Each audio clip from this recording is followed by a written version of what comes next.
the salary, the total expenditure for salary.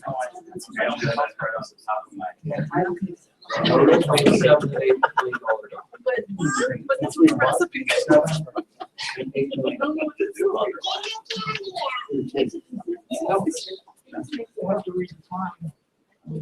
Would I kid you about something like that? Well, I would say anything before you gavel, kid me. There. Oh, there. Once the gavel comes down, then I'm going to take you seriously. 7.2. 7.2. Okay. Well, there. So that includes every expenditure for employee. Yeah, that's Having an employee. That includes base salary, any longevity pay, talks about the taxes paid, benefits, healthcare pay, all the things that go along. It's not just what they make. Well, I think I can just sit along for the ride. I've answered all my questions. Isn't that nice to become early? Yes, No, you go with Gail. I'm really serious about making some connection with Scott. I just always saying that same word. I talked to him on there, and he said they opted out. I don't know why they did or what they did. But I know it doesn't take time for some. We're already started. Yeah, you're like, Get ready. it's fine. How are you?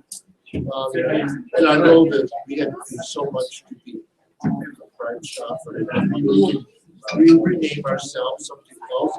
But I really do think that something needs to happen.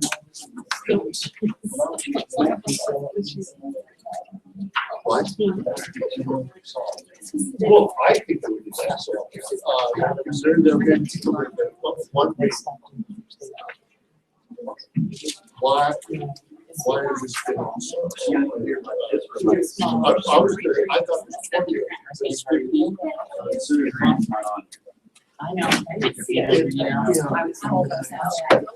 Well, you were told that the URA, which probably will have that. No, not That would be time to put a little PR on our way. This is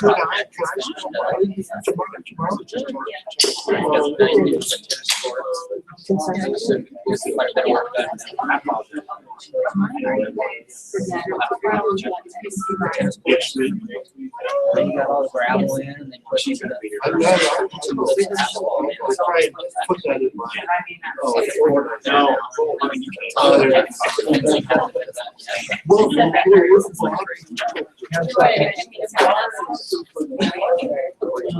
It's going to be mid-late September for them to put the asphalt set for a while.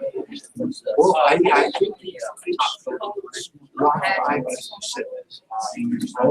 oh, really? Oh, well. This meeting of the Livingston City Commission is called to order. Roll call, please. Chairperson Bennett. Present. Commissioner Bowman. Here. Commissioner Bennington. Here. Commissioner Stern. I'm here. Commissioner Freeman. Here.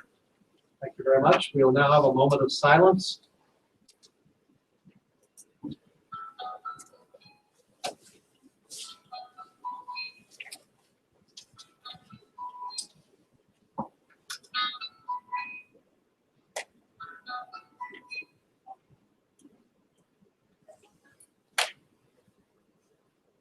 Thank you very much. Pledge of allegiance. Moment of silence. Yeah, I didn't know we were supposed to have music with that moment. Neither did I. All right, thank you. I pledge allegiance to the flag of the United States of America and to the republic for which it stands, one nation, under God, indivisible, with liberty and justice for all.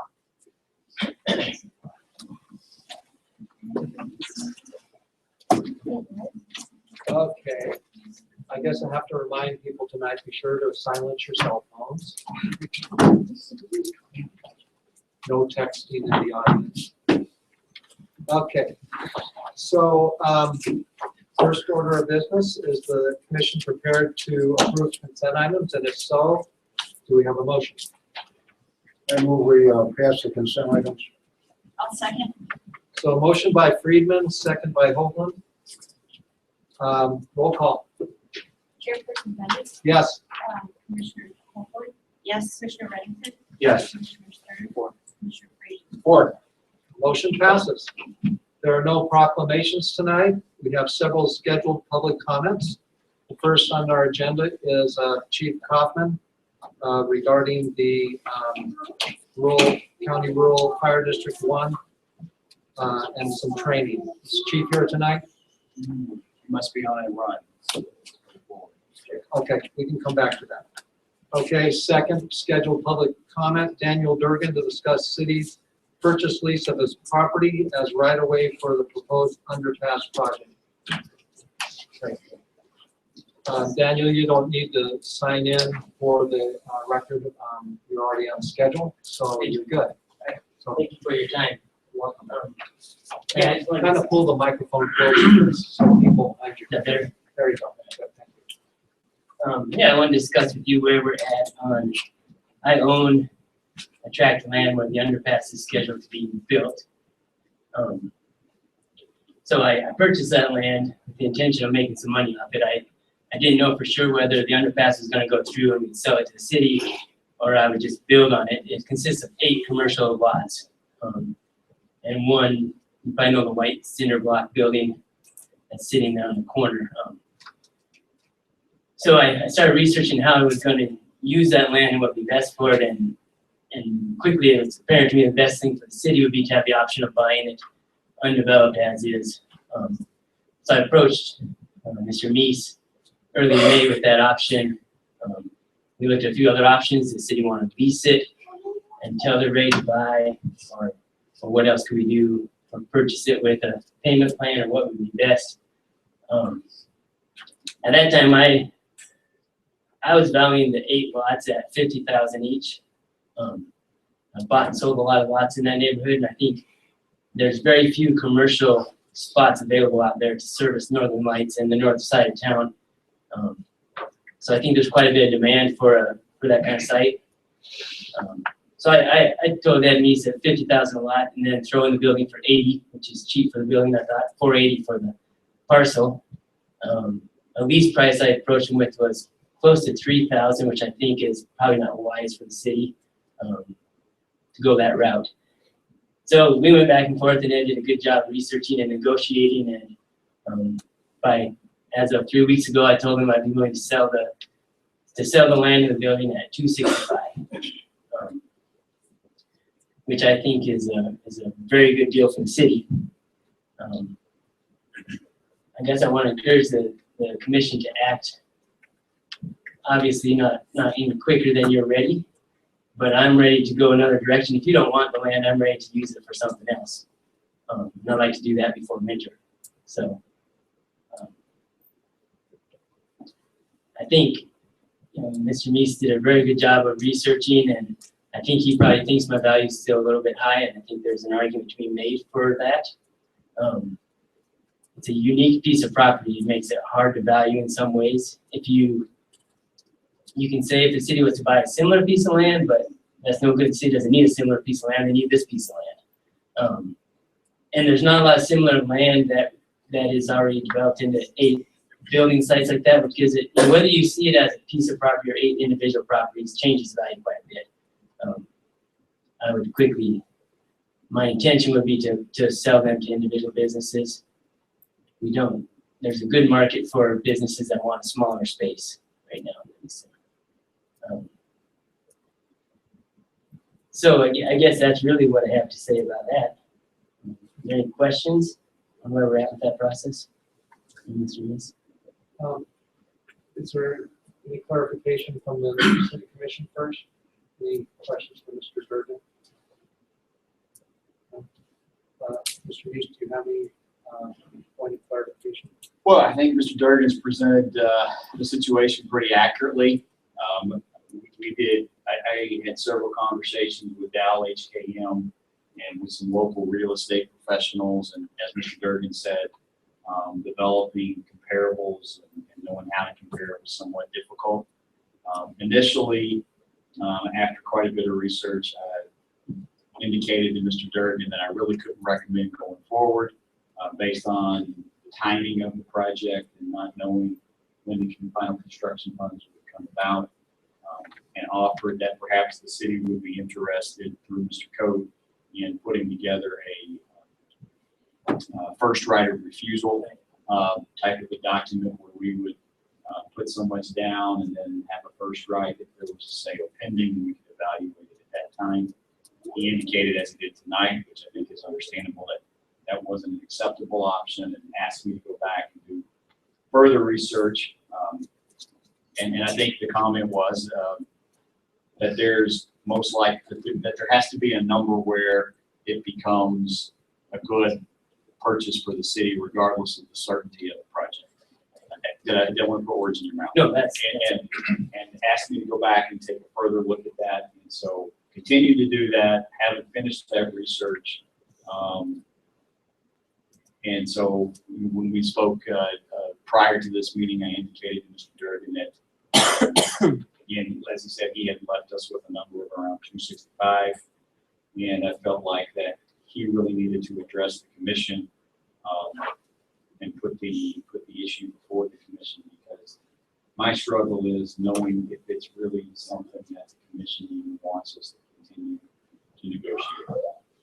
As I said in the beginning, I really struggle on whether I can even recommend purchase.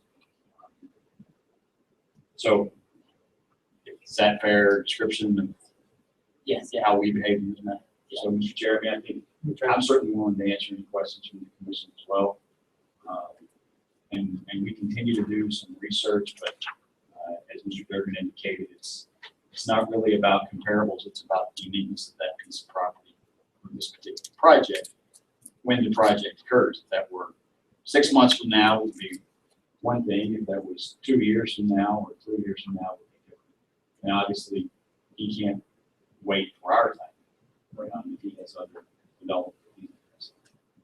Well, if I may, for the commission, I think that since this is a public comment, that if we want to discuss this, we should probably put it on a subsequent meeting if we're going to get into details and what the possibilities are, because we aren't prepared to discuss it right now. I think we'll give a couple weeks for the commission to maybe do some research and give some thought to it and take it from there. Does anyone have any objection to that? I have one comment. Commissioner Stern? Thank you. And that would be that I would think Mr. Durgan, at least, it's fair to Mr. Durgan to bring him up to speed on where we're at on the project.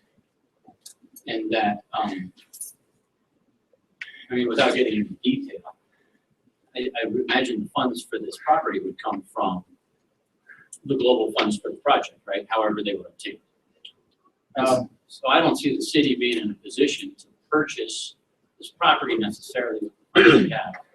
And there's no clear funding right now for the underpass project at all. So that's where the project stands. I think a discussion is with this. Yeah. Sure. So why don't we have it on as a discussion item next meeting? Is everyone okay with that? Yeah, does that, excuse me, does that leave it at a, kind of time frame does that put you on? Does that put you on where you can make a decision at the next meeting, or within a month or 2 months? Do you have any idea what kind of time frame you're at? I would, A glacial when we meet at the next meeting, we can give you a clearer timeline. But since this is just a comment period or of the meeting, we don't usually make decisions. That's why we move something from public comment if this requires it into a discussion item. And at that point, I think we could have at least some reasonable idea if we were interested what the time frame would be. That would probably be set by the administration. If we weren't, that would be clear as well, I believe, from our discussion. And to be fair, I don't know that. I think it's fair from my standpoint, to say if I'm not necessarily going to give you an open-ended offer that I'll sell to you as cheap as $265 whenever you decide to come around to buy it. I do have other investors that have been holding off for quite some months now, and eventually they're going to say, we're going to build somewhere else if you want to do something, Dan, and I'm going to have to answer to.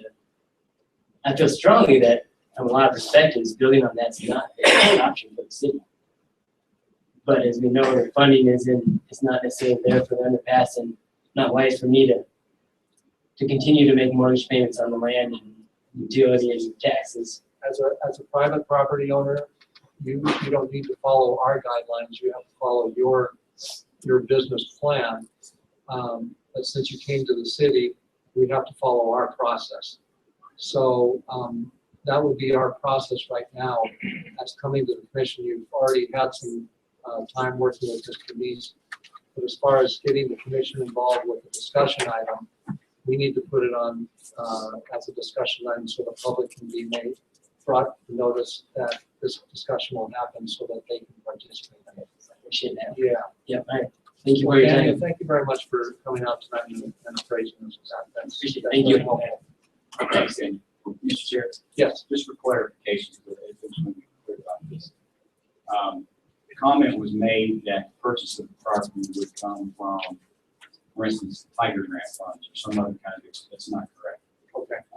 Purchase of the right of way for this project has always been understood to be the city's responsibility. So Outside of that? outside of that. So it's always been in our agreements going back to the first agreement we did with the DP. So if the city were to elect to purchase this property, it would be from a combination of funding, probably using some of the property tax, special property tax mills, transportation dollars, and those things. It would not come from like Tiger Grant.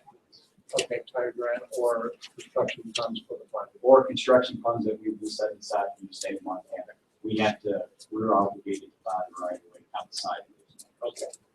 All right. Just Well, for that's clarification. So when it comes to an action item on the agenda, can you have some of those Sure. numbers? Yeah. And where the funding will come from for Sure. us? Great. Any more points from you? Okay, great. I saw Chief Kaufman enter. Chief, we passed you up, but if you're ready to present your public comment, then good time to do it. Thank you.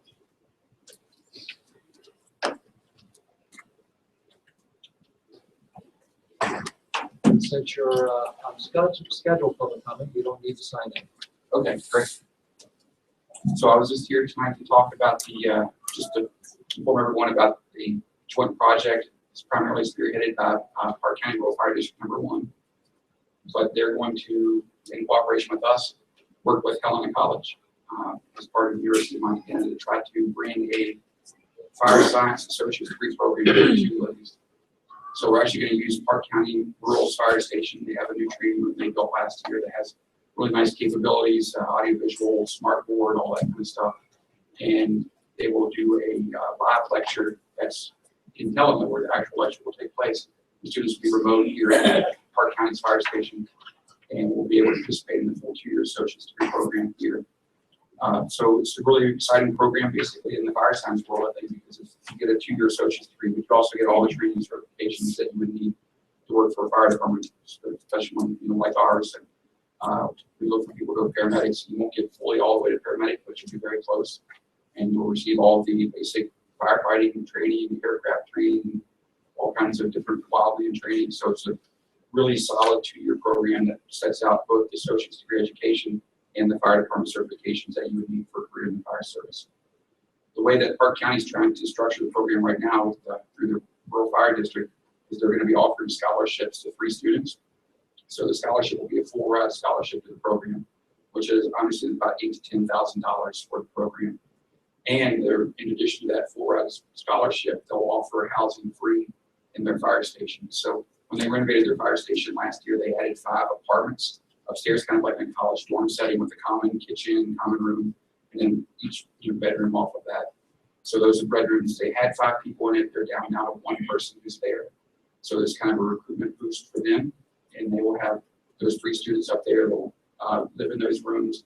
And for the exchange for that scholarship and the time in the room, they'll provide so much writing time a week. They haven't decided exactly how many hours they're asking the person to contribute each week to being available to run calls, essentially. They'll check some of the equipment, they'll clean the station, and then they'll respond on calls as they come up. So it's actually a benefit both sides for the student to be able to come and get all the certifications they would need, which would take probably a good 5 or 6 years at least if you try to do that on your own through the fire department, if not longer. And then you have all the experience of trying to travel all over the state to get each of those classes. You get all here in one shot, plus the 2-year associate's degree program, and then the experience as a firefighter also to be able to run calls and participate. So you have that whole package to take forward somewhere as a career. So it's a pretty exciting program, I think, to bring here to Livingston. It's underrealized at this point just limited to the fire department, but there was a thought that if this takes hold and it seems like it's a good program, that it could expand into other realms of the college as well. So. Is there any clarification from the commission? No, from Chief? No? Chief? Go ahead. Chief, so in addition to the remote learning capabilities that's going to happen at Park Grove, I'm imagining that these folks will also utilize the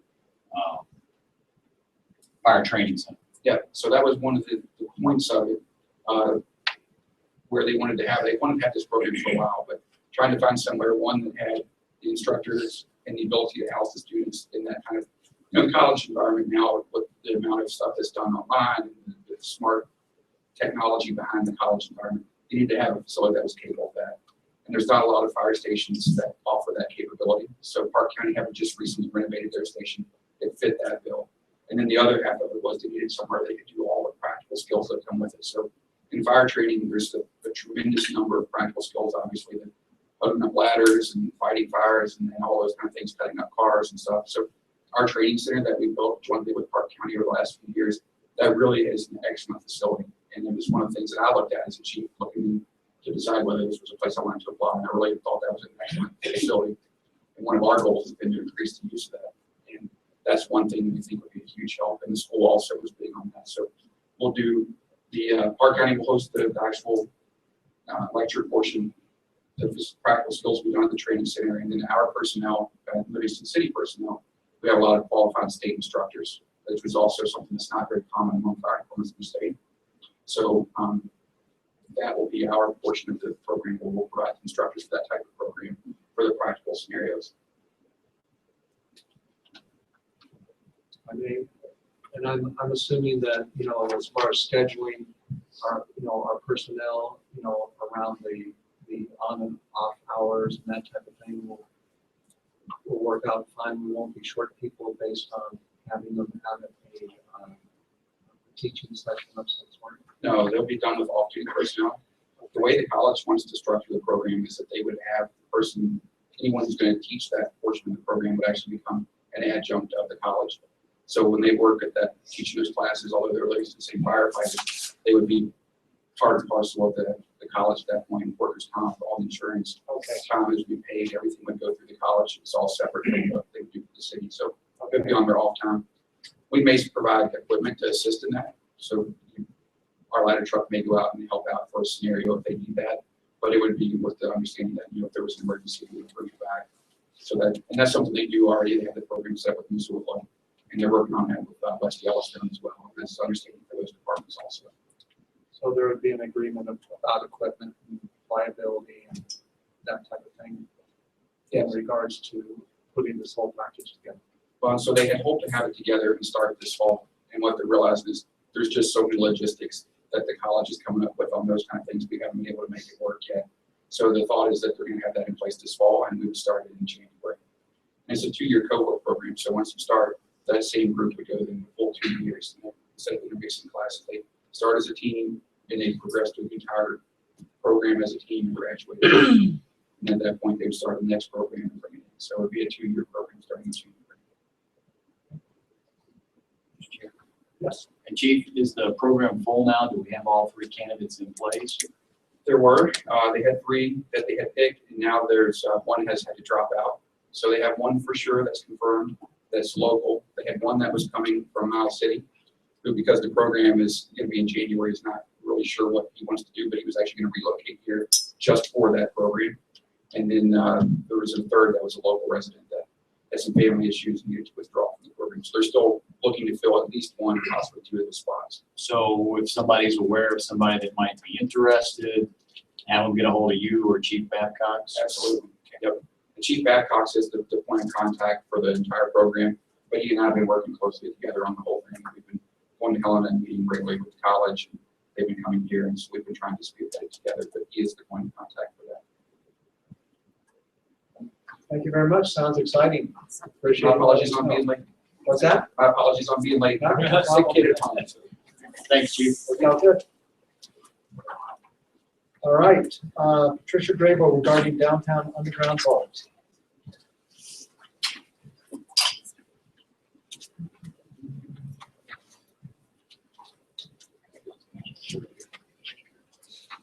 And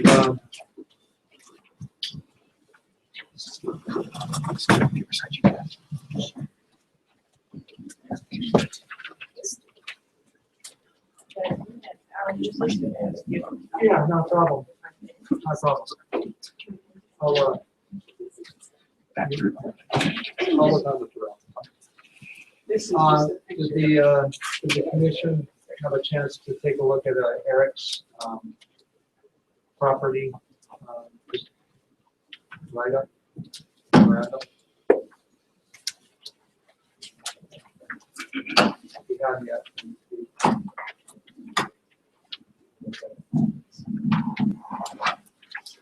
Tricia. Thank you. I was hoping you wouldn't have to see me today. Karen Burns was going to come here from Butte and talk to you. But that's in the letter I'm going to read to you in May. The picture shows how Livingston has been dealing with its underground. The bottom picture, we've been filling it in with fill and cement. The upper picture is how Butte has been dealing with their underground. And what they've been doing is the engineers are very experienced in creating basically a structure for the sidewalk with corrugated steel on top. And then when the cement is poured, reinforcement bar goes into the cement and you can drive a truck on it. So I just wanted to show you a graphic depiction of the difference between the two communities and how we're dealing with our vaults. What I have second is a letter to you, and I'd like to read two letters to you, if I may. One is from the Downtown Building Owners and Business Association, and other groups that are involved in the historic Livingston Underground Committee. Dear Livingston City Commissioners, thank you for the opportunity to speak with you tonight. It is greatly appreciated by those of us who are interested in saving Livingston's underground for practical and potential economic and tourism benefits in Livingston. There is a great deal of support for saving the Livingston Underground project from the building owners who use the space and who will be footing the bill for this project, as well as a growing number of Livingston citizens. And the third thing on this little packet is just the top part of a petition we have that Save the Livingston Underground. But you can go online and find this petition and read the comments of the people in this petition. We're presenting 222 signatures from a MoveOn.org petition. And we will be reading a letter from the building owners who have sidewalk basements, vaults, and tunnels on Calendar Street between 2nd and B. That's what we're going to be working on next summer, and the engineering. We recommend that the Livingston City Commissioners use the approved $80,000 to hire an engineering firm that is highly experienced in saving underground tunnels, such as Territorial Landworks Incorporated, the engineering company that has saved 19 sidewalk basements, vaults, and tunnels in a cost-effective way in Butte during the last 3 years. We further recommend that you table resolution 4594 until the next city commission meeting so that the commissioners could learn from the Butte experience through a presentation by Karen Burns. Community Development Director for Butte Silver Bowl, who has worked on the Butte Underground Project with Territorial Landworks Incorporated Engineering Company and Joe Welsh Construction. Ms. Burns was not able to make it tonight because of emergency items that have come up in Butte. She said it may be fortuitous because a 5-minute presentation is not enough time to discuss the process of saving the underground vaulted tunnels in Butte. She suggested that she would be willing to come to Livingston to do a workshop with the Livingston City Commission at any time that could be worked out within the next couple of weeks. She would bear the expenses of such a trip because she said she is interested in sharing what Butte has learned during the time that she has been there. They have been saving their vaults and tunnels and underground for approximately almost 10 years.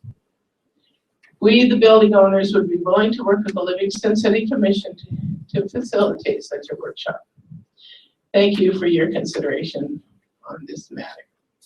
And then the next letter that I would like to read to you is from Livingston downtown building owners with sidewalk basements on Calendar Street from 2nd to B Street. Now, the John Fryer, Chris Bruja is his man. All of these are essentially signed by these people. Chris Bruja is building manager, and Joe Swindlehurst Sr. his attorney. Saxon Fryer, Dan Runner-Sundling, the frame garden, Merlin Moss, the mint, and Catherine Dayton Miles, Croning building. Approximately 98,000 cubic feet of part of existing buildings. To the Livingston City Commissioners. Dear Livingston City Commissioners, this letter is to let the Livingston City Commission know that we Livingston downtown building owners who have the sidewalk basements on Calendar Street between 2nd and B Streets would like to be considered under the 2015 engineering study that we want to save our sidewalk basements to a person. There is no one who does not want to save their sidewalk basements. We use and we value them. Attached is a sheet that outlines why we wish to keep them, and I'll have to send that to you. To keep our sidewalk basements on Main and Calendar Street, we would request that the Livingston City Commission direct the city manager to use the $80,000 budgeted for engineering to hire the engineering firm with deep experience in saving those vaulted tunnels and sidewalk basements in Butte. Territorial Landworks, contact Mark Bellin. We also request that the general contractor for this project be Walsh Construction, Tom Walsh, and there's his phone number, that he also be hired. Territorial Landworks and Walsh Construction have been involved with the Butte Community Development Project for 3 years and come highly recommended by Butte's Community Development Director, Karen Burns, who has worked with them during this time, during which they've saved 19 vault sidewalk basements and tunnels. We believe that Territorial Landworks also has the expertise to design the street elevations and entertainment spaces proposed by the Vision Livingston Downtown Design Committee.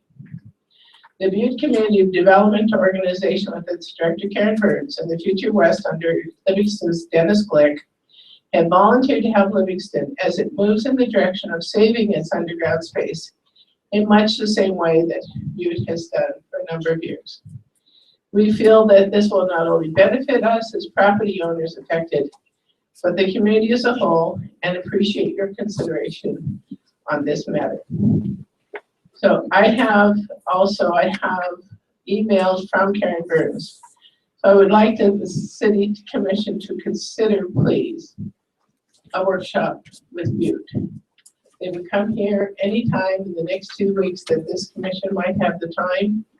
She would need at least an hour to discuss the economics of it, the structures of it, the engineering firms, and so forth. And I think this is far too serious a matter for us, considering the size of this particular project, not to have this Livingston City Commission pretty well informed so that they could make a choice between this and this when they move ahead. Are there any questions that the commission might have on this? Mr. Stern? Thank you. Patty, you took care of your vault, is that right? Yes, and How much did that cost? I need to make a comment on this as well. And that's why we really request that this resolution be tabled until the next meeting. Staley did my vault.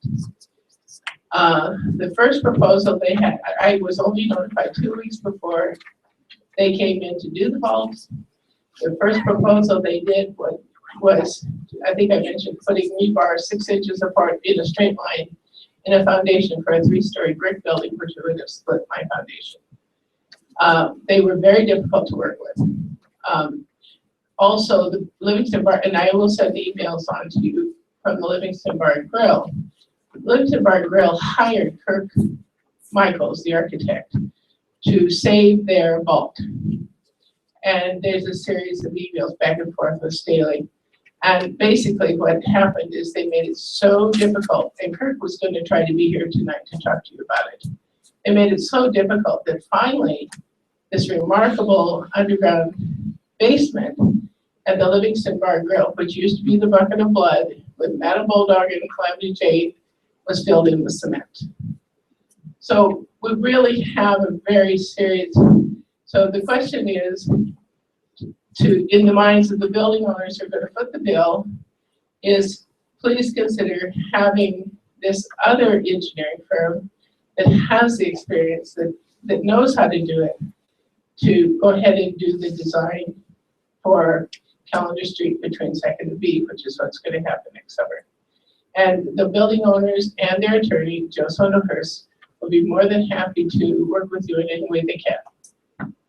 But they're adamant about saving their vaults and underground. They're basically, and they're also in this packet is a note from Laura Bray, who has Frame Garden, and she talks about how important that sidewalk basement is to her business.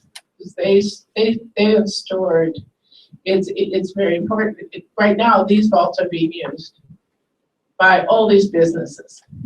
They don't just sit there. They are part and parcel of the building that these people have. And so John Fires, if you ever been down into his, I can send pictures of it. It's a beautiful space. His family has used it for generations. That's why Joe Swindlehurst and Chris Bruja and others are saying, please don't fill this in with cement. Please hire the engineering firm that will actually save John Fryer's vault at a cost savings as well. And the other thing I want quickly, and I will send that on to you, is it looks like we could come up with money to help these people save their underground space. We cannot come up with additional money to fill it. And the community is on board with this. Any other questions? So how much did it cost to redo your vaults? My vault should have cost, if I had been able to use this design, this top one, my vault would have cost $4,000. $4,000. It cost 16. It cost 16. But we think maybe the average price for the standard, if it's all done right, is $4,000 or $5,000. Actually, I'll hand this up to you. This is, CTA has projected those costs in their study. Okay. You want a copy of that? And then we have a program, is that right, that provides some form of partial assistance to that? Can you remind me what that is? That's correct. So the city contributes $3,000 to every property owner, regardless of whether they decide to fill it in or have it rehabilitated to make it more safe. I would be careful though, because I don't think that you're looking at an average vault cost anywhere near $4,000. If you take a look at the CTA study, some of the vaults are pretty large and it's pretty extensive cost. So may I say that if you look at this is just information I picked up from that CTA study, which is online. You can access it on the city's website.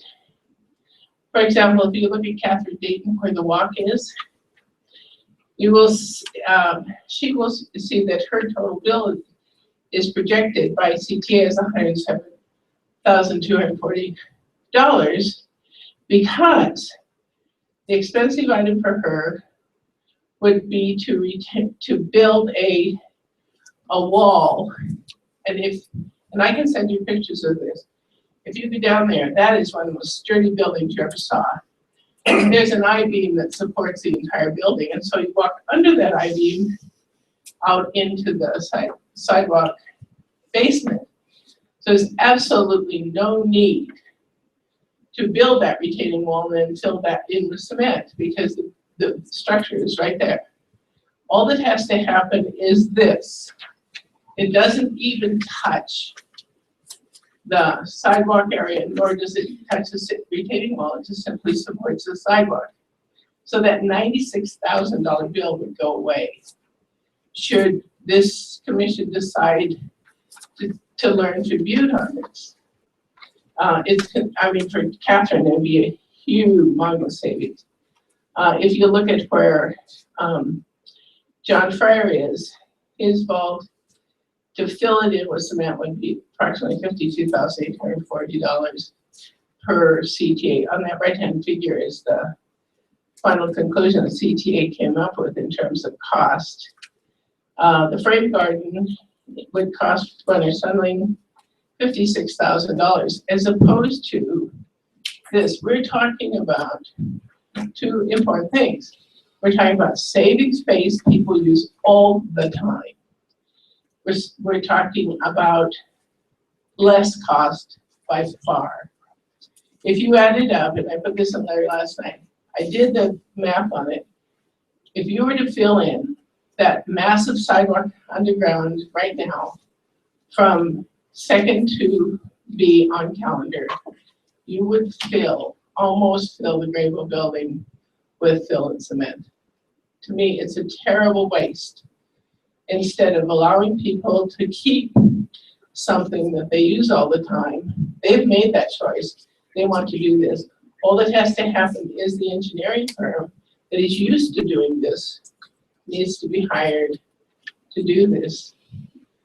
In the mind of the building owners who are going to foot the bill, and in the mind of the public in general.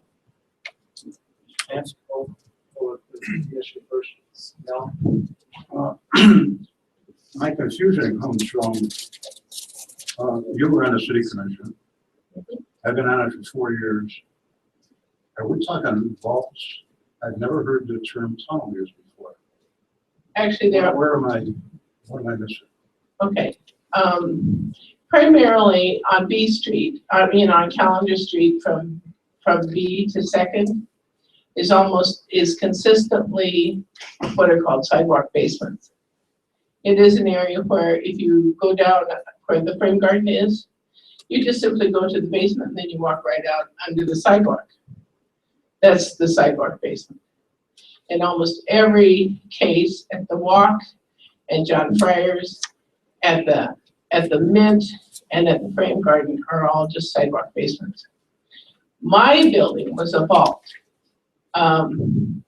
And that vault was part of my foundation. That's why I had to save it. I didn't have a choice because you've got a 3-story brick building and you cannot disengage any of the foundation because the physics of it was the whole building was based upon the stress factors that were within the cement there. So mine was a vault. Mine was a large room where they would open up the top and dump in coal for the furnace. So there's different, then there are tunnels as well. There are some tunnels. I have done about 10 years of interviewing on and off with various people who played down in that underground area and as children and so forth. Done a ton of research, but I want to say there's been some concern, well, this is history, what happened in Butte was Butte made the decision to save this underground space. Then, about 5 years after they saved the space, they began to research this, and then they started their historic tours. Have any of you gone to that tribute? You must. One of the places was a wall that they didn't know led to a speakeasy. They took down the wall, and there was an entire speakeasy, including a pool table that had an elephant hide pool table on in it. It was and intact. So the historical aspect, there's been controversy about that. We're not saving these now for the history. We're saving them because people use them all the time. But there could be something But down where the does road. the tunnel come in? The Right- tunnels right- were right done, now, forget about you. yeah, Talking about Livingston. well, in my I interview, never heard the term used, and I'm still trying to figure out okay, the tunnel, where does the tunnel go? okay. When I wrote the historic district walking tour, I interviewed John Fryer, who was pretty mentally agile at that point. He had spoken, his surrogate grandmother was Mrs. Talcott, who had Talcott House. And she had been there at the turn of the century. She was the one who described the tunnels. She described 3 different tunnels that actually allowed people to go under the road across from one corner to the other. Also, Buck Copenhager, who played down there as a child, again spoke of 3 different tunnels that existed there. Those are my sources, that's all I have. I think, I know the rest of the commissioners are, we've been talking about vaults for a long time. I truthfully have not seen the vault. I would make a recommendation that we set up a meeting and look at these areas so we know what we're talking about. Before we can make any decision. But I mean, tunnel just came into this year, and that's the first I've heard of it. Actually, the historic district walking tour tells about the tunnels, and I wrote that 10 years ago. But You didn't deal with it when you were on commission, did you? no, because we weren't replacing the sidewalks then. The only reason that it's coming before this commission is next year, you're gonna replace those sidewalks between Second and B on Calendar Street. That's the only reason that this even has come before this commission. It's a really important issue. So we've got to get educated too. And I would love to, Karen Burns will pay her own way over here. It would only take an hour out of your time, and she could talk in detail about beauty if you were at all interested. Thank you. Thank you. There's others. Okay, go ahead. Sure. Did you have something? Yeah, I just want to, Shannon, from your point of view, is this feasible to do something like that? Do the corrugated metal and pour those sidewalks over that? I haven't looked at the exact design she's talking about. Okay. And I say that above my building, when we replaced my vault, they ended up rebuilding my wall, which they didn't have to do. And they put an I-beam across my wall. Then they put the corrugated steel, and then when they poured the cement, they put in the rebar. So it's already in existence in the one vault we've saved here in Livingston. And as they said at the time, they said you can drive any truck you want on my sidewalk for my voltage. So we already have some proof of how viable it is. Every sidewalk in Butte has this system. I will comment though that every one of these is different. Right. There's not one that's the same. Right. So Right. I guess my question would be the cost. Did you say $4,000?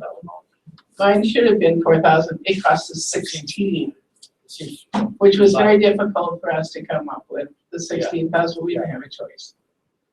4,000 seems a little light, you know, I mean, I understand that's. Yeah. Well, that was a vault. That was just if Yellowstone explodes, come on over to Greenville, go down into my vault because that's the safest place in town. I'm gonna assure you. It's like a fortress.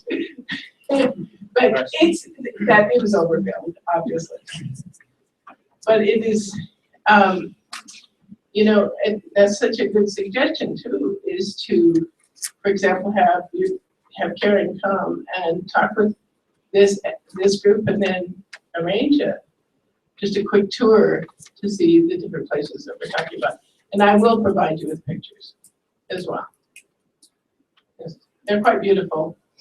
John Fryer's 3 generations of using that underground basement it's just beautiful down there. Yeah, thank you. Joel, did you have a question? I just have a question. Yes. Maybe this is more Ed. They're referring to the $80,000 budgeted for engineering. Can you explain to us that aspect of? Sure, so that $80,000 is not just sidewalk design. That $80,000 is project design funds for that project. So to take that $80,000 and consume a large part of it or all of it for this particular project would basically keep us from doing the design that needs to be done in that project. Do you want to explain that further, Shannon? Certainly. So the 80,000 was set aside to design the streets, the curb and gutters, the storm drain system, the water, the sewer connections, along with all the sidewalks and situations go along with that. It's been my understanding that the 80,000 is for the public infrastructure, and it does not include any design costs for business owners to save their vault or do the design to save their vault. And I think Patricia probably confirmed that she hired Staley separately, even though they were the city engineer, to do the design for her vault. And that's so the 80,000 is for the public facilities. I don't think that's correct. We're not going to get into arguing about details. Thank you for the clarification. But this company that we were talking about did elevations, did all the other work as well. I mean, they're obviously a very talented engineering company, so they could do everything Staley is doing, but has sufficient background to take the character of these streets on, is what Karen Burns is saying as well. Mr. Meeks. Thank you. Mr. Meeks. Thank you, Mr. Chair. Ms. Grable, can I ask a few questions? So, as Commissioner Stern said earlier, are you familiar with the city's policy of $3,000 either way? I have an email from the city manager in which I have an email from Kirk Michaels. And what happened with the Bar and Grill was that and we are going to go ahead and ask for information on this. What happened with the Bar and Grill was they only paid $2,000. But in fact, Kirk Michaels said it was considerably more. I'm not sure where the money came to do the rest. And it's not going to be. The $3,000, take a look at CTA's study on this. That $3,000 is not going to be sufficient for people to do this. Now, the question is, if it's not sufficient, and if the city says, we're going to fill in your vault, it's only going to cost you $3,000, then where's the rest of the money coming from to do the rest of that? And then if you save your vault, then you're going to do your $3,000 plus whatever else it costs. What's happened with the city in order to achieve this, they have actually borne some of the building owners' costs. But our argument is that if we save this, which is much more cost effective, then we will come up with the money. It will not have to come out of the city coffers. It will not have to come out of the others' coffers. We can raise as much of that money to do this saving of this underground for the building owners. And I will give the commissioners a copy of the email from Mr. Mason, which he said, well, it's $2,000 as opposed to $16,000 for my vault. It's great. So let me rephrase. You're familiar with the policy that the city does a $3,000 contribution, whether it is filled in or saved. Yeah, I'm familiar with it. Okay. Yeah.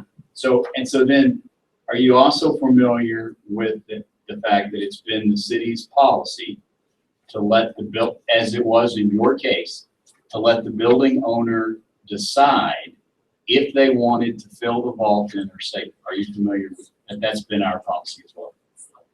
I think my letter addressed that. I'm just asking, are you familiar with that? Yeah. Okay, so what we know is that the city has left the building owners the ability to make the decision, and the city has said they will contribute $3,000 regardless of what decision the building owners would make.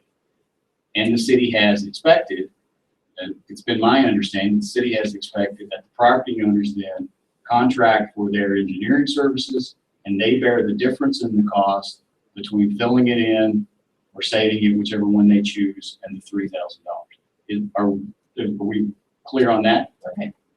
We Is that how it works with your? respectfully with your vault? disagree on this. Are we clear on that policy? Policy in its verbiage and its practice are two entirely different things. Are you familiar with any time that the city has told somebody they had to fill their vault in? Yes. Kirk Michaels and Livingston Bar and Grill. I will provide the commissioners with the emails on that, because the owners of the Bar and Grill hired Kirk Michaels specifically to save their vault. That's what they wanted to do. And there's about 10 pages of emails back and forth that show that Staley made it so difficult for them that they finally had to fill in their vault. And they were only charged $2,000 when it should have cost somebody more the cost of an additional about $15,000. I'm not sure where that money came from. Okay, let's go to keep this brief. We have a long meeting. Mr. Meese, do you have any other questions for Ms. Grabo? Just so given what you just said, one question, sure. So given what you said, the city did not tell them that they had to fill it in. We simply were following the advice of, or our engineers simply laid out the standards by which it had to be filled or saved. And I say that if they had used Butte's engineers, they wouldn't have had the cumbersome engineering that led to the Bar and Grill having to fill in their vaults. Butte has had enough experience with this to be able to actually achieve this.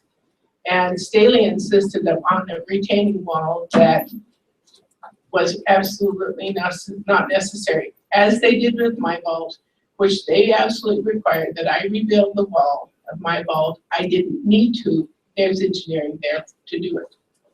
That's what I'm saying. Thank you.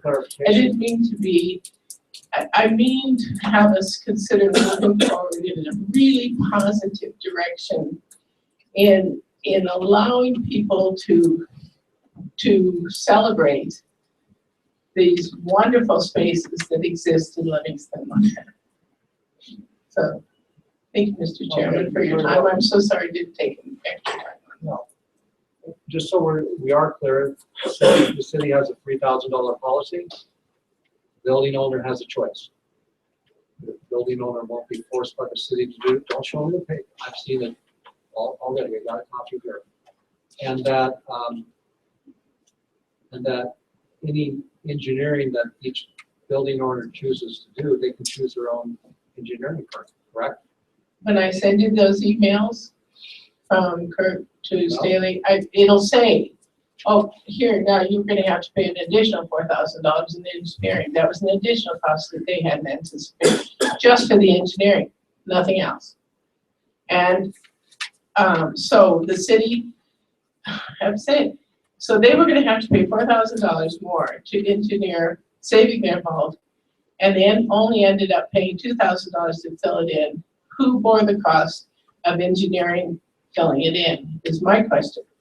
The question is, how does this city want to move forward? Do we want to move forward celebrating our amazing history, our amazing spaces, historic spaces in our town? Or do we want to fill them in, and the most practical thing is to save them? Thank you so much, Mr. Chairman, and this commission. I really appreciate the time. So sorry to take so much time. Thank you very much. Okay.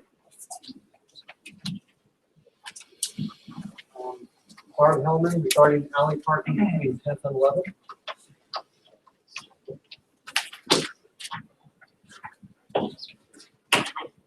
How are you? Good. I live at 412 South 10th, and number 2. It's a dead end alley.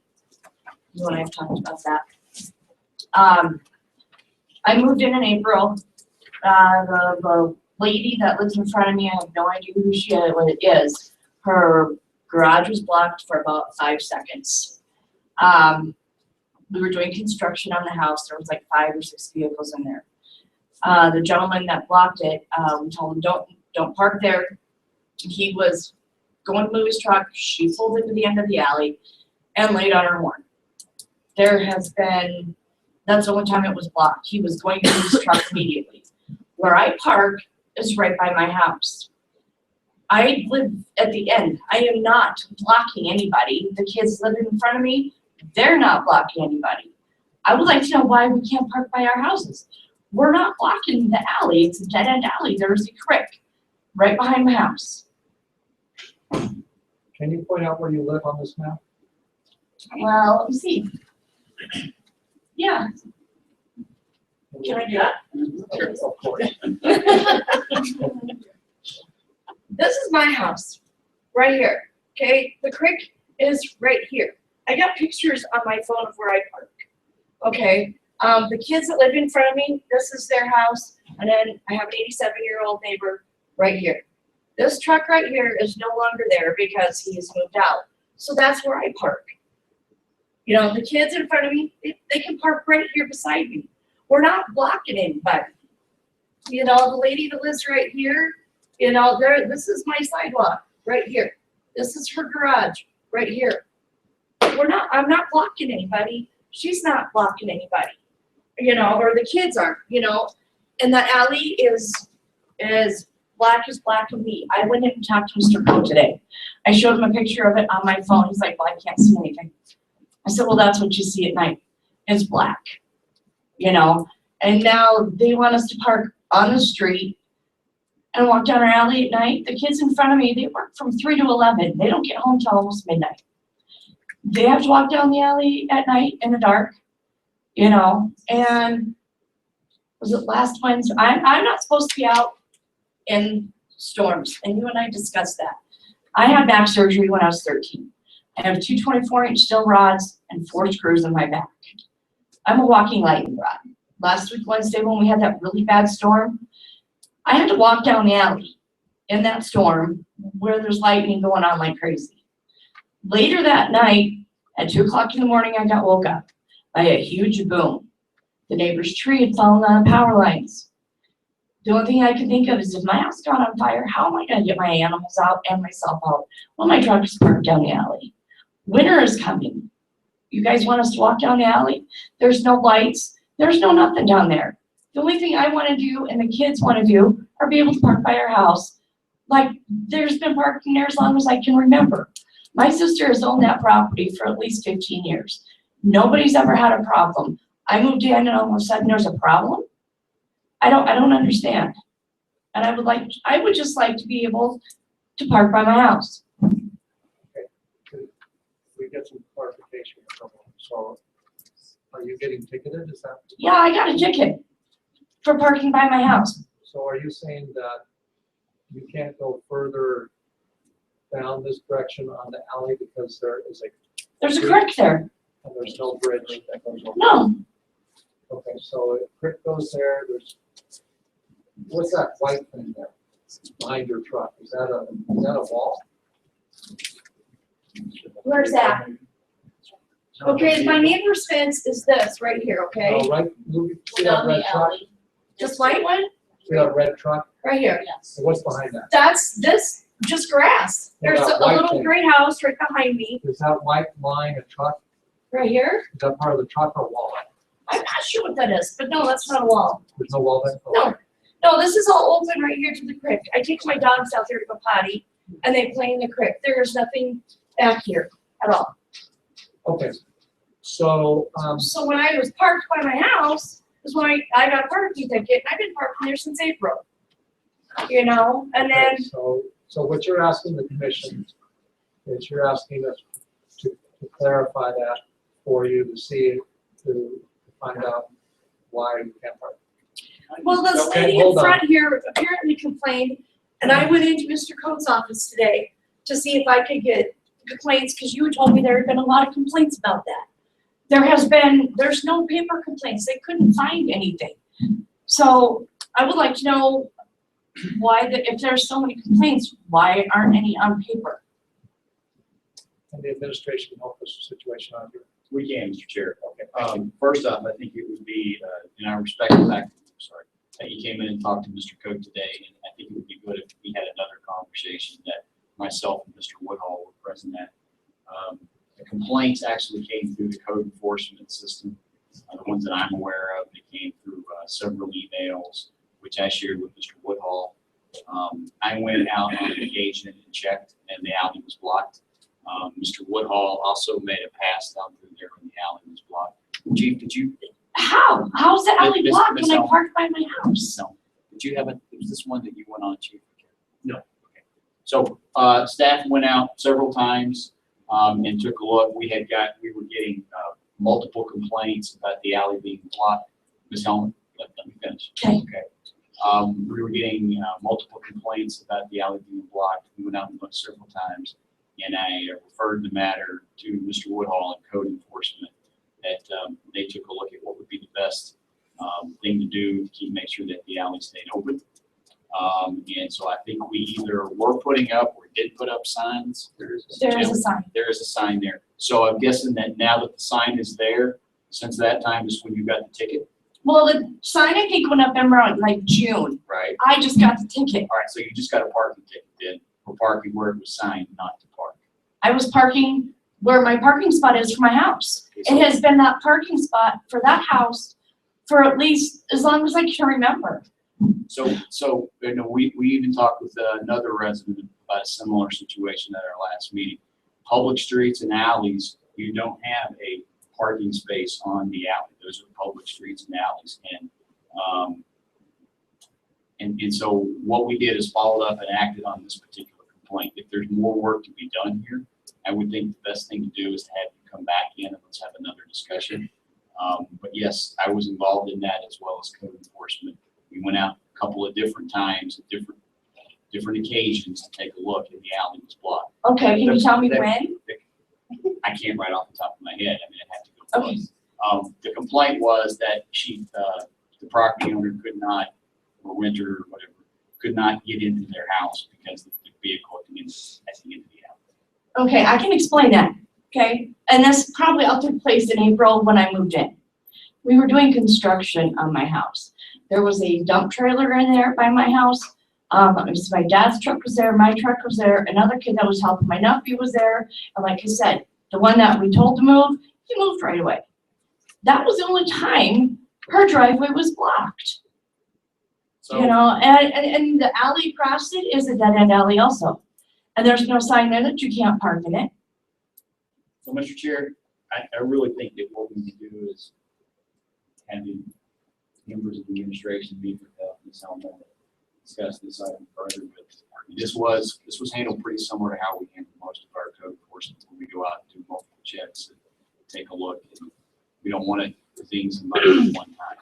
Okay, so like if my house caught on fire the other night, my truck's parked at the end of the alley. How am I supposed to get out of there with my animals? So, ma'am, what I think we need to do is have a separate conversation. That works for me. And so let me get your phone number, Okay, and not right now, let me get it, and then we'll set something up to talk.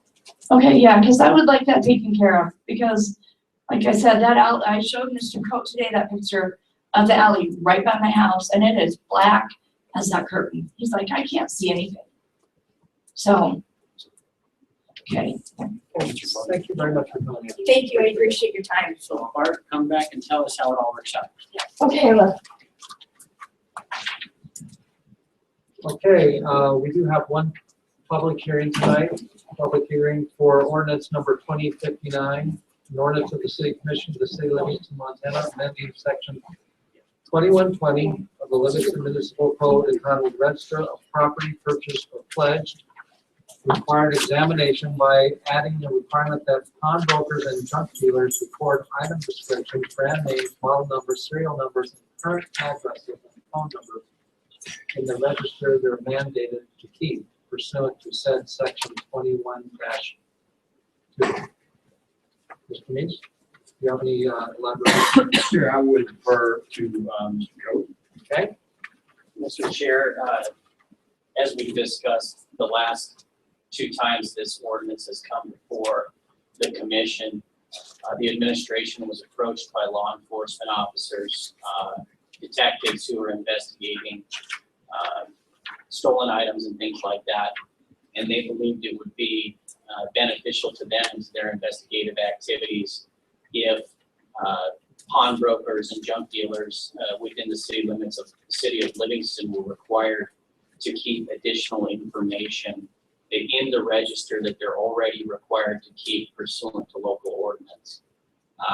So essentially what we're doing here is we're adding language, we're amending the existing ordinance to require item brand names, model numbers, and serial numbers, as well as current addresses and phone numbers of the people who pawn or sell the items to the pawnbrokers or junk dealers. And I just want to clarify something, because I've had a lot of phone calls about this, or at least several phone calls about this. People were concerned, how is this going to affect them? And like I said, we already require a register. So it's not, we're not adding a register requirement that's already on the books. We're just adding information that's required to be kept in the register. And also for the commission's information, these businesses are required to keep such a register under state law as well. So the difference would be that under the state statute, they're not required to keep all of the information that we're requiring under this amended ordinance. But it's my position and the administration's position that the city of Livingston has the authority pursuant to the Constitution and enabling statutes to register pawnbrokers and junk dealers by adding these additional requirements in the register.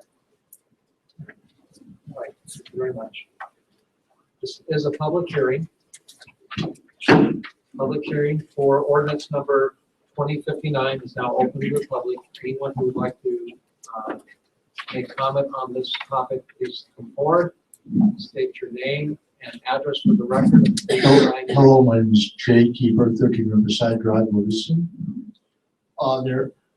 I attended the last session when this ordinance was brought up, and there was a suggestion by the commission that since I believe that there are only 2 pawnbrokers within the city limits on there, that you were going to send a letter to them and ask them for their input. I'm wondering if you received any input from the brokers. We did not. We sent the letters to the pawnbrokers, but we did not receive any response.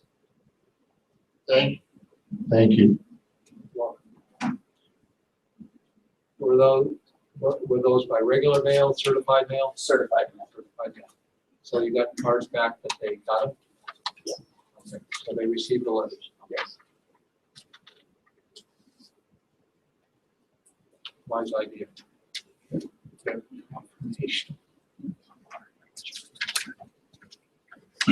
Thank you, Jay. Is there other public comment on ordinance 2059? Go ahead and state your name and address for the record and then sign.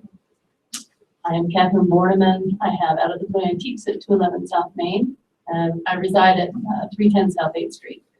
So when people come into my store and say they're in a junk shop, I refer them someplace else because I don't sell junk. But under your definition, perhaps I am a junk shop. And so just to explain my business a little bit, I feel like I clean like things. So if your parents pass away and you don't want to deal with these things, my husband and I will go in and we will buy the entire estate and then bring them into our shop and curate it out. That could be a 3 or 4 bedroom home. And then I give an awful lot to the community plaza and the senior center and to people who just need it. And then I curate what I consider the beautiful items and put them in my shop. And it is true that sometimes I go to estate sales. I try not to any longer because nobody wants to see an antique dealer in an estate sale. And then sometimes people do come in off the street, but it's pretty easy to kind of weed out the sketchy people from the non-sketchy people. If your grandmother comes in and she wants to sell me her china, I'm probably going to buy it and be a nice person, because where else is she going to put that china if you don't want it? So I'd like to know if I fall under the category of junk shop, and if I do, how do you want me to inventory that for you? Because I am perplexed by it. I think it's going to take a huge team of people and put me out of business quickly if that's what you're looking for. And I appreciate to the police department what you're trying to do, and I'm more than willing to help in any way possible. But inventorying whole households of junk drawers, it seems pretty overwhelming to me. If you looked at my back room, you would say that's not really a job that can happen. 45 paper clips, and now we've got a little rug over there and some teacups, 2 rings. Okay. So if I could have clarification, I would appreciate it. So under our ordinance, a junk dealer, your business probably would fit under that definition. If you are purchasing secondhand goods, wares, or merchandise of any kind. So with respect to the merchandise that you are purchasing from people who come off the street, or however you come into contact with them, you'll be required to keep the description as set forth in the amended ordinance. I mean, if there are no brand names, model numbers, or serial numbers, obviously you don't have to keep that information. You can just describe a gold ring, or china purchased from this person. I mean, I appreciate what you're saying, but I think within the scope of my business, and I don't want to speak for anyone else that might be here, that is an unreasonable cost to bear. I mean, truly, it might not feel like you have very many items in your house, but you do. And if you want an inventory of that, it could be 1,000 pages. I mean, I can't even imagine what that would look like if you truly wanted me to go to the letter of the law. Now, if it was serial numbers and a brand name, I'm not probably going to buy a Nike shoes or a flat screen TV. That's not what I do. I just want to make sure that I'm following the law. I don't know how to follow the law the way that you're saying that. And I really don't know how to. And if that's the case, then I need to shut my doors. Well, and like I mentioned earlier, anyone in your business is required to do so already by state law. I hear what you're saying, but does that mean just serial numbers, if things with serial numbers? I mean, this is the first we spoke on the phone, and that was the first I'd heard of it, and it kind of gobstruck me. I mean, I thought, well, everything that comes into that could be trailer loads. I don't understand what that, maybe I should just, I don't. And we obviously don't want you to have to shut your doors. I might have to. But if this amended ordinance, or if this amendment to the ordinance passes, it's my opinion that anything you buy, secondhand wares, goods, merchandise, you're going to have to provide a register. Even if this amendment doesn't pass, it's my opinion that under the city ordinance, you're still required to keep a register, which then includes the information that is already required by section 21-2.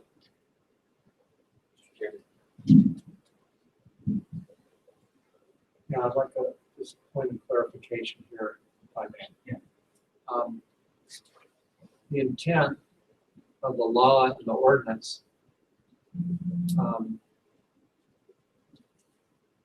I don't know what the original law or intent was, but the intent of this one, I understand, is to help law enforcement in investigating stolen items, correct?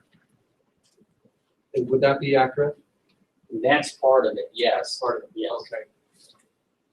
So I'm wondering if a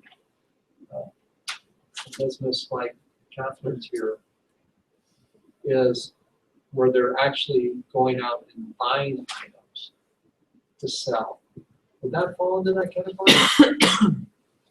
I believe it would under the definition we have now, but like you, I'm not aware of the minutes from 1958 when the ordinance was originally enacted. Go ahead, Jerry. So just for clarification here, the junk dealer phraseology that appears in the ordinance, is that same phrase in the state statute? The same phrase is not defined in the state statute. Unfortunately, I looked for a definition of junk dealer under the Montana Code annotated and the specific section that requires junk dealers to keep a register, but no, it's not. So,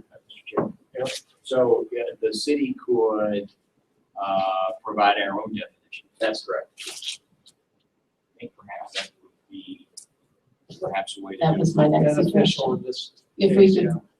possibly change the wording, because I do not feel like I sell junk, and I do go out and purchase old items, but I don't. When I think of a junk dealer, I think of a junkyard or a scrapyard. But by your definition, that is what we do. So, And thank you. I'll go sit down. Mr. Chair, Commissioner Stern. thank you. And it should apply only to folks who are coming in off the street to sell stuff.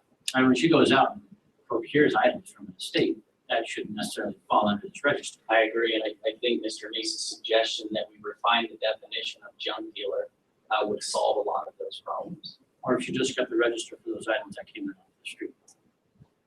In fact, that would be. Well, I'm sorry. I don't, and the other part of that is, I don't know how you define one teacup from another teacup. One blue dress, you know? I mean, that is what I do. I mean, it feels sort of diminished to sit up here and say that, but it's true. So I just don't know how we're gonna, in the short term, I could give you any of the information that you want, and I could say, well, John came in yesterday and, you know, sold me this teacup, but 5 years from now, there's gonna be no way to differentiate without a barcode system and totally changing the way we do business one teacup from another teacup, so. That's what I found. Mr. Chair, just one last thing. Where do thrift shops fall into this? Do they fall under the? Do you mean like where places or where items are donated for sale? Yeah. They do not fit under this because they're donated. Those items are donated, not purchased. Well, Well, thank you. We have discussed this and making sure that we're very clear on the antique dealer aspect of this and the thrift shop thing. So it does sound serious if we're not, or we're expecting that in our ordinance for her to document everything that she buys at an estate sale. I mean, a lot of us do. You know, and then if you sell that piece, after you bought it in an estate sale, then we have all, you know, citizens then, because we become junk dealers. And so I think we need to be very clear and detailed in what we consider an antique store versus a pawn shop versus like the car, you know, when you're dealing in parts for a car, that's a different thing too, because someone could steal the wheels and, you know, like that. So I would like that very clear before we get it mixed up. are we good? Okay, is there further public comment? Thank you very much. I would like to speak to this issue as well. Most of you know who I am. I'm Elizabeth Laren. I own the building that Out of the Blue is in. I had an antique shop in there for almost 25 years. What you're asking Catherine to do is absolutely onerous. The first estate that I got about 20 years ago was the Felsted estate. 2 sisters were school teachers. There were 750 handkerchiefs in that estate. You don't have a clue In addition, I have no legal education. However, the way this is written, I believe it will not stand a legality test. Because a junk shop or a junk dealer is dealing in wasted matter, in, where are my notes here? Rubbish and trash. Mr. Reddington, you've been in her shop, and you know there's no trash and there's no rubbish in there. The rest of you, I'd like to have, I am getting just a little bit angrier here as we go along. But I think every one of you should go in there and look. I find it insulting.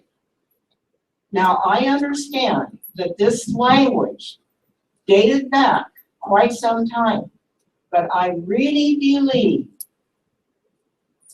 if you go in there and ask Catherine for an inventory under the way this is written, I think it's illegal. And I think you better check it out. I don't have a pen here to sign this. Someone stalled it already. Sorry, Dave. All right, thank you very much. Thank you.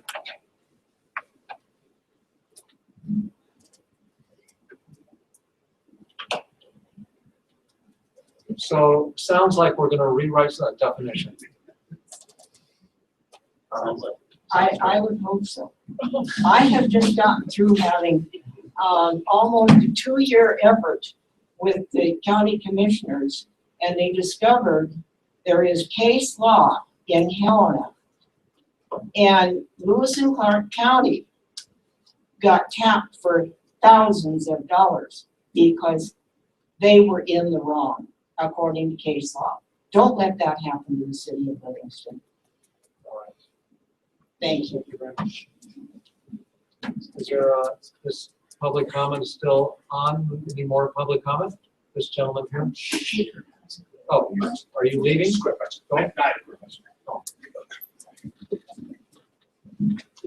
Okay, I'm Rob Grable at 204 East Calendars.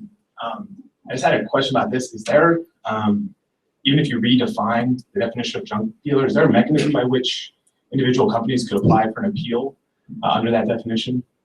If for some reason, in the case of the business that was just discussed, maybe they can't really, I don't know, the burden would be pretty onerous on them. Is there an exception that could be made for businesses on a case-by-case basis? As the ordinance now stands, even without the amendment, no, there is no such mechanism right now. Is there a reason that that would make sense to have that mechanism? Yeah. So, I don't know that there'd be a legal reason. I would defer that to Mr. Code. I think from an administrative aspect, that would be very difficult. You would basically be asking us to pick and choose on a case-by-case basis who's going to have to follow the law and who's not. I think a much more handy way of doing that rather than creating an appeals process is just get that definition as tight as we possibly can. And if there's somebody or a group, not somebody, if there's a group of merchants that we don't want it to include, we should just be careful and make sure the language doesn't include. Thank you. Thank you. Any other public comment on this report? And Rob, at some point, sign in. Okay. Yeah. Thank you. Warren Beatty, 310 South H Street. I think Chief Johnson would be able to give us some information as far as pawn shops versus junk yards versus antique dealers in terms of where stolen items usually wind up. And if you look at this with the perspective of burden versus benefit, it seems to me that even though it's totally impractical, putting that kind of a burden on an antique shop where you usually only have a one or two owner management is totally impractical. And I don't think it's gonna solve any problems. If you're talking about junkyards and pawn shops, yeah, I think the traffic, and I could be wrong, but I think the traffic through them of stolen goods is much higher than an antique store. So it seemed almost an impossible thing to do, and I would hope that we would, regardless of what might be written, not that you don't obey laws, but there has to be a little practical perspective to it also. Thank you. Thank you very much. Be sure to sign in there, Warren. Thank you very much. So I think it sounds like we are going to address that. We're going to address the wording so that we modify it. Catherine, how many more businesses in the city of Livingston are of your category of business? I can't speak to how everybody else runs their business. I don't know where they get their items, but Tamara, which is the Western Antique store, a couple doors up from me. Babalu's is a secondhand store. Junkie. The Junkies, yeah, and then the Cowboy Connection. And I didn't sign And it. then there's that. There's a big, Hold on, Jane. You can speak again, but let us finish this. And thought then I first. heard that Deborah Quillen has a place out on Willow Creek, but I think that's out of the city limits. I'm not Right. sure. All right, so I guess we want to craft the wording so that we're only targeting the real type of businesses we're interested in working with. I think that's pretty obvious. Jay Keeper, 13 Riverside Drive. On there, if you go down, I think it's where Merce Honey used to be, their warehouse. Dan Porter is creating a Mantiques business there. And I don't know how I haven't gone in there yet. I don't know if it's open yet. But I don't know how the city attorney would value that on there, if it's an antique or is it like Debo's, or I don't know on there. So I really think you need to take your time on the phraseology of the ordinance. Just a suggestion. All right, thank you very much. All right, still, the public hearing is still open. Is there any more public comment on ordinance 2059? I think we've gotten some good direction here in modifying and defining it. So there's no other public comment. This public comment on ordinance 2059 is now closed. Sounds like we will be reviewing it again with some different wording further on down the road. Yes, Mr. Chairman, suppose,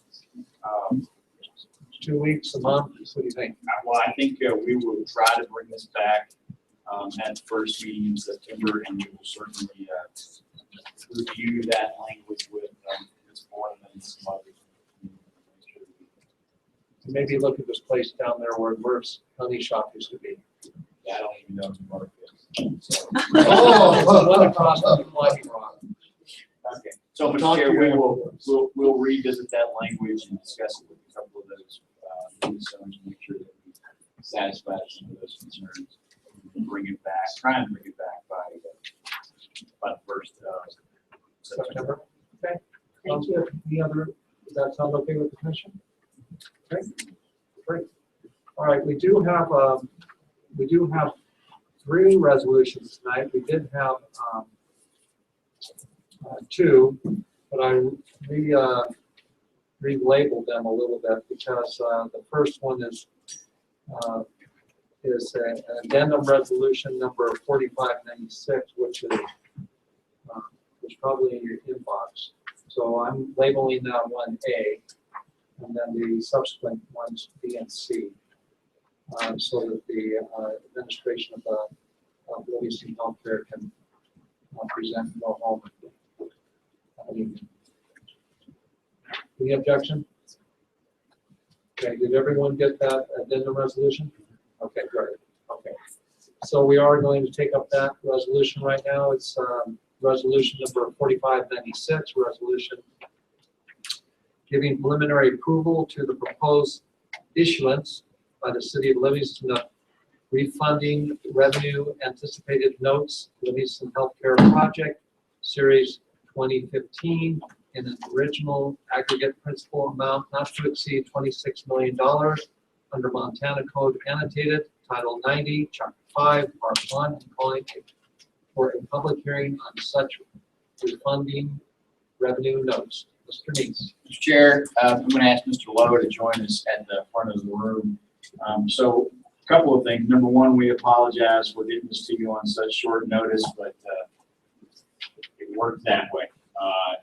Livingston Healthcare found themselves needing to do something rather quickly, and I think Mr. Johnson, our bond counsel, was able to step in and help provide some of those services. So I'm going to give you a quick overview, and then I'm going to ask Brenda to fill in the holes. I'm sure I'll have some. Basically, as the city commission is aware, we did similar financing at the beginning of the hospital project. That financing is intended to cover some of the cost of construction and eventually will become part of the long-term financing for the facility with the USDA, correct? Correct. The hospital, Livingston Healthcare, is right now in a situation where they basically need to refinance that issue. I'm going to put that way in layman's terms, and make it last a little bit longer before they actually move into the long-term financing stage. This will have, just to review, this doesn't have any effect on the city's borrowing capacity. We are not responsible to repay these bonds if Livingston Healthcare defaults. They would. But this in no way affects our ability to borrow. It's not part of our bond capacity. We do not have to carry any liabilities or escrows or anything like that. It's simply one of the phraseologies used as a conduit bond. We're simply the conduit for making this happen for the benefit of Livingston Healthcare. They need for this to happen this calendar year. They need for this to happen this calendar year, and for all of those things to fall into place, it was important that we get this on tonight's agenda. So that's how come we had it as an addendum after the packet went out. After tonight, it will come back again in a series of other documents. Will come back that will follow through on creating the legal structure under which this happens, and then Livingston Healthcare and Raymond James. Is that right? Raymond James, their financial partner, will take care of issuing the bonds and selling the bonds and all of that. So that's what you have in front of you. Brett, what did I miss? You did a pretty good job there, Ed. It really is an interim financing piece. And so the permanent financing is provided by the USDA through a low interest loan. And so this is extending that interim financing piece a year. It was originally intended just to be 2 years, but we're asking to extend it a year. And the primary reason for that is operational. That first year is always critical of any new facility. And so this gives Livingston Healthcare the opportunity to have a lower interest rate with this interim financing for this first year before the permanent financing takes into effect after that time. And then I would just reiterate the point from Ed that city tax dollars do not go to paying off this bond. The city is not liable. Livingston Healthcare is. Right. Okay, is there a motion from the commission on resolution 4596? Mr. Chair, I make a motion to pass resolution 4596. Second. Okay, motion by Friedman, second by Reddington. Commission questions, discussion, clarification. Is this for the hamburger that you're?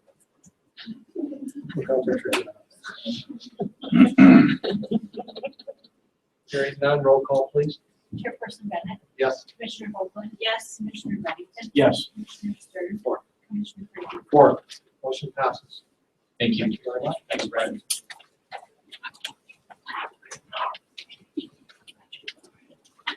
Okay, we have resolution number 4594, resolution of the City Commission of the City of Livingston, Montana, authorizing the city manager to sign the first amendment to professional services agreement with Staley Engineering and Associates Incorporated concerning survey, design, and bidding services for 2015 capital improvements project. Mr. Neese? Chair, I'm going to ask Mr. Holmes to join us at the table and perhaps clarify a little bit more after what we've already talked about on this particular contract. Certainly. So, Mr. Chair, this is an amendment to cover additional engineering costs associated with this year's project, the 2015 CIP, which consists of 3 blocks of alleys between Main and B Street from Calendar down to Geyser. So, as the commission is aware, the downtown PER study made a recommendation back in February to change the phasing of the downtown improvements. And in doing so, I think you've all seen this, but this is the phasing plan. It was to do the 2 blocks of Calendar, as Ms. Grego spoke earlier, for 2016. And so to make the project more efficient, we added an additional block. Originally, it was going to be the 2 blocks between Main and B, between Calendar and Clark Street. And with that recommendation, we decided to add the additional block of alley and do 3 blocks of water and sewer as one project. So the $7,000 is for that. I will be happy to say that if you look at the fiscal note, because the 2014 CIP construction project came under budget, as you know from the CIP and budget process, construction for the 2014 CIP was in last year's budget, and design for the 2015 was in the same budget. So we're still considerably under budget for the construction and the design of this year's project. I said that correctly.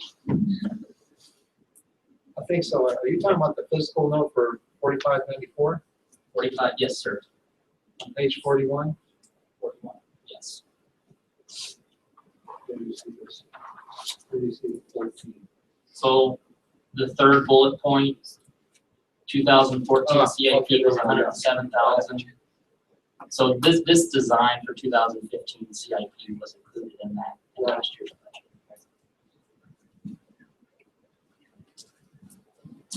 All right, is there you guys done? Okay. Don't go away, though, there may be questions. Is there a motion from the commission? Resolution number 4594. I'll make a motion, we approve, resolution 4594. I'll second that. A motion by Goldman, second by Reddington. Commission discussion. Commissioner Stern, Nothing at this time, thank you. Commissioner Reddington. Commissioner Goldman. Quick question, I'm a little confused on where we're adding, are we going south? We added the additional block between Clark and Geyser. Okay. Have we seen this before? Did this come up before? Have we had this resolution before us before? Because something seems confusing here. If I look at the 3 bullets here, total of, and I'm sure there's a very simple reading for it. A total of 800,000 was budgeted for this project in the fiscal year 16 budget. So that's for construction. That's for construction. So that's accurate because we're getting ready to start construction. Okay, including both the construction and the engineering costs. Then it says here the engineering cost will be $76,332, bringing in the total of the project up to $907,000. $1,064. How does that addition work? At the last commission meeting, we approved the construction for Williams to be at 776,000. So we had this 76, well, I'm not sure what the 907 came from, to be honest with you. Am I the only one who's confused by that? Yeah. I am? No, you're not? No. You are too? I have my spreadsheet at work. Can someone clarify that? I can. You can't? We have to clarify it. The 800,000 is accurate, the 76,000 is accurate. Without my supporting spreadsheets, I couldn't tell you if the 907,000 is accurate. So, so I couldn't tell you exactly if my math adds up. Usually my math does add up. So this 800,000 is for fiscal year It's budgeted, 16, it's budgeted. and this engineering cost is for 15. No, 76 is for 15. 76 is for. I'm sorry, Justin. No, it's okay, I'm just not, what I was doing with bullet point 1 was budgeted. Bullet point 2 was supposed to be actual. So you've already seen the construction costs. So I would assume the construction cost plus engineering costs would give you the 907. That's where I would assume that would come from, but I don't have my notes for that. Okay.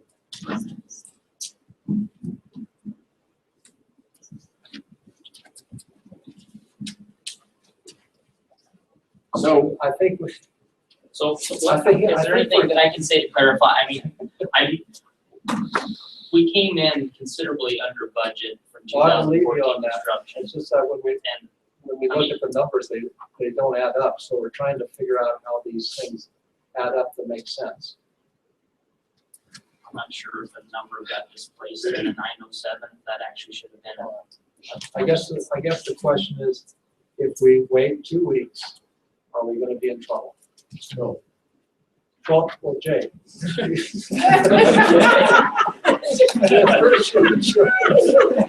appreciate your comment. I mean, are we going to be in trouble as far as timing or payment or anything like that? We can wait 2 weeks. I mean, I think I'd really like to clarify that so that we have all the numbers accurate, so that none of us up here have to pretend like we know what we're talking about. Does that make sense? That makes And I'm not trying to be rude or facetious or anything. I think that that's part of our responsibility is to make sure that we're approving things accurately. And the other thing I'd like to mention is that there seemed to be some discussion about we were approving something for Staley for engineering that had something to do with the vaults for next year. That is not the case. No, it's not. So I want to just make sure that that is clear in the minds of everyone here as well. This is for an addendum to an engineering that we already initiated, correct? Okay. But as long as we get the numbers right next week, I think that, I think we'll be good. I'm sorry for holding everyone. Well, I apologize. I should have looked it over. That's I made sure okay. that all the numbers were accurate, so I apologize. That's okay. Does anyone have any other points of clarification before we move on? Okay, so this is, so we did already have a motion and a second. Do we rescind that or table it? I always forget what the right call is. Okay. And we have a motion to table this. I make a motion we table this until next meeting. Okay. Motion by Friedman. Second by Reddington and Holborn. Okay. Table. So we'll table it next week. Thank you very much. Thank you for your understanding on that. Appreciate it. All right, we're moving on to resolution number 4595, a resolution of the City Commission of the City of Livingston, Montana, that intends to fix the tax levy for fiscal year 2015-2016 and giving notice of a public hearing thereon. Mr. Neese. Chair, I'm going to ask Ms. Hogue to come to the front of the room. And we all need to be thankful to Ms. Hogue tonight. She's coming in on her vacation. I'm happy to do so. What I was planning on doing. So the fixing of the tax levy is the final step in our 2015-2016 budget process. Typically, municipalities in the state of Montana wait until they have their taxable value before they pass a budget, which usually means that they don't have an operational budget until October. That does us no good when the height of the construction season is in the summer, and we'd like to know what we could actually spend.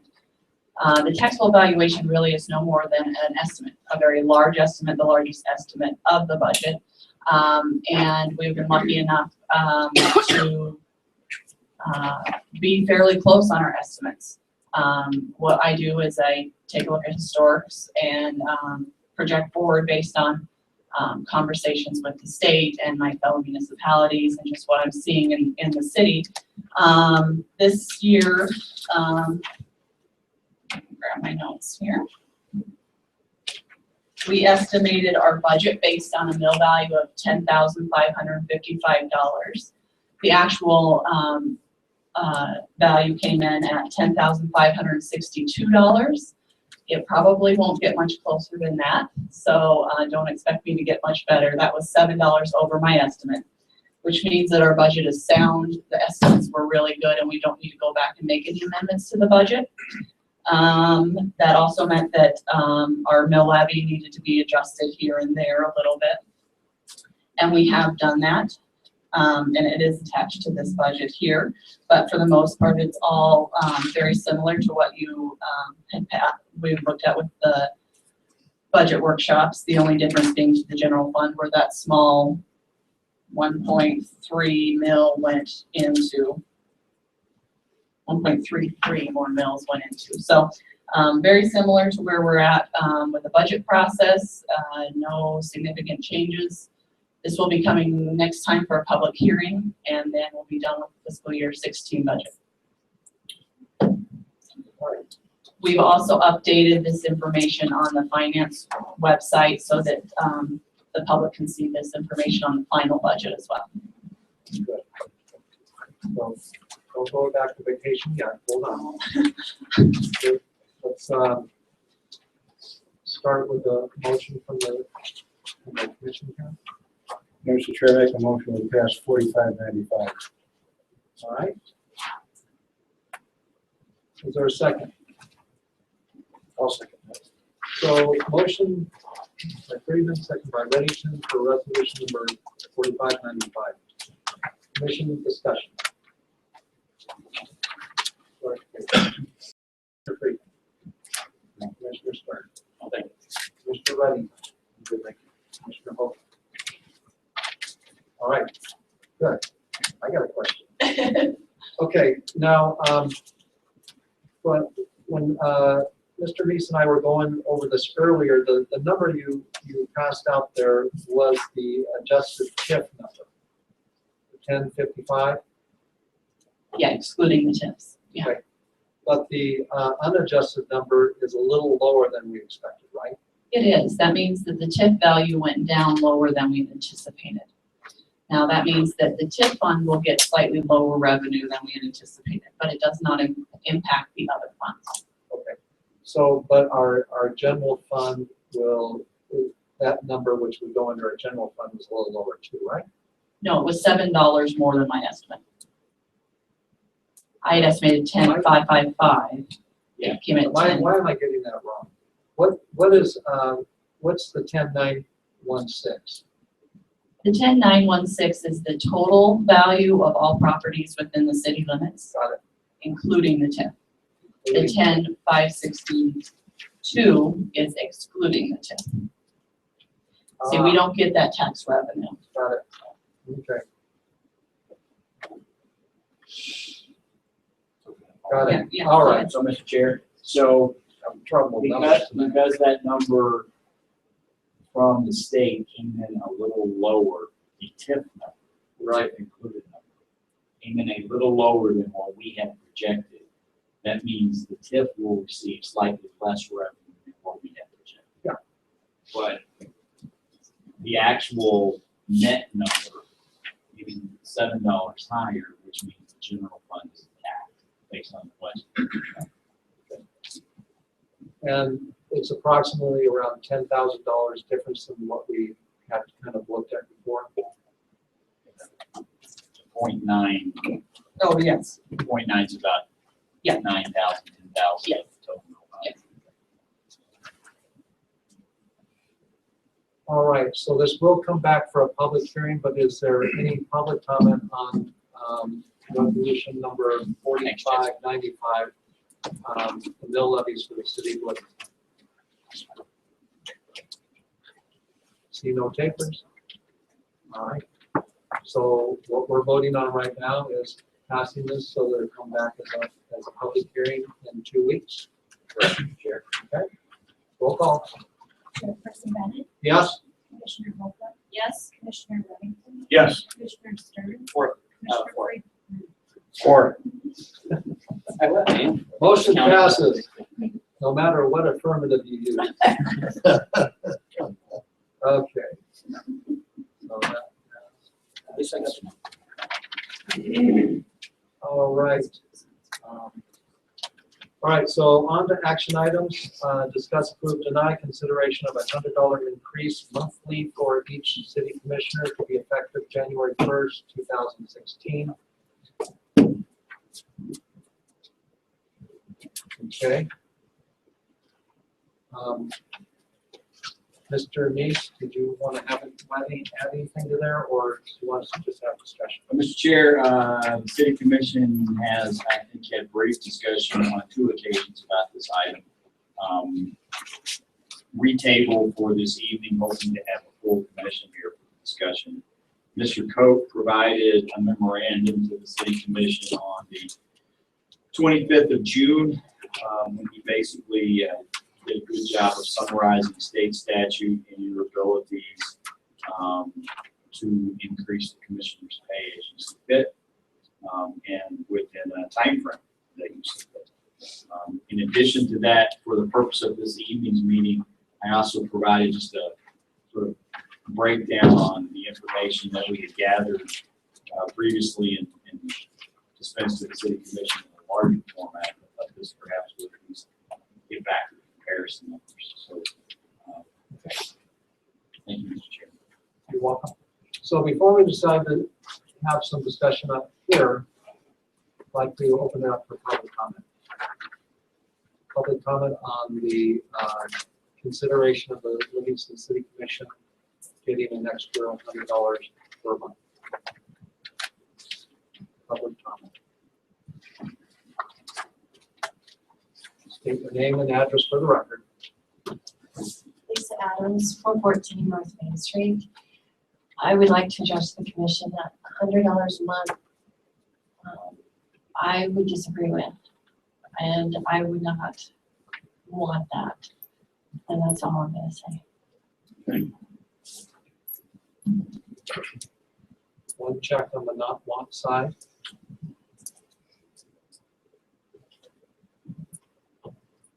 Any other public comment? Sure, state your name and address for the record. Ryan Rivard, 812 River Drive. I would like to comment that I absolutely agree that $100 or more should be given to you guys. I think the amount of time and effort you put in is amazing. I appreciate all that you do. And I think that if we figured it out, I had spoken to at least 2 or 3 commissioners. I think you guys make under $2 an hour. So I would encourage you to take the $100, if not more. So I appreciate all your work you do. And as a volunteer for the city, I understand how much work and time it is. And I appreciate everything you do. And I think that the $100 is more than necessary. That's it. One check on the yes side. All right, any other, thank you very much. Any other public comment? Any public comment? All right, if you want to say something, please do. If none, we're going to close this portion of it, and we're going to discuss up here. No other public comment? Okay. Commissioner Freeman.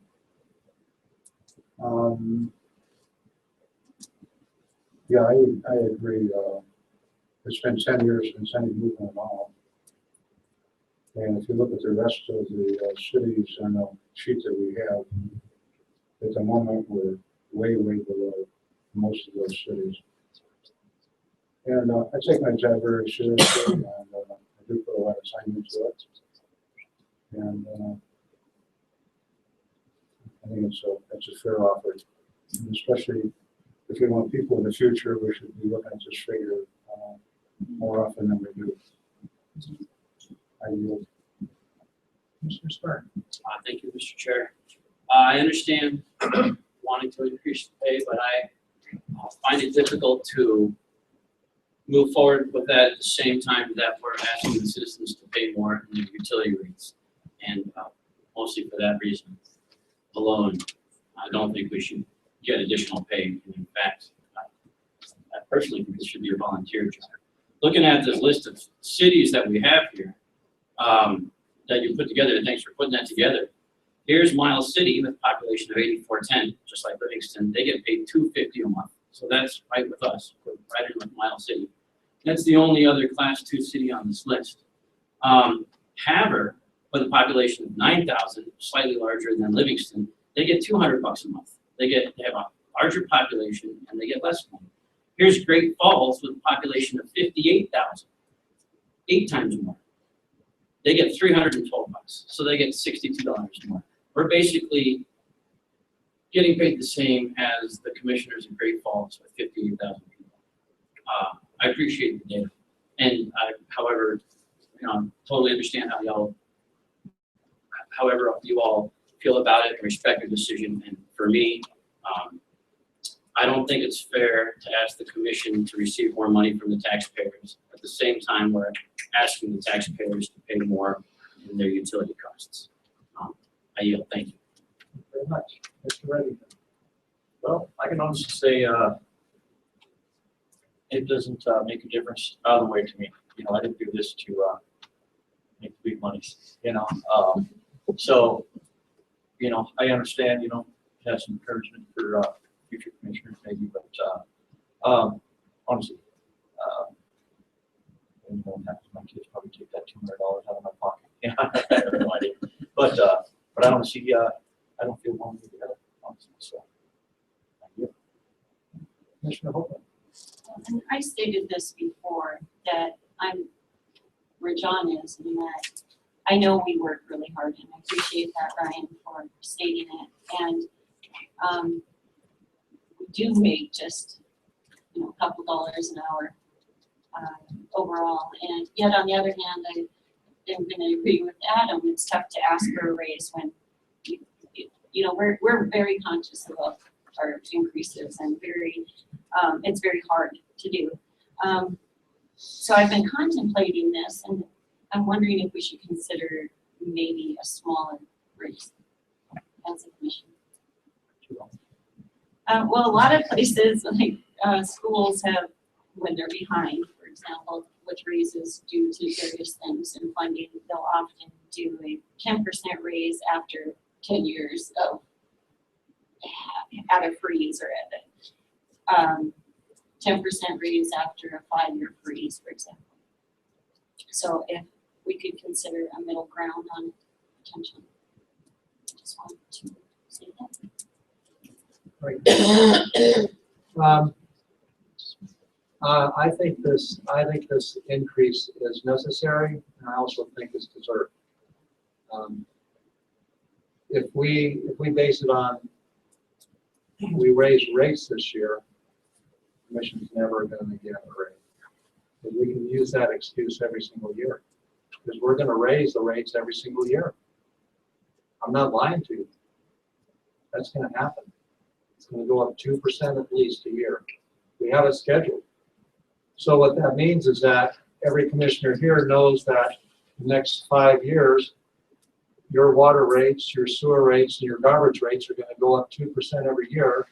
So for the next 5 years, we can say, no, we're not going to raise these because we feel guilty because we're raising rates. I don't feel guilty for raising the rates. I don't like to raise rates. I don't like to raise taxes, but it is for the best interest of the city. and for the future of the viability of what people expect from the city. So there's no guilt on that.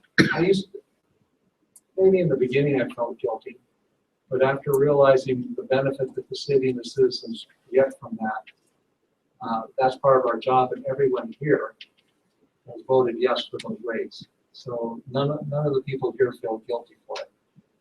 If we consider that our job is volunteer, then we should get nothing. And where do you find the balance between volunteer and something? What is the right something? We haven't raised them for 10 years. There's been no addition to the city commission for 10 years. Shall we wait another 5 years? How many more years? 10 years? Do we want to increase it $10 a year for the next 10 years? I think every commissioner here puts in a lot of time. They put in a lot of effort. I think it's a valuable service that these people are doing for the city itself. I think they deserve the raise. I don't feel ashamed about that at all. I'm really happy the way the city is running. We have so little debt compared to state, other municipalities around the state. I mean, our debt pales in comparison to the federal debt. I mean, we can't even touch it. We can't print our money, so we can't have the same type of debt the federal government does. This commission puts in a lot of effort to make sure that the city is run properly. You're here tonight because you have direct access to us at every meeting that you want to come to. I don't think it's excessive. I don't think we should feel guilty about it. I think it's a benefit to those who deserve to have a little bit more, and an incentive to those who are going to be here. Obviously, John is right. No one's here to get rich. If we were wanting to get rich, we would have said, okay, we want a $10,000 raise. I'm not wanting to get rich. We're looking to have appropriate compensation for the volunteerism that we're doing. What that number is, it's a guess. It's a guess number. You know, the suggestion was $100. I think $100 was appropriate. I'd vote for it. Sounds like there'd only be 2 people that would vote for it. So I think that, you know, I have to disagree with the commissioners who are against this. The rates have nothing to do with it. We'll never get a raise if we do it by the rates. We haven't had one for 10 years. That's well deserved. I've been on here for 5 years. I see what people do. I see the pressures that a lot of these commissioners have to go through sometimes when we have very controversial issues. Some people lose sleep. Some people go to the hospital. Some people lose money from work. I don't think anyone here should feel guilty about what they're doing and asking for a little bit more money per month. So that's my position. And if there's no motion, we'll table it and we'll call it good. Mr. Chair, I noticed that nobody on this list volunteers. Nobody. I'm on the board of directors of Senior Center. We meet once a month. I run a church organization. We meet once a month. My Social Security, I'm told, is 0 inflation. So I get pennies raised at the with the Social Security. The fund's been wrapped to death. We're trying to make this interesting in the future, and I put a heck of a lot of work in here. I don't feel guilty at all. And as Commissioner Bennett says, we are increasing people that work under us. The city's at 2%. everybody moves along. I think after 10 years, I like the $100 or more. They add more to it, but more than fair enough. And I consider my time that I put in here very valuable and conscientious. And I'm trying to set the thing for the future for the people that are coming on. Think about it. I do. All right. Commissioner Holman. Can we consider smaller rates, What's your suggestion? $50? $50.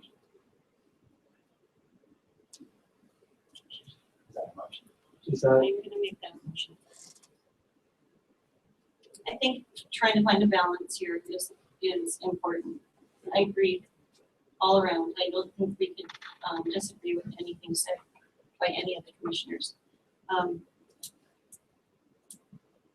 And yeah, 10 years is a long time. $100 sounds like a lot. So I'm going to make the motion to increase it by 50. Do I have a second? You have to say that. Is it too late to make a motion for the $100 after this new voice? so there's no second yet. There's no second, is there another motion?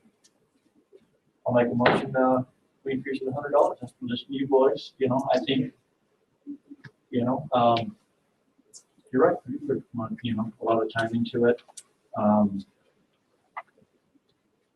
don't look at it that way, you know, but I think, you know, I appreciate what you guys say, you know, that's more than fair. So, yeah, I do make a motion that, we, increase the, monthly rate of $100. It's a motion. Second. So motion by Reddington, second by Friedman. Further discussion?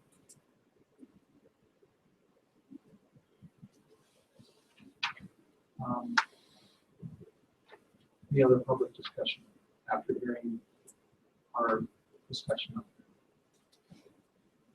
Okay, roll call. Oh, come on up, yeah. Just state your name and address for the record. And everything 1218 Ridgeview Trail. I just thinking about the future of the commission, I agree with Mr. Friedman. You don't want to limit possible candidates for commission to people who either are unemployed and have time to volunteer, or rich and have time to volunteer. But the hardworking man who doesn't have a lot of time, you make it a little bit easier for him, or woman, and he might be a very good candidate. And I don't think you want to rule out qualified people to continue the good job you're doing by making it too much of a burden on them. So Mr. Chair. Yeah. Can I just clarify? Sure. So, according to Mr. Coates' legal opinion, what would actually be required is an amendment to the budget. There's a budget resolution that's, so if perhaps if I can suggest that perhaps Commissioner Reddington might amend his motion and direct the staff to bring that resolution back. Is that a budget amendment resolution? That would cover $100 increase. Okay. If you're comfortable. Yeah. I just, that would satisfy, I think, the language and we'll bring that resolution back. That's correct, yeah. Mr. Macy's suggestion is, the proper course. So you want to amend the yeah, motion? amend that motion, to direct registration, bring back a resolution. Right. There's a second on that? Second on that. Amendment? Okay. Roll call. Chairperson Bennett, Yes. Commissioner Holman, yes. Commissioner Reddington, Yes. Commissioner Stern, Against. Commissioner Freeman. For. Thank you very much. Motion passes. All right. Action item B. Discuss, approve, deny a draft resolution number 4595 on behalf of the Urban Renewal Agency, a resolution of the City Commission of the City of Livingston, Montana, approving the Livingston Urban Renewal Agency's facade and energy efficiency improvement programs for building within the Urban Renewal District and authorizing the Urban Renewal Agency to implement such programs. Ryan. So it's the same thing that we had last commission meeting 2 weeks ago. However, there has been an update from the city administration and the finance department as to our financials. The only thing that I would differ about the financials is that they have another $100,000 from the URA for 2017 towards the CIP.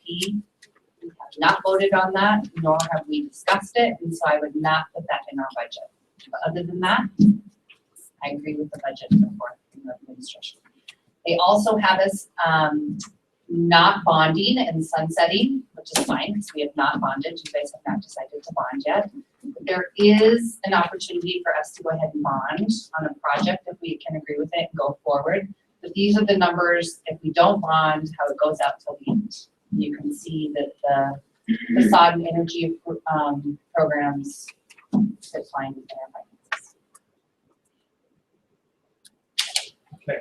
So another clarification. So Ron, are you saying we have a third year of 100? You think we have a third year of 100,000? A second, No. we've only voted on the first year and not on the second, nor have we discussed it, nor are we, it should not be on the budget. Okay. So it's minus 100,000. So if you flip to the next page.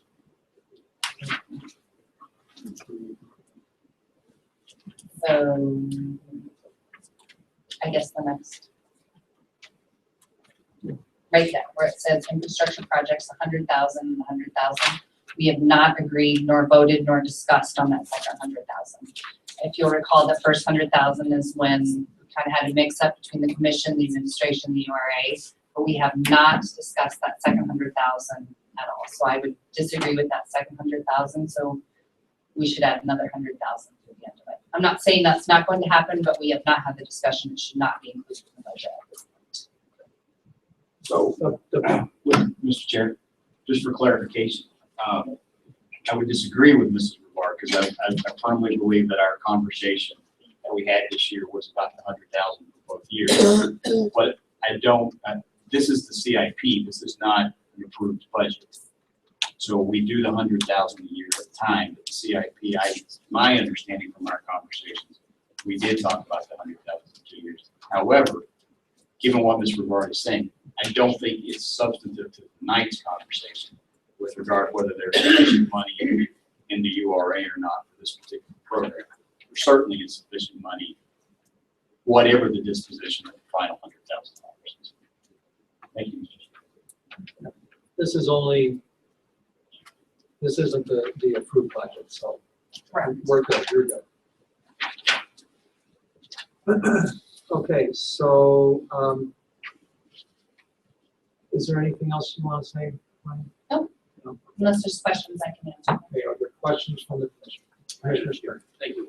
To begin with, Jesse, do we know what the reduced increment going into the urban renewal fund this year, is it dramatic?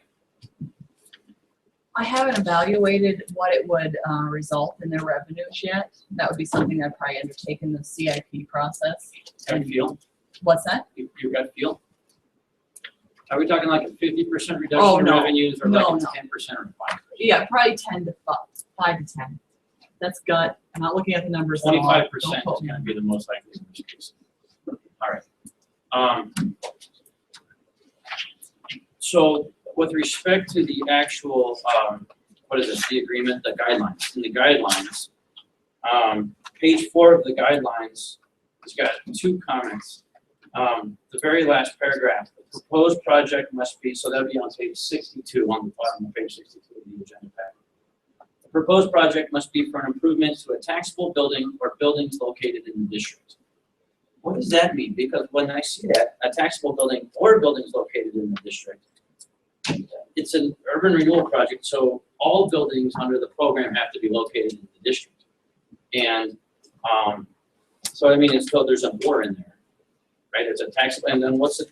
So a taxable building, I presume, is something that's not like doesn't have to pay property taxes because it's a private entity or something. Are you talking about maybe a government building like? Well, I don't know. That's the question. Oh. So with respect to the or, it's building or buildings, so 1 or 2 buildings. To a taxable building or buildings located in the district. Does that mean that the Lincoln School would be unavailable to avail themselves of this fund? If the Lincoln School is now paying taxes, Um, or property So- taxes, and that's, I mean, obviously, that's something that we could. Right. So, for historical or cultural context, cultural edification, that debate has been an undercurrent in discussions of urban renewal fund allocations since I've been involved in the urban renewal agency since like 2008. Not that it's a contentious discussion, but it's a discussion. Should we expend the funds on buildings that don't pay property taxes? And I think the Lincoln School falls under that. And as I'm just one commissioner, and I'm not speaking for the commission, but I am speaking for myself to vote on this project, I think it is reasonable to spend urban renewal funds on those sorts of buildings, because as those buildings get improved, it raises the quality of the whole urban renewal district, makes them safer, makes it nicer, and improves the value and worth of the whole urban renewal district. So I would not be displeased if that condition was removed. And so perhaps when it's time to make a motion, we can do so and then discuss. The second item, and thank you for the clarification. Single-family properties are not being considered for the program at this time. That is problematic, at least to me, again, just because it's just as one commissioner.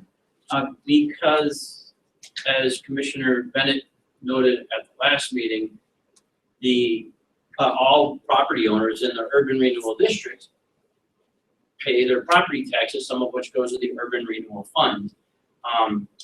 And so it would be fair to spend those funds on residential homes as well. I could understand different criteria for residential and commercial homes, for sure. However, we could also make the counter argument, and it's worthwhile to do so, that even though they don't spend the funds on the residential building, if the adjacent urban renewal district increases in value, that will increase the property values of the residential buildings as well. But looking at it as a pure infrastructure improvement program, if there were some conditions and guidelines whereby those residential homes could improve themselves, perhaps with smaller allocations, I would look kindly upon that.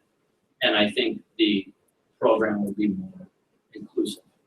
Those are my primary two comments. And other than that, I think the program is really good, and I'm excited to see it. And I think it is a good job on the guidelines. Like, I read some of the other urban renewal programs, the guidelines for those programs, but one step in.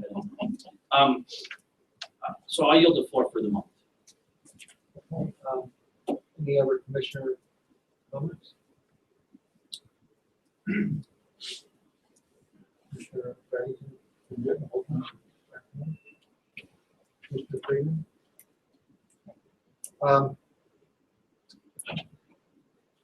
So, okay, just a point of clarification here.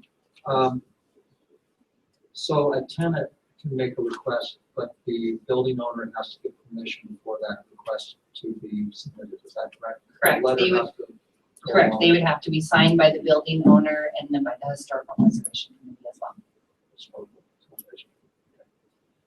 And under the preliminary eligibility requirements, you're probably wondering why you're getting all these questions this week instead of last week, right? It's all right, because you had time to look at them.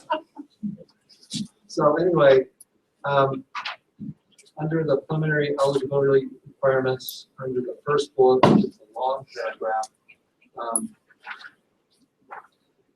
it's the last sentence here. Energy efficiency upgrades also include clean alternative energy projects. Should we be specific about what those might be? Well, we went back and forth in administration, and we didn't want to be specific because of the plethora of projects that it could be. And so that's why Mr. Mee suggested that we put in that if they got a grant from someone else, that we take off the grant and then the rest is considered.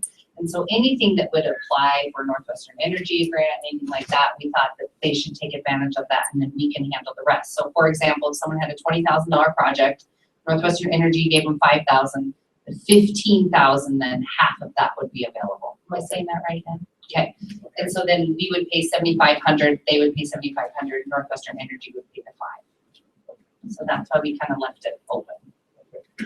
So the thinking behind that part is that the clean alternative energy part would be, usually those type of things have some other granting systems already. Correct, and we They would want to avail help. them of themselves first before asking the URA. Absolutely. They would say, we have this project, we're already getting this amount from such and such organization, and apply for the other through the URA. Correct. Got it. And let's see. Then I think I was asking Mr. Coach here before the meeting about this point number 10, prevailing wages. I'm just wondering, can we require that? Do we require that? That's my question. Can we legally require that? Mr. Chair, it's my opinion that yes, we can require it, and I think the city should actually do so. Since city funds are being used to fund these projects, we should make sure that the people working on the projects are making the money that they deserve to make according to prevailing wages in the state of Montana. As long as you feel like we can legally defend that. And is this something new, the voluntary condition about not requiring, but asking about having a sign on the business about URA funds being used? Oh, is that new? Where did you see that? That's on page 10.11. That is new, but So those, there were plaques put on the benches and the garbage cans and on the Gregory Street Arts program pieces. Are there? yeah, but not on any private property, Oh, interesting. So that's a new addition. as far as I view, correct. But it's voluntary. I understand that. It's voluntary, Mr. Chair, and it's very similar to what, it's voluntary, and it's very similar to the kind of signage that existed, for instance, at Gills when they took the revolving loan fund dollars, or at Granite Physical Therapy. It was temporary signage just to let the community know what was happening, and then it comes down in a 12-month period of time. Basically, just a way of communicating the efforts that the URA is making in that regard. Okay. And two more points. On the last page, page 12, point number 3, application process, city commission review and approval. I would still like to see these not be inserted in the consent items, but rather a agenda item like we normally do. My only concerns, we went round and round with that, Eric and I did. My only concern was, since they've been vetted with the URA and vetted with historical preservation, and if we have 350,000, if we have, say we have 30 people, that's what you want, is for 30, you want me to come up and show 30 individual pictures of what they're gonna do, because they've already gone through the historical preservation, they've already gone through the URA committee, and then the URA board, and then that. And so we knew that as a consent item, you guys could always pull them, and I would give you the information, but I just figured for time's sake, and I even did it with the URA board, is that once they've gone through committee, the URA board will just look at it, you know, as a total project, and they have questions and they'll pull it. And so that's what my thought was for the city commission, is that if it was a consent item and if you had any questions, but these could be $1,000 projects. So we could have 3,000 projects come through of $1,000, like I want to paint this door for $1,000. And I personally didn't think you guys would want to see each door painted. I thought that maybe you would trust the URA board with our decisions in historical preservation to go through and say, this is what we recommend. I understand if it's a big project, but I just figured. I was thinking more like along the lines that you brought up a good point about multiples at one time. So you're seeing this as multiple projects into one consent item? I hope so. You know, I hope this program just goes crazy and takes off and we run out of money within the first 2 months. Is my hope, but well, you know, I don't know. The same principle could be used as an action item. Okay. you know, that you're gonna bring 30 applications. We're approving 30 applications. Even if it was a consent item, I think that it would be, I'm assuming that you'd have the 30 quantities listed with the recipients, I think. Sure. Yeah. Would that So be- would you want them to come to the city commission or just me? Or how would you want to handle that in front of the commission? Well, I think it could be one action item. Okay. Where we're approving the same thing, but not under consent. That's all the only difference. Okay. Yeah, you could still have 30 items there, I think. Does that sound appropriate? But just so that we still put our attention on it, because it's always been the, And just as a question of clarification, Sure. do you want the pictures of what they're gonna do before and after? Do you want all the information or just the URA has approved this amount for this project? I think, yeah, I would like to, let me finish my last question, then I'd like to Okay. hear from other commissioners on this point, because I don't want to make it a burdensome to you guys. At the same time, I want the commission to feel like they're getting the appropriate input. Okay. The only other question I had was, I think Commissioner Stern referred to it, and it was about the taxable buildings. I don't know, I have to think about that for a little bit, because it seems to me that if you're within the tax increment district and you're paying taxes, your level of taxes are coming off and going into the URA, that you have some input into it. I'm a little concerned about giving that money to non-tax entities, but you know, I want to hear what the other commissioners have to say about that as well. So two things I'd like to get some clarification on from other commissioners. Non-tax buildings getting taxable tax increments, and how you feel about putting the 30 or 10 or how many projects at one time into an action item rather than consent, so that we're conscious about that, because consent items have a tendency to be kind of brushed over a little bit more. I think these are too important. Just my thought. So I'd like to hear what the other commissioners have to say.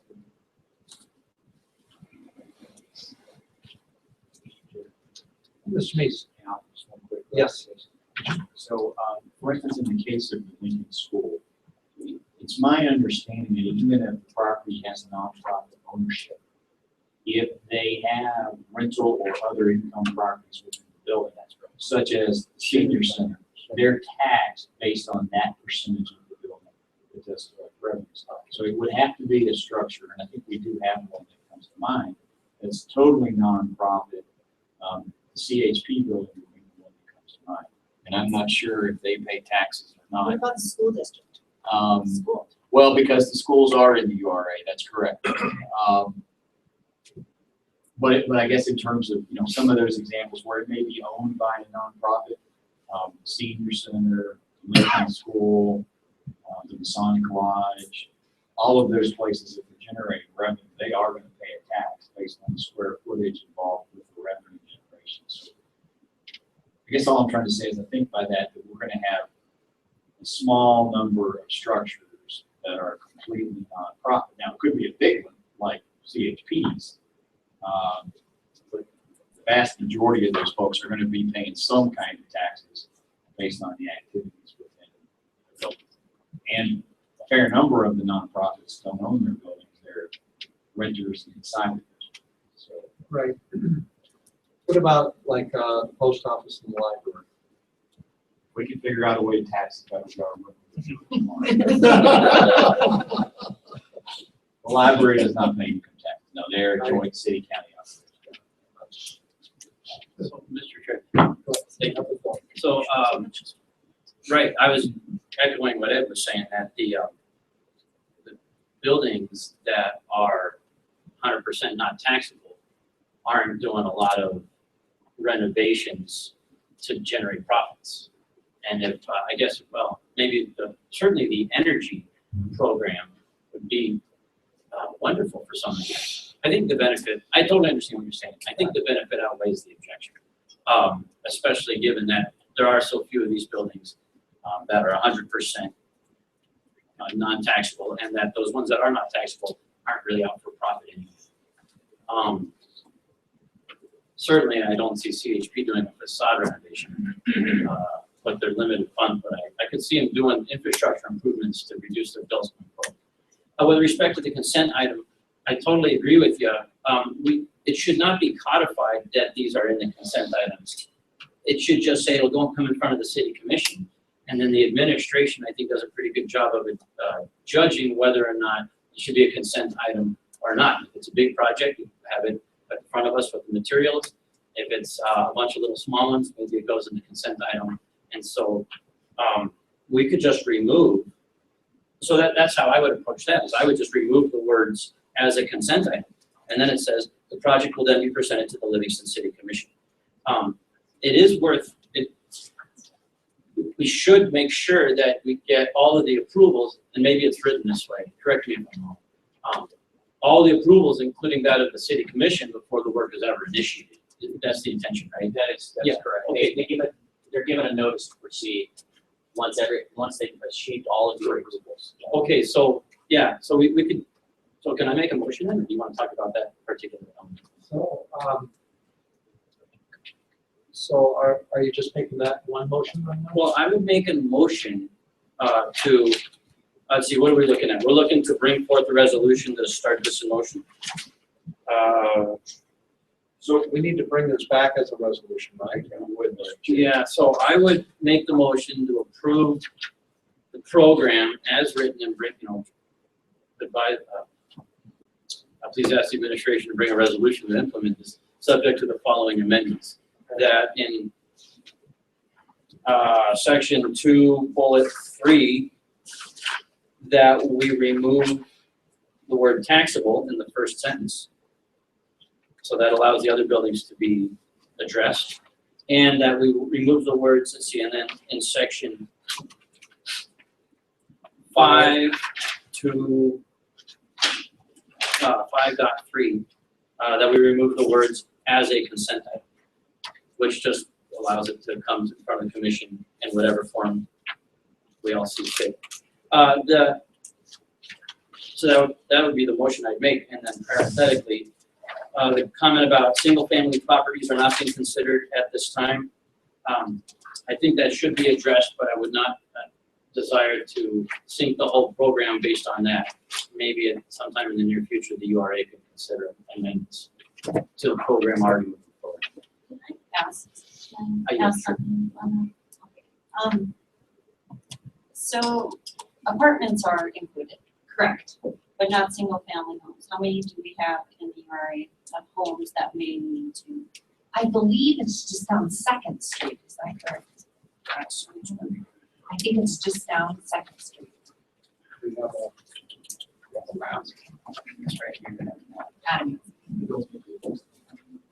So these homeowners pay into the TIF, correct, but they don't have any rights to the TIF money like the rest of the people paying into the TIF.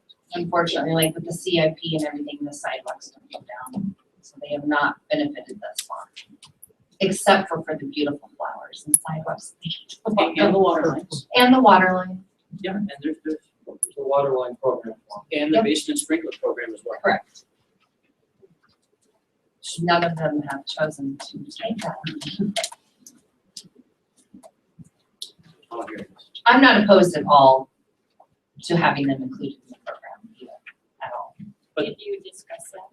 You know, as a whole, we just talked about the whole TIF district, and actually, Eric and I sat down and we just legalese it up, and so I don't even think we pulled that out, but, you know, no one was opposed to it. We, the board, thought it was the entire TIF district. We didn't realize that it was separate, so.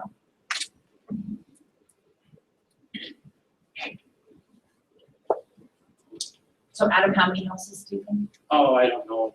It's just down the Second Street, the last block is Second, correct? I'm gonna have to think about it. Okay. Yeah, I think there's a second, there's a B Street. B Street goes all the way to Geyser. You know what, we've got them itemized in budget alignment plans. It's a good thing I brought all these numbers. There are some. I would encourage the URA to consider extending the program with different guidelines, different numbers to residential homes as well. So that every, Yeah, we're discussing it, so we can move back that information to us and your feedback. Okay. so let me make a motion if that's okay. Before you do, may I clarify one other question? So out of fairness to all the owners, building owners who could benefit by your programs, how will URA and the city work together to inform everyone equally so that they all have an equal chance to benefit? So we've thought long and hard about this actually, and we have an account at InstaPrints that I'm going to use, so we're gonna come up with a letter. Eric and I are gonna sit down and draft a letter, send it out to every business owner, or building owner, excuse me. And then I am actually going to go knock on some doors, and just start, everyone will get the fair chance, the owner, and then I'm going to go out and try and implement this and sell it. I'm gonna have a little sales piece okayed by Eric that says, this is what the program is, the 10 bullet points or whatever. This is what you need. This is the program guidelines. Go get this signed by your landlord. There you go. So basically this is the one program you can ask the entire board I'm completely passionate about. This has been my, if we can, I keep saying it's like a facelift to downtown. If we can just simply do a facelift to downtown, how amazing it would improve this community. And so for me, this is, it's really important to me, and I plan on taking it on personally. And then also Joe DeVries, who, watch out, Joe DeVries, who has recently stepped off the URA for a job.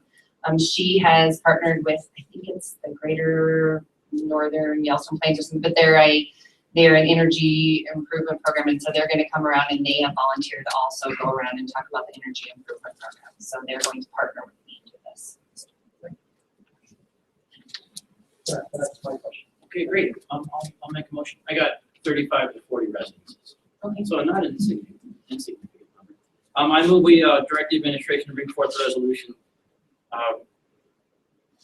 putting in place this program, subject to the amendments stated before. Would you like me to say them? Please. So subject to the following two amendments.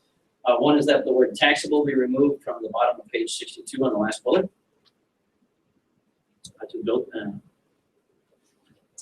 Or I guess the words "be taxable" be removed. So the phrase turns into "to building or buildings." And the second amendment is that on page 12, item 3, the words "as a consent item" be removed. I'll second. All right, so there's a motion and a second to bring back this resolution from the administration. Is there any other public comment on that? Any public comment? Commissioner discussion. Roll call. Chairperson Bennett? Yes. Commissioner Holton? Yes. Commissioner Remington? Yes. Commissioner Stern? Commissioner Frazier? Four. Motion passes. Thank you so much. Thank you very much for your hard work tonight. Thanks. Appreciate it.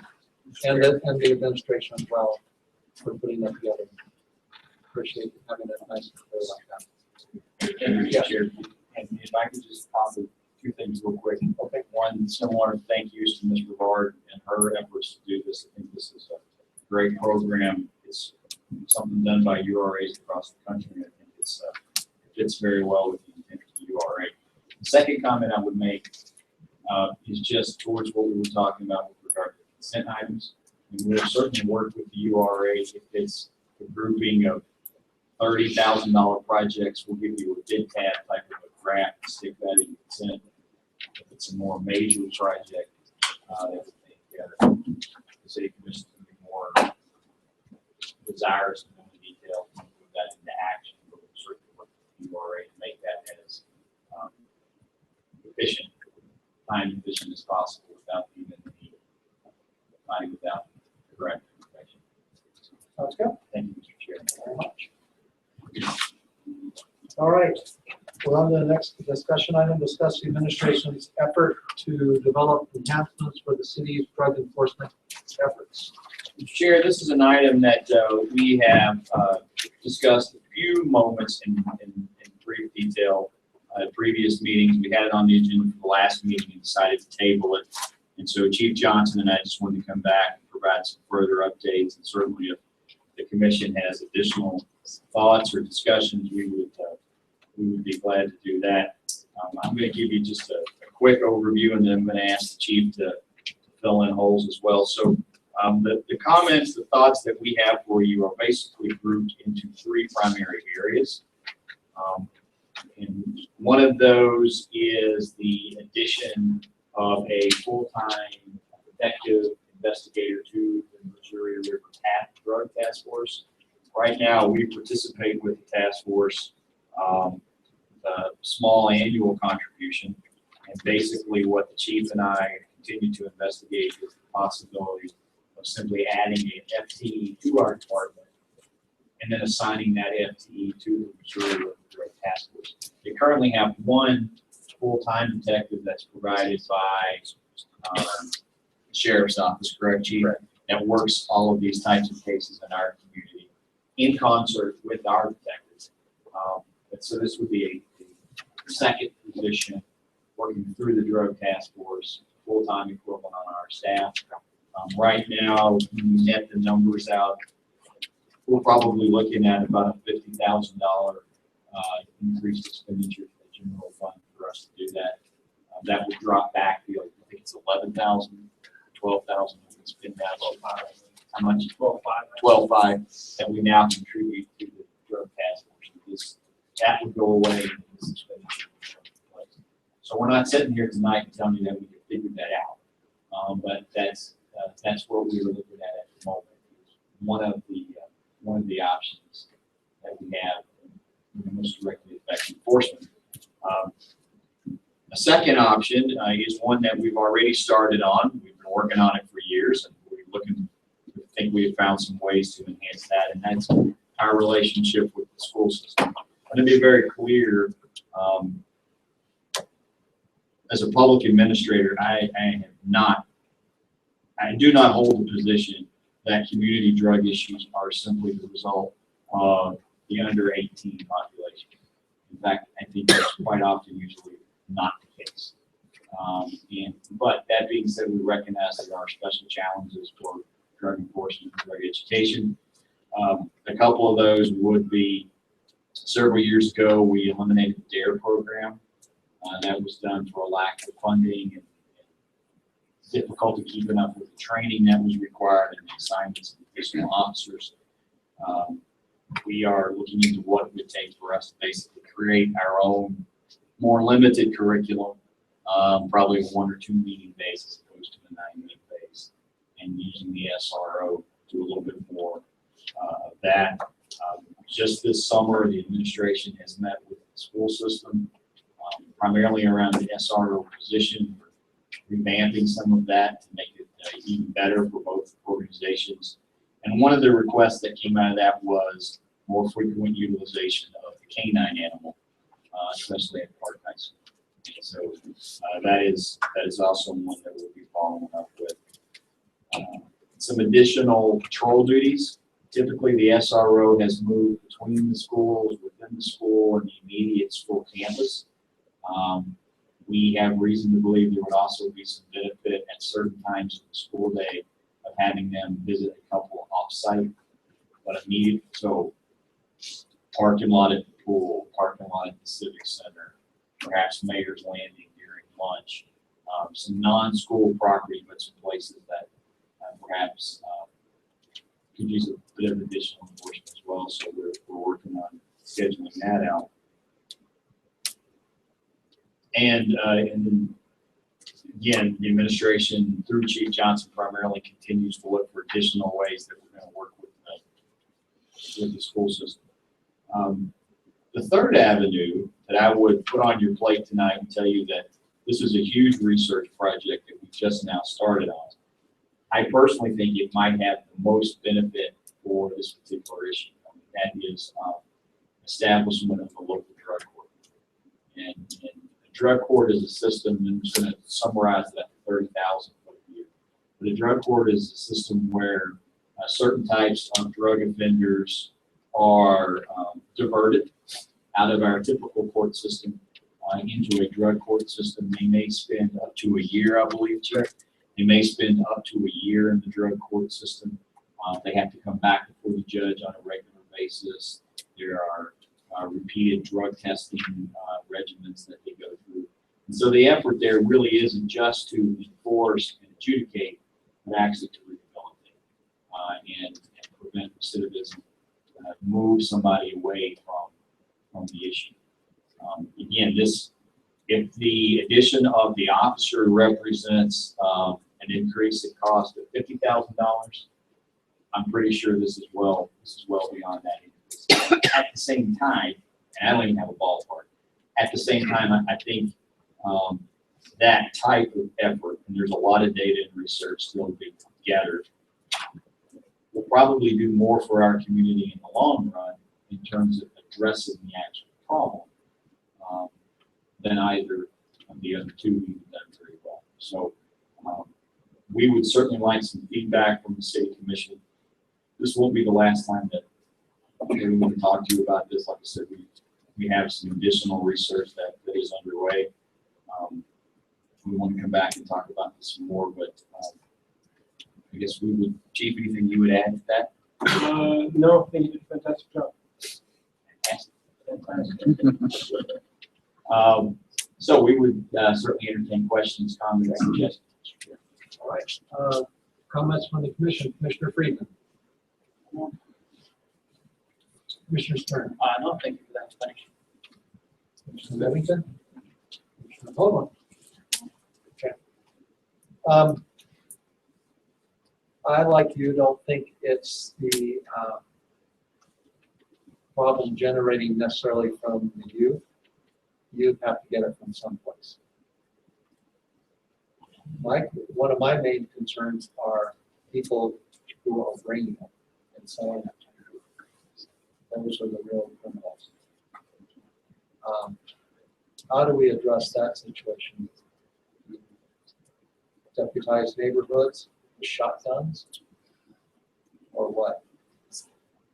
I know that sounds funny, but there are communities sometimes who have to take things in their own hands. I'm not suggesting that. Please do not quote me on that. What I'm saying is that that's where the real issue is.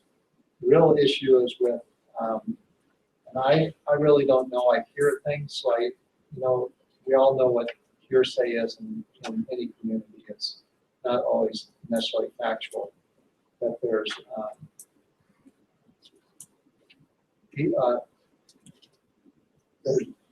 lack for a better word, gangs who bring this stuff in. They must have chains of selling. How do we address and get at the root of that type of problem?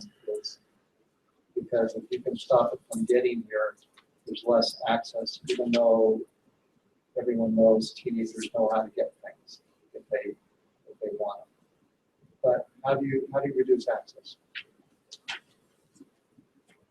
There have been some very large cases that have developed in Livingston that have gone nationwide, California, even into Mexico. The Missouri River Drug Task Force, they work primarily in these regions. That they are the best access for that thing is they develop a case and they'll follow it all the way up the chain until they can get the big fish, basically. So that, as far as what you're addressing, the Missouri River Drug Task Force is by far the best option for that. Okay, so that's their avenue, that's their focus. Correct. Okay, that's where they're after the sources. Correct. Yes. But as far as internally within Livingston, these are some suggestions at this point for possibilities to enhance enforcement and rehabilitation at the same time. Correct, Mr. Chair, and the chief, as the chief said about the Missouri River Drug Task Force, that was one of the things that we are trying to continue to figure out from a cost standpoint how we might be able to do that. That's option number one that you had mentioned. Yes, sir, and they would be part of that same network, that same alliance, if you will, within the drug task force. The chief described following right up the ladder to the big fish. So we still have the problem with medical marijuana in Livingston, about the gray area where it's very difficult for enforcement to determine the difference between, legal growers and people growing extra to sell on the side. I mean, is that still a difficult enforcement issue? No, I think two legislation sessions ago that got cleared up a lot, and so that helped us a whole lot. Okay, so that kind of made the line a little brighter. Right. Okay. Is there any public comment on this issue? Any public comment on developing and Haskell City's enforcement efforts for drug use in the city of Livingston? Jay Keeper, 13 Riverside Drive. I think this sounds like one heck of an idea. I think it's something the city should look at. That's all I have to say right now. Oh, yes, I did have one question for you, Dale. I was wondering if there were any city courts the size of Livingston that dealt with this area. I don't know off the top of my head. I have to do a little more research about the size. So you have 2 weeks. Are you asking, Jay, are you asking about drug courts? Right, the drug courts. I mean, I don't know all of the communities that have drug courts yet. That's one of the things that. Well, that's why I said I'll be back in 2 weeks. I know you're all assuming excited. you'll have an answer in 2 weeks. Is there any other public comment at all? No other public comment from the commission? Okay. All right. Did you get enough from us on that, or? I did, Mr. Chair, and again, we don't intend to let this fall off, so I would say we'll be back shortly with further information and continue to update the city commission and ask additional guidance. Okay, great. Thank you very much. Appreciate it. All right, moving on to discussion item D, discuss administration's late submission of Tiger Grant application. Do you have any further comments besides your letter on that? I actually do, Mr. Chair. What I would like to do is ask our Administrative Services Team Director, Lisa Lowy, to join us at the table in front of you. Okay. If that would be okay, Mr. Chair. Yeah, certainly. And I'm going to move over there just so we can compare. Oh, okay. So, Mr. Chair, at the last meeting, the City Commission made a request that we bring back some additional information with regard to the Tiger 7 grant application and its late submission. And so I put that in a follow-up memorandum on August the 12th. And I just would like to review that very quickly. And I'm going to ask Ms. Lowy to do something for us, and then we'll be open to any questions that the City Commission has. So the first thing I did is laid out as detailed a time frame as I have with regard to how the events occurred over those 2 days in June, 4th and the 5th. I think that pretty much speaks for itself in terms of that information. The commission made a request with regard to Dow HKM, I guess with regard to the fact that there was some sentiment that they came in too late for the grant to be, well, they came in on Thursday, basically. The grant deadline was 10 o'clock Friday morning, that they should have had the grant to us earlier, and that would have allowed us to fix some of these issues when we caught them. So I did have a conversation with Dow HKM on the telephone today. Mr. Odegaard and I have played some significant phone tag, and our conversation on the phone was that he was willing to not bill the city for several of the hours that he had on this project. I think it's going to amount to somewhere around $1,200 or $1,300. And so I will follow up with that information in more detail to the city commission. You raised the same issues that I raised, I think, last time, that while certainly the grant application didn't get submitted, that the work won't be lost. It will all remain in the application and will be part of our next application, although they were, just like us, as frustrated by a late filing as well. So there was a request just for the administration to be a little bit more specific about some of the lessons that were learned with this particular project. I suppose some of them go without saying, but I do want to walk through some of the major ones. First off, once the process was concluded, we did reestablish our grants.gov federal database passwords, email authorizations, and those types of things. And that information is located in several spots across the administration, several spots, but singularly owned. So it's not like everybody has access to that, just more than one, less than five type of thing. We also have discussed and created a process that will go in with our new grant writing procedures. Basically, it creates what we're calling pre-submission meeting. We'll have that about a week out, at least a week out in the future on major grant applications, where we go through all of our final checklist and we make sure that everybody's on board what the established final dates and times for submission and grant submission are, so that maybe it's a little bit, not maybe, that it will be a lot less fluid in terms of, oh, it was Tuesday afternoon, it ended up being Thursday. So that's another process that we fully defined for how we're going to move that forward. And then again, our project timelines will be established far enough so as to allow for rectifying unforeseen difficulties. So one of the things that we discussed last time was the process of resetting the federal database was at least a 48-hour process.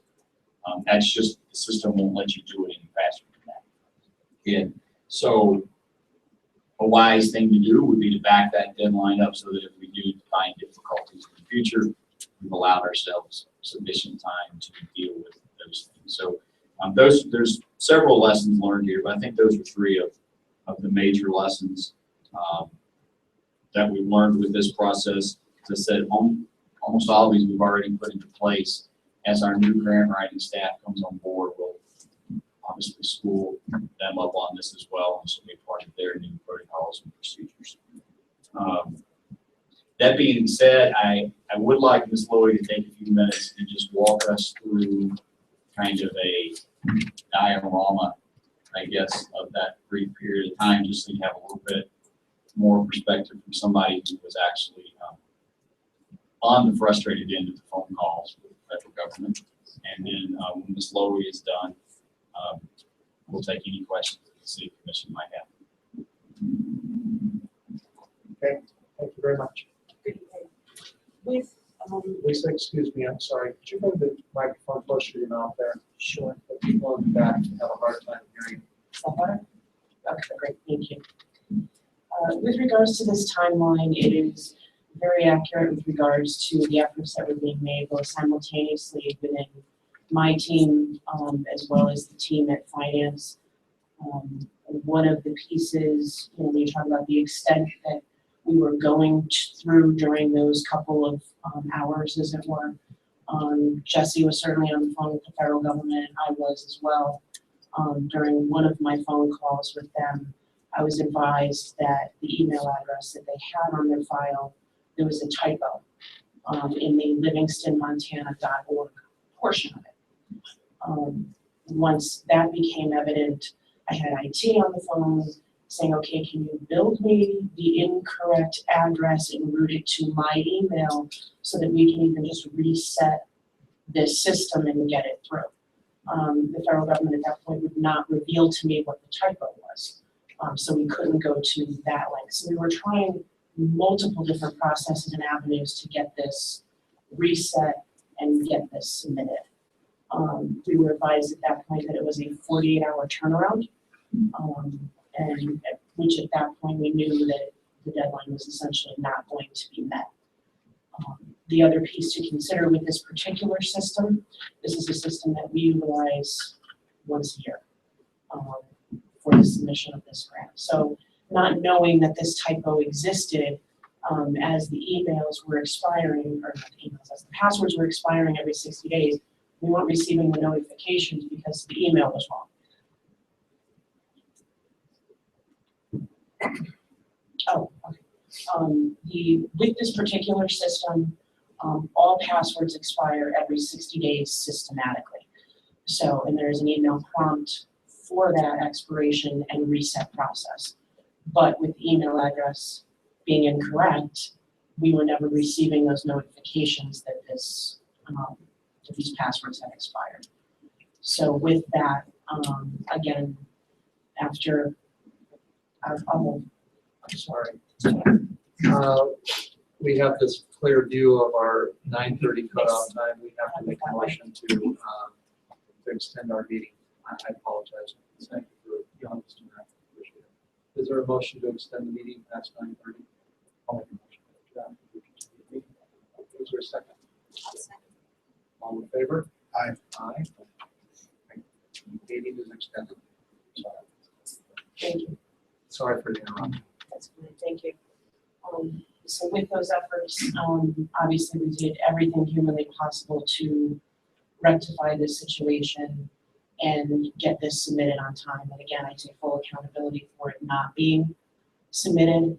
And I can assure you that this is something that will not happen next year when we go ahead through the submission process. As City Manager Meeks mentioned, we have built in several safeguards, several processes, and all of those will be well reinforced with the new grant writing staff who will be starting next month. So, just to be clear, Mr. Chair, and thank you again for Lisa and for her coming up and helping us understand this a little bit better.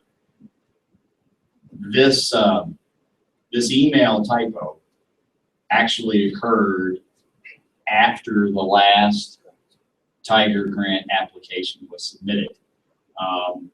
We had to reestablish our user passwords and all that. And at that point, it was simply keyed in incorrectly. Because it was keyed in incorrectly, when those emails were going out, we didn't even know we weren't getting something because we weren't getting it. And then at the very end, when we discovered that was a problem that we were having, it was try and guess what the typo was. So again, I think going back to our conversation last week, had we discovered this earlier in the week, we still would have had time to fix it. So we are by no means offering this in terms of an excuse. I just thought Ms. Lowy could explain this perhaps better than I did previously and add a little bit more additional light to that piece of the conversation. So,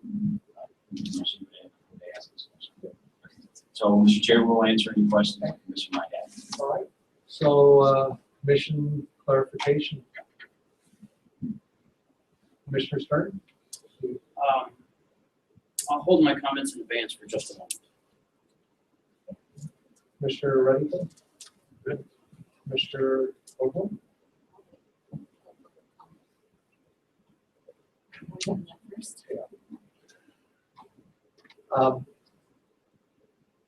Do you mind allowing us to have some public comment as well? No, absolutely not. Thank you very much. Thanks. Thank you. Is there any public comment on this issue? Public comment? Please come on forward and state your name and address for the record, as usual, and speak in the microphone.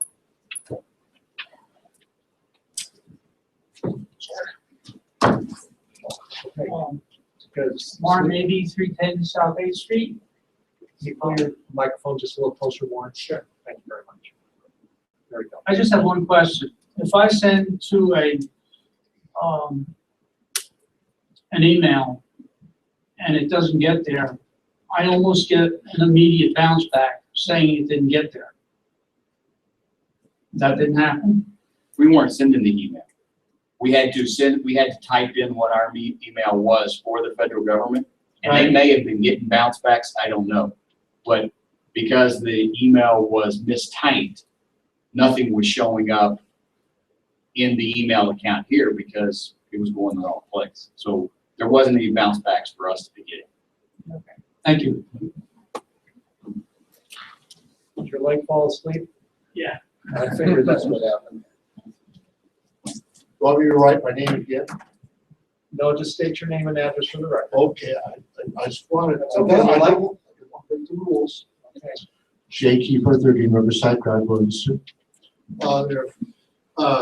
Regarding the grant, I would like to know, how often does the city apply for grants? You said in your testimony that the password changed every so often. And I want to know how often you apply for grants and who do you apply to? Big question. So, Chair. Yes, go ahead.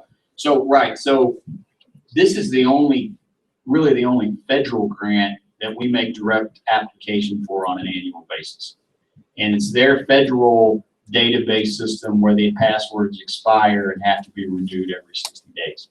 We make grant applications, quite honestly, probably several a month in any given year. In fact, in the memo that I provided the City Commission in advance of tonight's meeting, hold on just a second. City administration was awarded $685,000 in external grant awards over the last 2 years. So those grants would be from possibly private foundations, no, not usually foundations, but private organizations, the state of Montana. We do a lot of grant writing with the state of Montana, Northwestern Energy, those types of organizations that we more routinely apply for. The only federally based direct application we make is the Tiger Grant application. So let me understand this correctly. On there, the only grant that you, entity that you apply for whose password expires every 60 days is the federal government? That's correct. Now, my next question is, you said you were bringing on a team. Who is going to consist of this team? So we have, Mr. Chair, yeah. So we have lost 2 of our admin service team staff in the last, since the end of June. And both of those positions we'll be replacing. We have made an offer to an individual who's accepted. They will begin on September the 8th in the new chief grant writer position.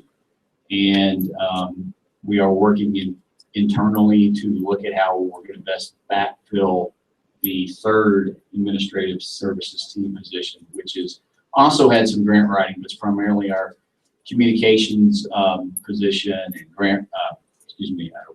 risk management and some of those other duties performed by that team. I'll withhold my other questions till the end. Okay, thank you, Jay. Is there other public comment? Yes, please. And again, be sure to state your name and address for the work record and sign in. Marion O'Neill, 213 South 9th, Livingston. I'm just curious, with this being the only federal grant and with the amount that the grant was, why is the team not looking for responses? I mean, I'm sorry, I don't understand what you mean. when you send an email out and it's pretty important, I'm looking for a response. So I don't understand why. Right, so let me clarify that. As I said to Mr. Kiefer, we weren't sending emails. So when we signed up to be a part of their database, they asked us for an email that they were going to send stuff to us at. And when that email address was logged in, when we provided that email, there was a keystroke mistake. There was a typo. Right. I understand that. So we weren't writing them emails. It was an email that theoretically they were going to be sending stuff to us through. But because the email typo was incorrect, we didn't know that we were missing it showing up. And again, as I said, we do this one grant every year. So the keystroke mistake was made after the last application. And because it was made, we didn't know that there were things that we were missing. Does that make sense? We weren't sending the email. Okay, but if you do this once a year, why was it not noticed nothing was coming up. I mean, I guess I don't understand that part. Well, no, it's probably my fault for not being clear. Could I Sure. try something here? Because I may understand. Are you, when we went to type in the email to send the grant, it didn't accept the email address as the username? Correct. So we weren't able to submit the grant. Was that part of what you're saying, or are you saying that, why didn't we look for the communication from the federal government on a regular basis? That's what I'm asking. If this is Oh, okay. something you do every year, but this amount the grant was, why wasn't it noticed? That I can't tell you. That's not, I would just be speculating. If I were to speculate, I would say because it's again, our role every year is one thing. We basically spend 2 minutes taking it from the engineering company and putting it into the federal system. And so, just I guess a lack of familiarity with that process by our grant writing staff. That'd be the only thing I could say, because And so I've never had these passwords or emails. I've never been a part of that chain. would this new team be more on top of it Well, I think for the city? now that we've learned this particular lesson with this particular database, certainly we know what we're looking for or what we're missing if it doesn't show up. I don't know that we knew. I'm not familiar with that level of detail on this process. But going forward, obviously, we know to look for an expiring password every 60 days now. Okay, thank you. Yeah. Any other public comment on this issue? Public comment? Public comment on the Tiger grant?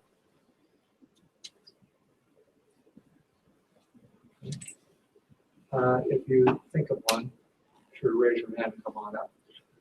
All right. So we're still on this issue. Is there any other commission discussion? Any other commissioner Stern? I see your mention. Oh, go ahead. Actually, yeah, I've had a lot of people that voted me in and have, that I have a lot of respect for in this town, and they're not very happy about it. I'm still kind of puzzled, and I don't know. Something just doesn't seem right to me, and they really think somebody should be accountable for it. At the last meeting, you stepped up, and I think that's awesome, because that's what I have to do on my jobs. If someone, a sub or anybody messes up, ultimately it comes back to me that I have to be accountable for it. So I think to be fair to how I feel, and the folks that have come and talked to me about this, I would like to make a motion to put on the next agenda that we terminate the city manager's contract. This will give, I think, time for the community to come and talk about it. We hear both sides. It's nothing personal at all. It's been bugging me all day, and ask my wife, I can't eat. I don't want anything personal, absolutely, but I think we really need to hear more of the public, as far as that. And I feel like I was kind of put in a jam as far as a city commissioner, that now I need to take actions on this and give answers to the public, and so talked to certain people today and got some advice, and this is the route I would like to go. And please, I don't want to do anything personal, but I think just business wise, I think we need to move forward and see what happens. So that's where I stand. I provide a second, Mr. Chair, to put that on the agenda of the next meeting. Okay. And so as an action item, I have an action item to terminate the city manager's contract. Effectively, I don't know how that works. I would think that as far as putting on that on the agenda. I don't know how, is that a action item? I'm not sure how that. Yes, that would be an action item. Okay. Okay. And can we be effective immediately to it? Is that okay to put a timeline on it? Sure. Okay, is there any other commission discussion? Mr. Stern? Thank you, Chairman. Yes, so I've been thinking about this quite a bit as well. Appreciate the additional explanation from the administration in the memo. I went through it when I first came out, thinking about it. But in the end, fundamentally, this is very disappointing that this grant did not get submitted because we didn't have our usernames and passwords.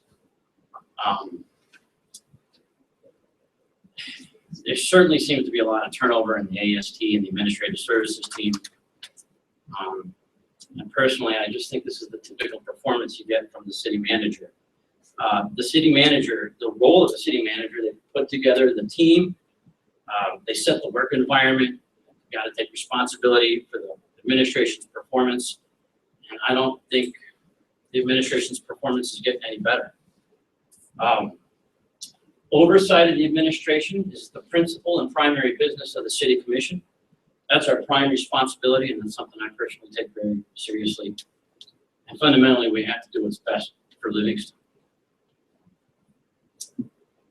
However, now is a great time to move forward. Our new commissioners have been here for a while. They've seen how everything operates. Now is a good time to move forward, get new ideas, new people, new faces. You certainly don't want to be stuck on the wrong side of history, repeating the same errors. Personally, I'm excited about the opportunity to move forward in a new direction, and I think in the end this will be good for Livingston. So I certainly support moving forward in a new direction. I yield. Thank you. Any other commission discussion?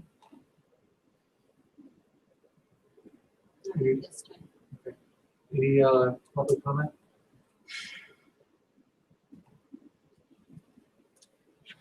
Okay. All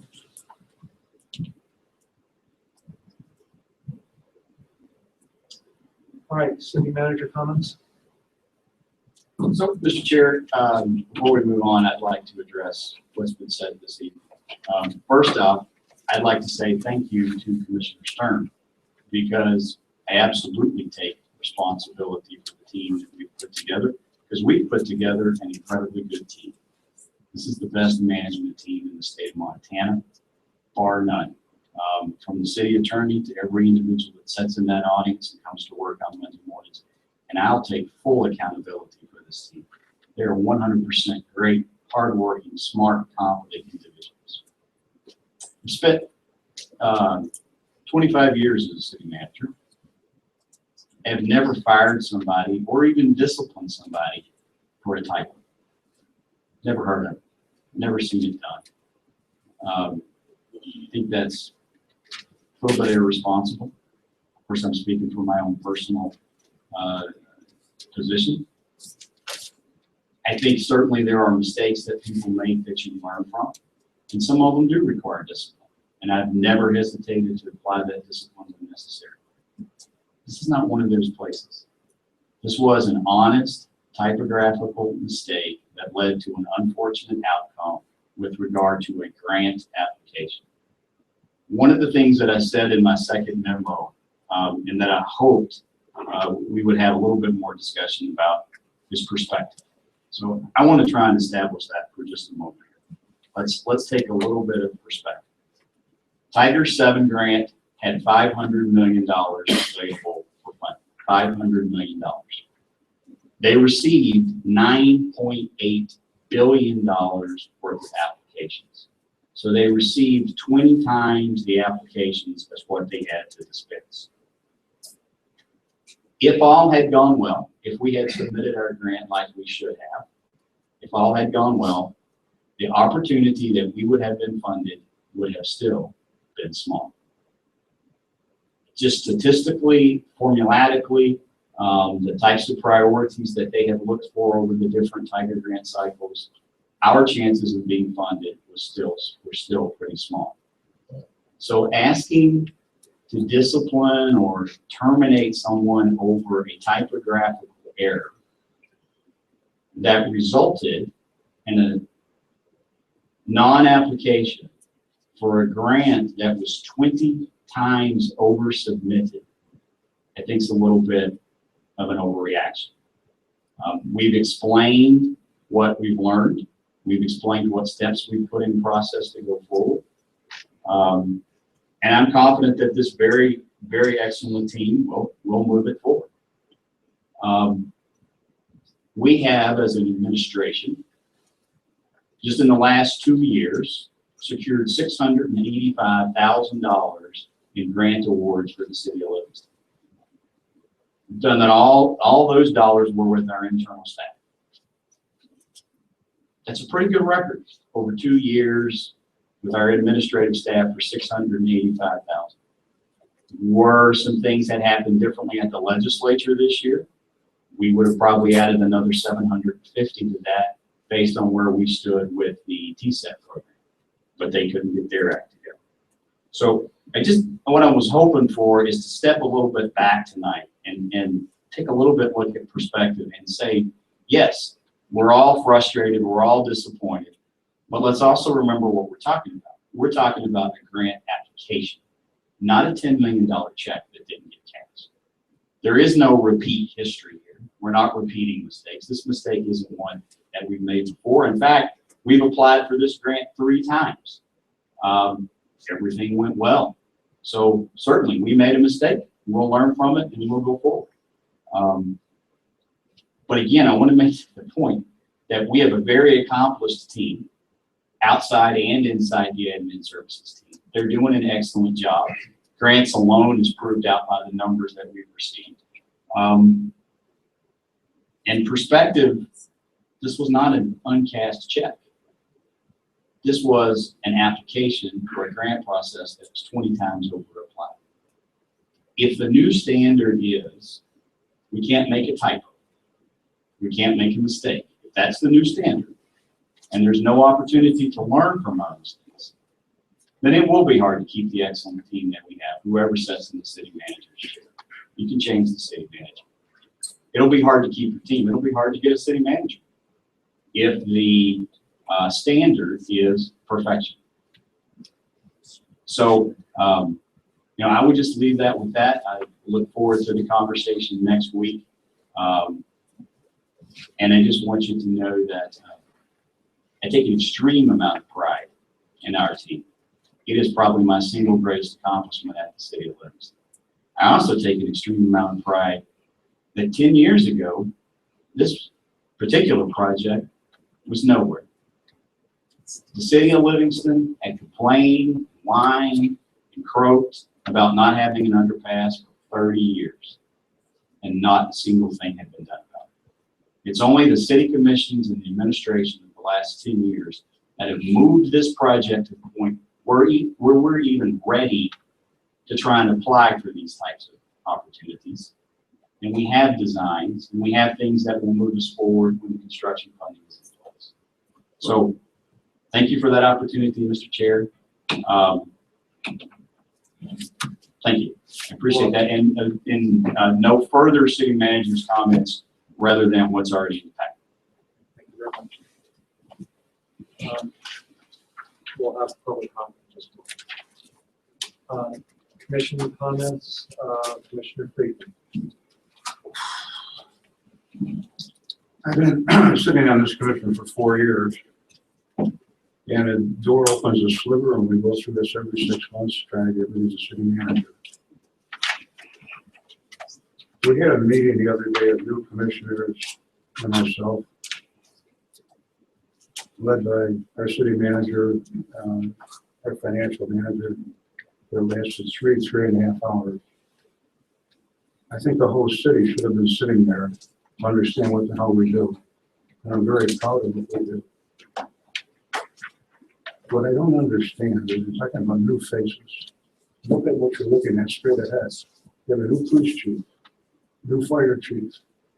You have all the young people sitting there. We got probably the best financial manager of the state of Montana. And that's the team that the manager put together.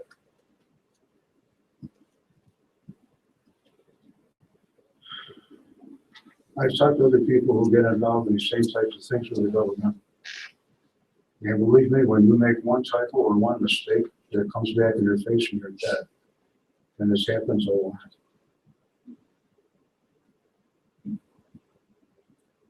So I disagree with almost everything you said. And I think you put together we have an excellent team right now. We run a city, we do good work. Every time the door opens, it's a floor. Here we go again. And I'm just a little tired of it. And I just don't quite understand it. You throw everything out. I've been a manager for 40 years when I worked. When a manager has a job that can be fired without cause, that's a wonderful job. You live that by, day after day, month after month. And a snap of the finger, it's all over. It's all right. That's a great feeling. So I'm in support of this administration and all the people that work for it. I feel proud to represent Livingston. I'm the only one of all the commissioners that leaves the city to go to other functions 2 to 3 times a year. And I get a reading of the entire state. We do darn good work here, and I'm very proud of what we do. And I'm proud to work with the city manager and all the people in it. And that's just the way I feel right now. I just think it's a real slap in the face. I yield. Commissioner Stern. Thank you.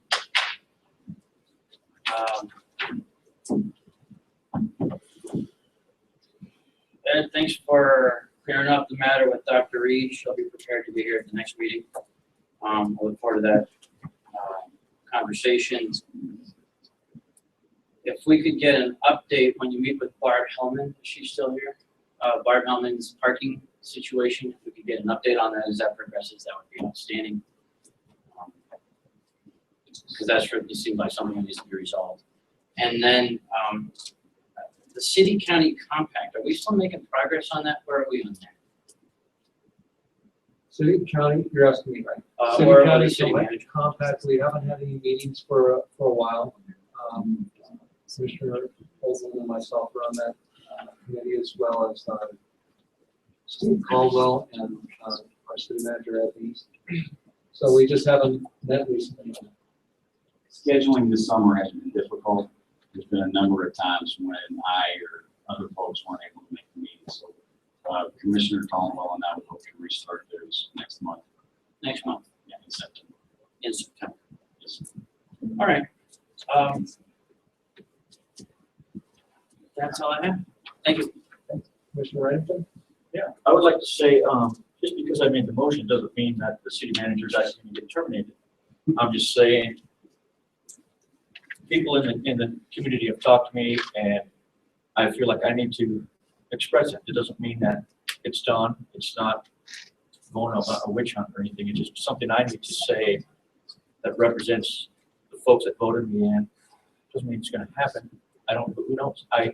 To sleep at night, I need to be able to do that and express that, and apologize for hurting anybody's feelings, but that's what I have. That's what I feel that I need to do from my heart. So if that's wrong, that's fine. I've done a lot of things wrong, and it's fine. I don't know if it's right or wrong, but this is how I feel in my heart, and we'll see what happens. I think this is a good way. In a couple of weeks, we can come to get people that are very passionate about it either way and get some opinions. And if it looks like it goes one way there, I think the community will speak, and we can move forward in either direction.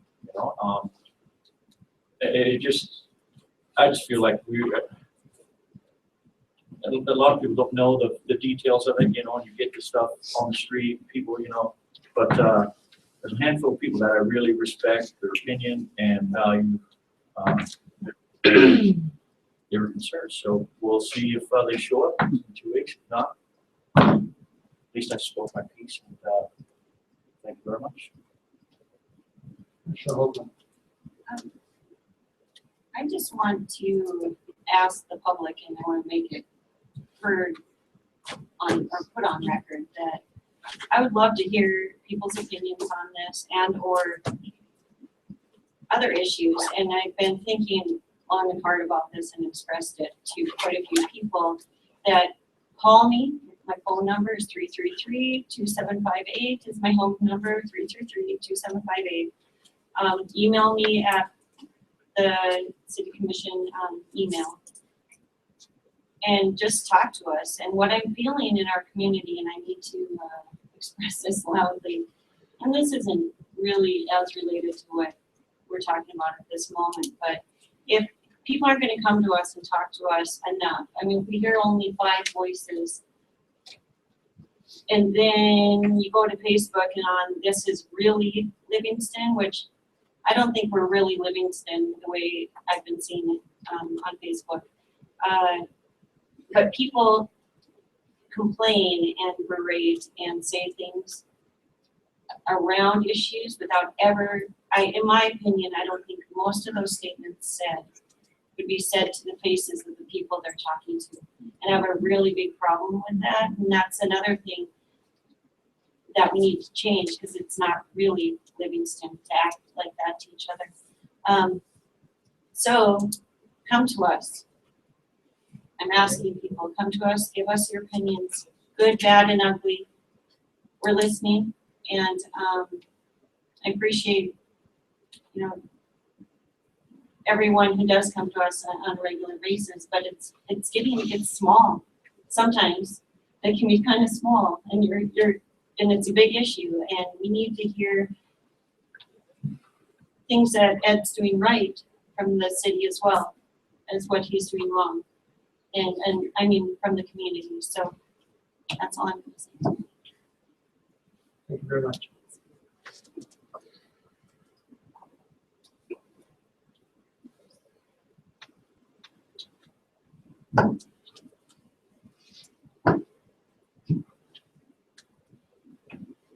Sometimes I say too much. Sometimes people will say I'm lecturing. And I do apologize. I don't apologize for it. I like to say what's on my mind. That's the way I express myself. I know it sounds like a lecture. My kids tell me that all the time. So I think what's important for us as a community,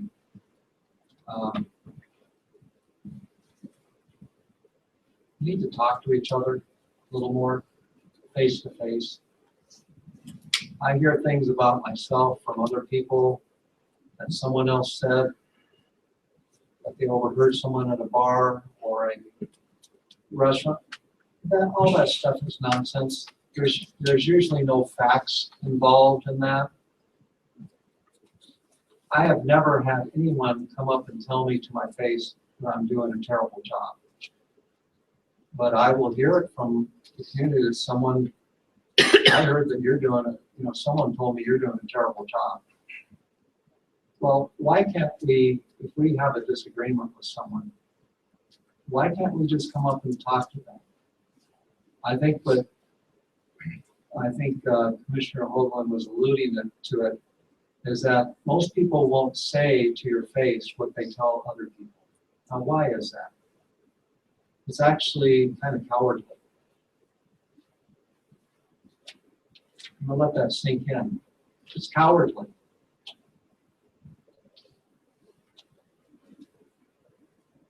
I hope that sunk in to people listening. And I'm not talking to anyone in here. I have specific people in mind that will say things against any one of these commissioners, city manager, the administration. And I hear these things periodically. And 99.9% of the comments are non-factual based. They're hearsay. We talk about how the economy is so terrible in Livingston. Well, maybe because we're so negative towards each other. I mean, why don't we come to each other if we have a problem, call up someone, say, hey, I don't really understand why you voted that way. I don't understand why, the city's spending so much money in these areas. But now we have a tendency, let's talk about it at the coffee shop and trash everyone. Let's trash everyone in the Livingston, whatever it is, blog. Who likes to be, you talk about we're moaning getting an extra $100 a month here. We get trashed all the time. We get misquoted in the newspaper. We get trashed by people in the store. I've had people hide from me in the store because they didn't want to see me. I mean, how ridiculous is that? Come on. Now, I can't say that I've been perfect here. Obviously, I have been imperfect as anyone else up here. But we have to be able to have the courage to come and talk to someone if you have a disagreement with them. This is the most accessible form of government there is in the United States, right here. The local government. You can come right up to us and talk with us about any type of disagreement. And 98% of the people don't.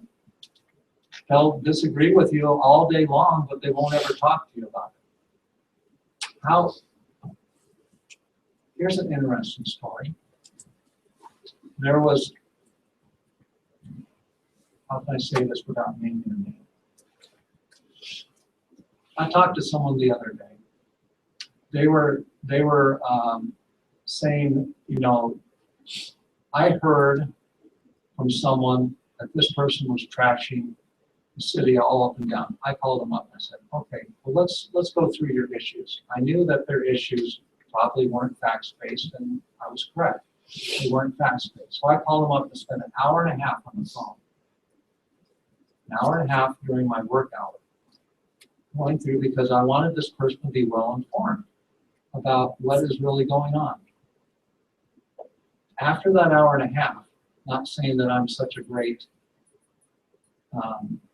explainer of issues, they had a whole different perspective on what really the city was all about. It's taken me a long time to come to this conclusion, internally, for me too, as well. What are we doing here? And how well we're doing it.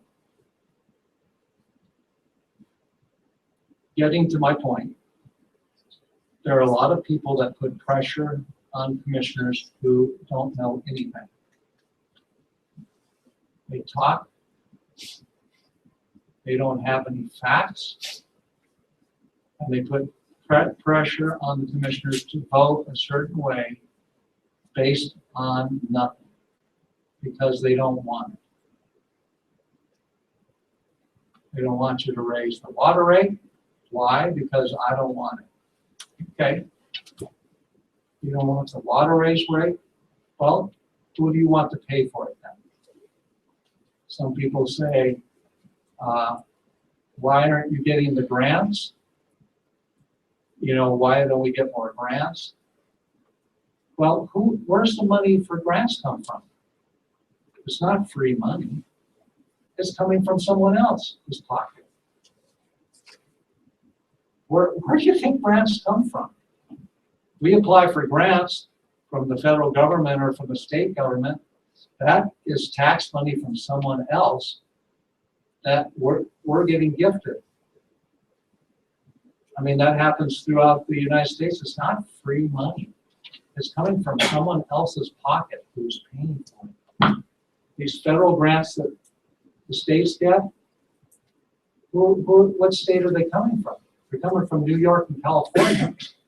You know why? Because their economies are busting and Montana's not. So why are we bemoaning other people and not getting grants? This money's coming from someone else's pocket. It's hard-earned money.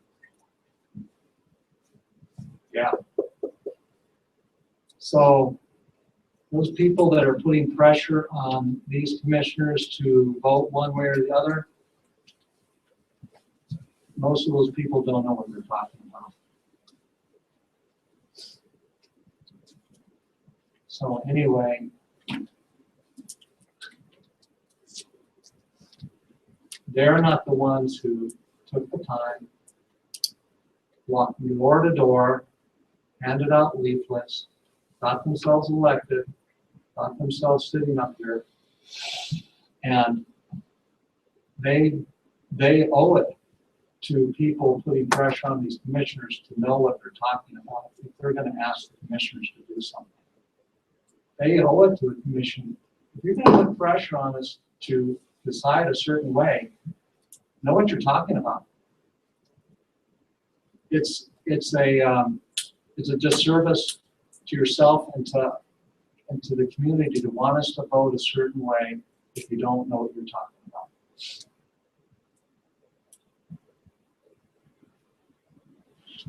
So anyway, I'm a little tired of these people who gossip around the community, won't talk to you face to face, and put a bunch of nonsense in the ears of people, and it just creates more and more negativity within the community.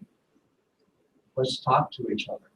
All these commissioners are accessible. The city manager is accessible.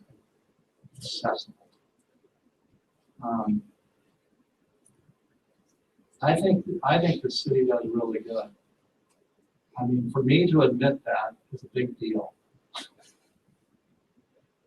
mean, anyone who knows me, I don't like to raise taxes.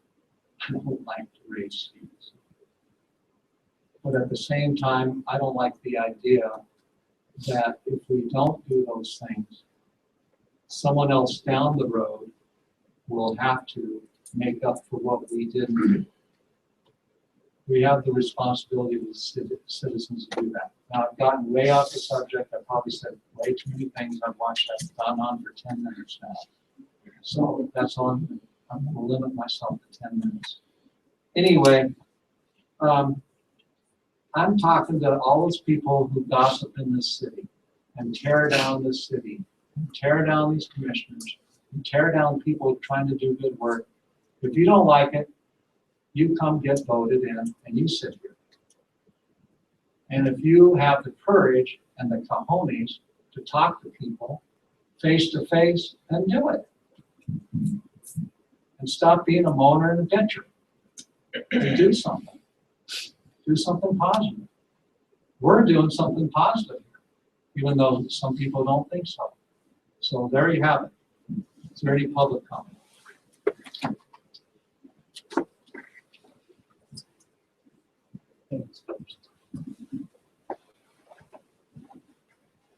Warren Navy, 310 South 8th Street. I think tonight almost summed up everything. First of all, as one who has knocked on doors, gotten information, and made a difference, I think I qualify. I'm also not a coward. So I will address Mr. Friedman. The door didn't just open a sliver.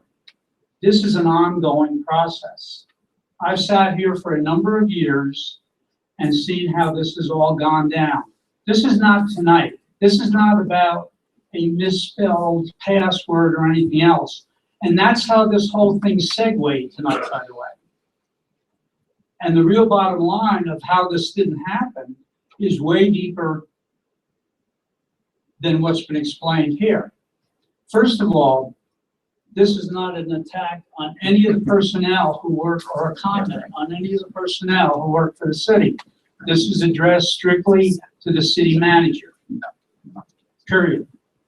I think the management style could use a lot of upgrade. I think that one of the things mentioned tonight is a huge problem. There is no cooperation between the city and the county. And that all seems to stem from one place. I think there's a whole bunch of, I think Mr. Meese is probably an excellent technician. I think his leadership and management leaves a whole lot to be desired. I thought when he hired the grant writer, it was a real poor idea. I still do. I think hiring another one is a real poor idea. So I think that talking about blaming tonight's actions on a password is way out of line.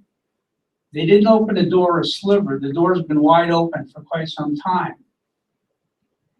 And I think that there's no scarcity of available personnel for city managers, especially in this economy. And I think that, I mean, another item is tractor supply. What's happened with that? I mean, the economic development aspect of this city is being measured by how many conversations a person has per week. That's how effective that is. That's how I heard it described by the person doing it. So I think it's time for a change. And I am not a coward, I'm not backstabbing anybody, and I've always been up here saying whatever I thought. And I think it's a business decision, I don't think it's a personal decision at all. And I think it should be taken well under consideration, and quite frankly, I think it's about time because the new commissioners will be here shortly, and they'll be in the same bind that all the new commissioners were the last time, where they couldn't make a really well-informed decision because they didn't have any background. You now have a background. I mean, I'll just leave it as it's time for a change. Thank you. You're welcome. Thank you.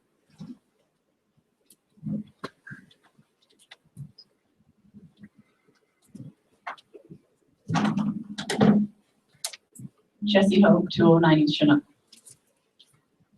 I will say here that I'm probably up here against my boss's wishes. But like a few of you have said, sometimes you have to speak your heart, no matter how hard it's beating in your chest. I've been through this 3 times. I've watched my boss go through this 3 times. And I think it's important for the commission and perhaps the public, if anybody's listening, to understand that when you throw bombs at someone, there's a shockwave. And that shockwave is felt throughout our leadership team. And yeah, there is some turnover. I would not say that that has anything, I couldn't speak for them, but I'll tell you this, anytime I've started searching the job websites is directly correlated to attacks on the city manager or the city administration when I know that they're unfounded. Morale is low. When you think that this attack is just on Ed, it is not. We take it personally because we know what a great boss Ed is.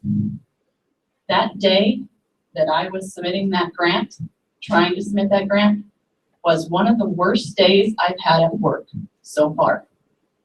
And I sent Ed an email.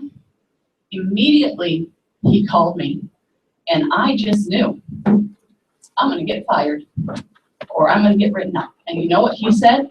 This is something to learn from, and we'll learn from it. He is a good boss. He provides great leadership, and I think you need to know that. And I know that there are lots of people that don't agree with Ed. There's even times that I don't agree with Ed, but he is a great leader. And this team that he's assembled here, and many of them that are below me, are a result of his great leadership. I don't want you to think that you guys can fire Ed and everything will stay the same, because I doubt it will. And you know, I wasn't gonna speak tonight. I normally don't do these things, but you want things to think about. I think this is one that, a voice you haven't heard from. And I want you guys to know that. I can't read any of my notes, so I tried to. Anyway, that's my 2 cents.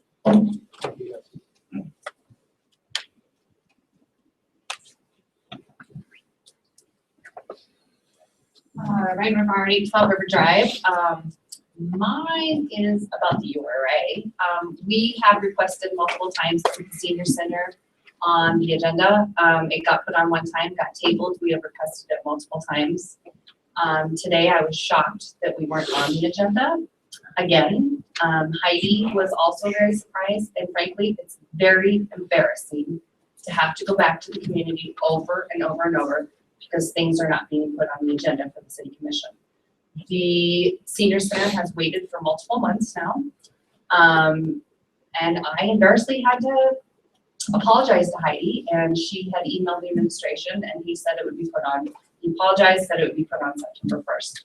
So I am asking the commission to go ahead and put it on the agenda because I am not getting any traction on the things that I asked to put on the agenda. This is not the first time, not the second time.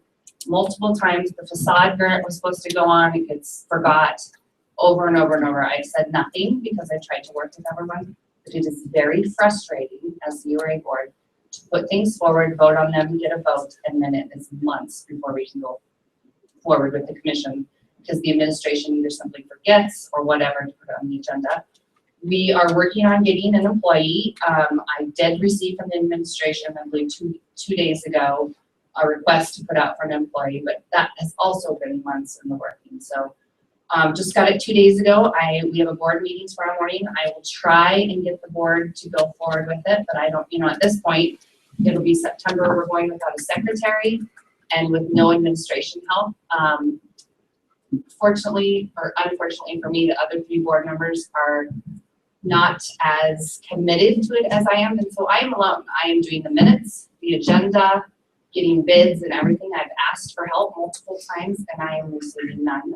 Mr. Coate has been wonderful working with me on getting some of the drafts. So I'm coming to you tonight to ask you to put on the agenda for the senior center grant application for September 1st.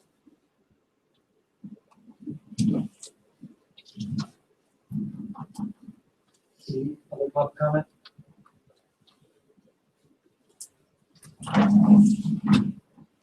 Jill Maybe, 310 South H Street. I agree with everything my husband said, but I want to add that it's a management style, and there seems to be a pattern with the current administration. And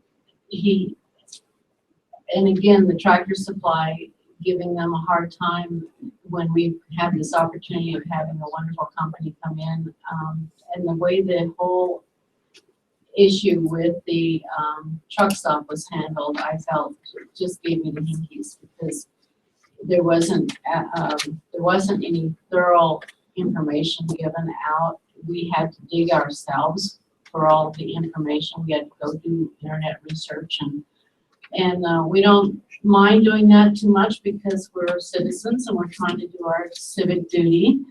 But it's concerning to me when we go on vacation, who's watching the house, kind of a feeling. And I do think it's time for change. I think it's time to change because there's just numerous things. I won't go into all of them now, but it just seems to be a pattern that needs to be changed right now. And this is the best time to get it done. Thank you. Any other public comment?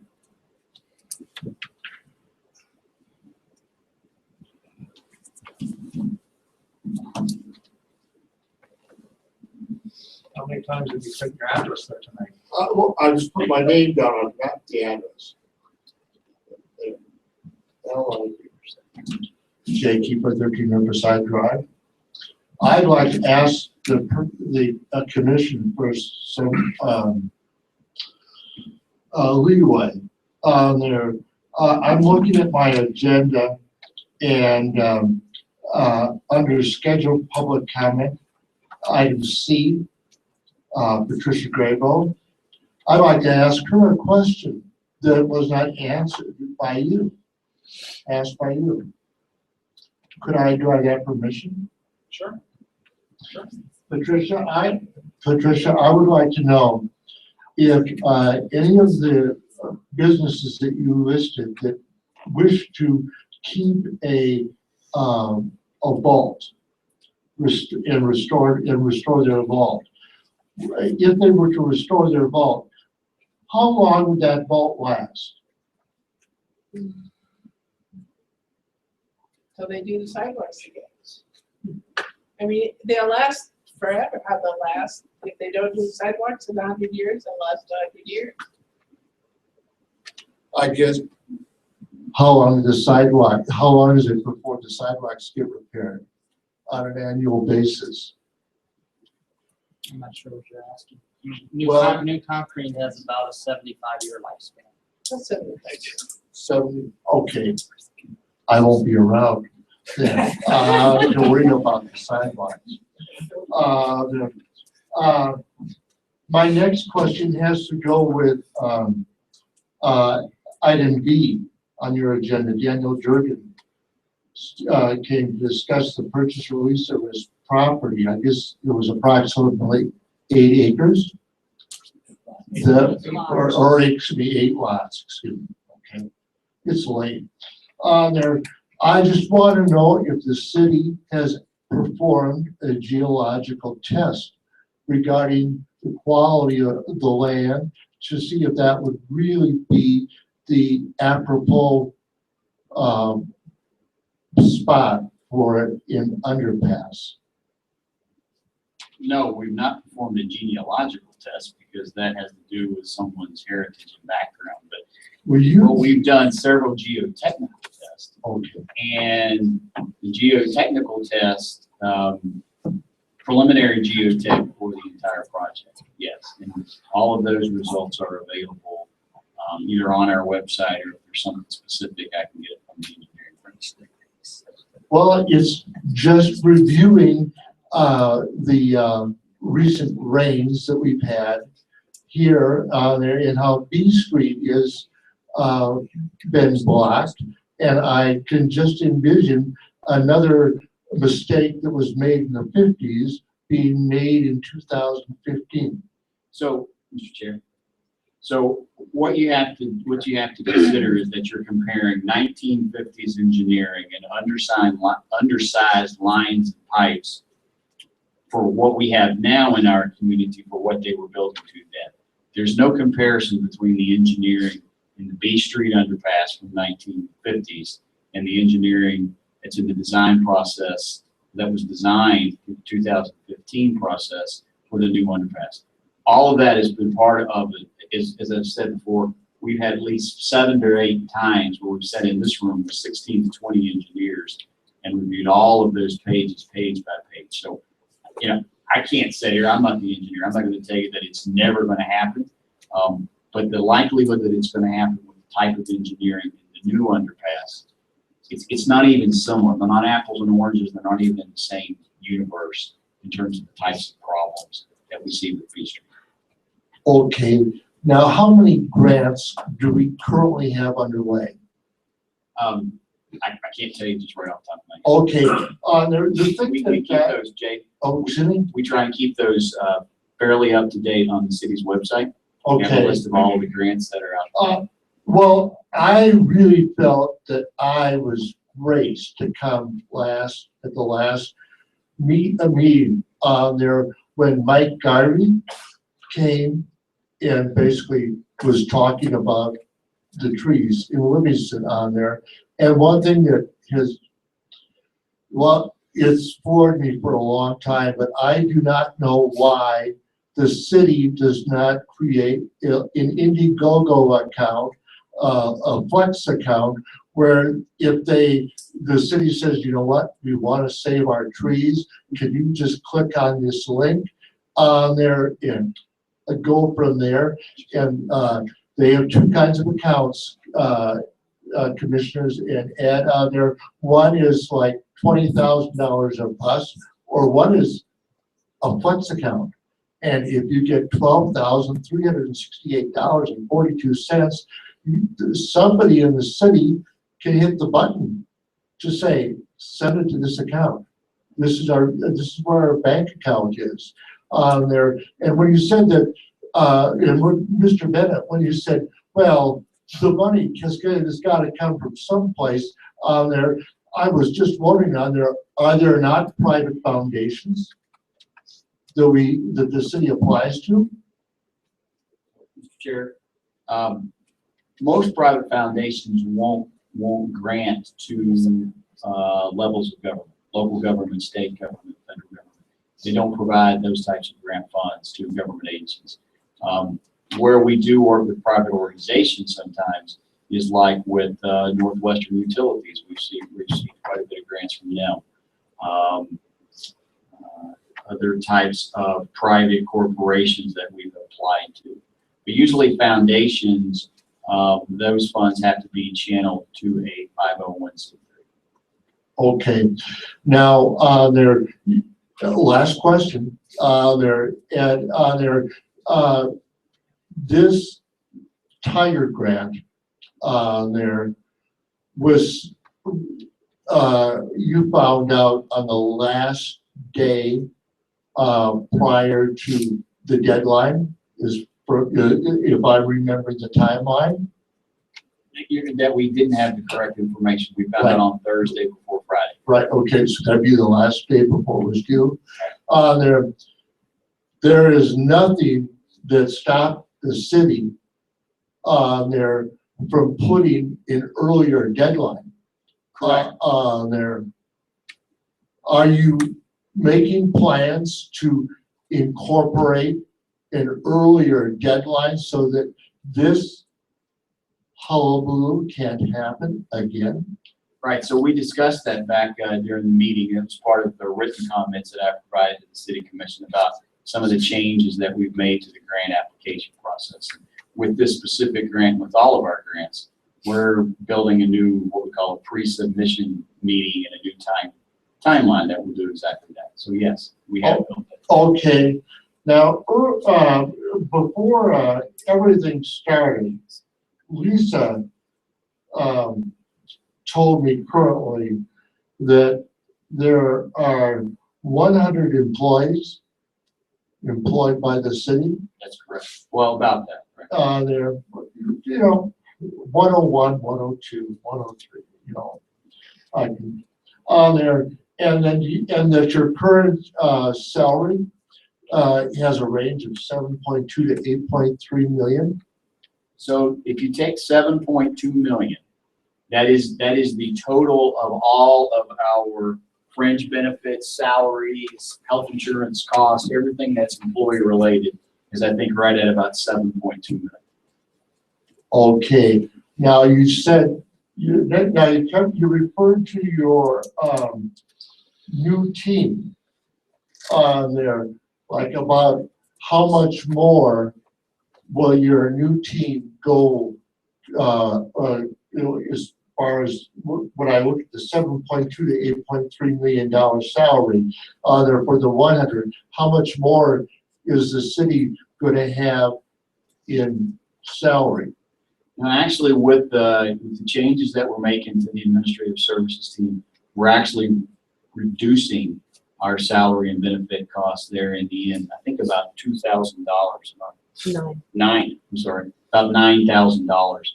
When we get finished rebuilding the team, we'll actually take the number down, 9,000 just in salary. So it's actually reducing our salary by $18,000. By $9,000 a month or $9,000 a year?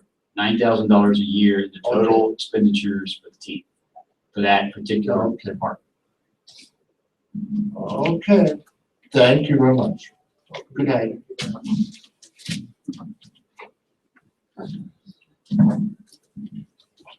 Public comment?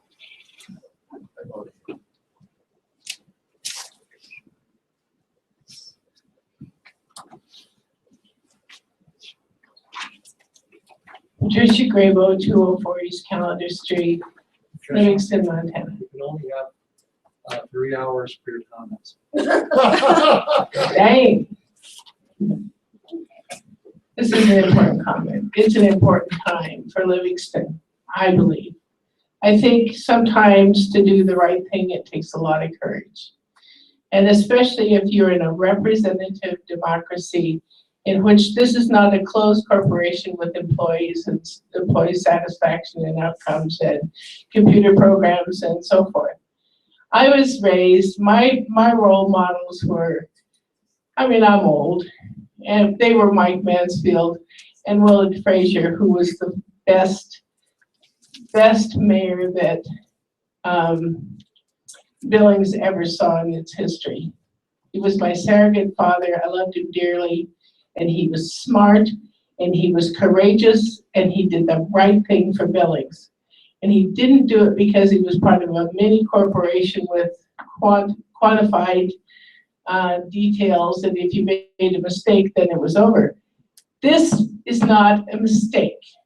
This is a very serious problem for all the people who live on the north side of town. And everybody who ran for office here right now ran on their promise, their word, that they would get transportation across that railroad tracks. I've been involved in cities for 50 years. I began in 22 years old in Falls Church, Virginia, and saved downtown Falls Church, Virginia. I have attended more than anybody here, I believe, in this town for the last 16 years. I've attended more city commission meetings. What this commission right now is facing is getting the kind of leadership that we have to have, or we are going to die on the vine. And right now, this commission has the possibility of letting the current city manager, after 9 years, move on to another job. What's so awful about that after 9 years? It is really important for the everyday people in this town that we begin to create a vision that we will be really successful. And I believe if we get new leadership, that's exactly what will happen. We will become an extremely successful, beautiful community that we really have worked hard to try. And I have been at this for a long time, and I just keep coming up again. The downtown building owners and people come up with great ideas, and we're trying to solve our own problems. We get to the city manager and he says no. And then we can say, okay, well, we're going to try to support our families. And then they get to the city manager and he says no, again and again. And the commission will even say things that should be done. And the city manager will say no.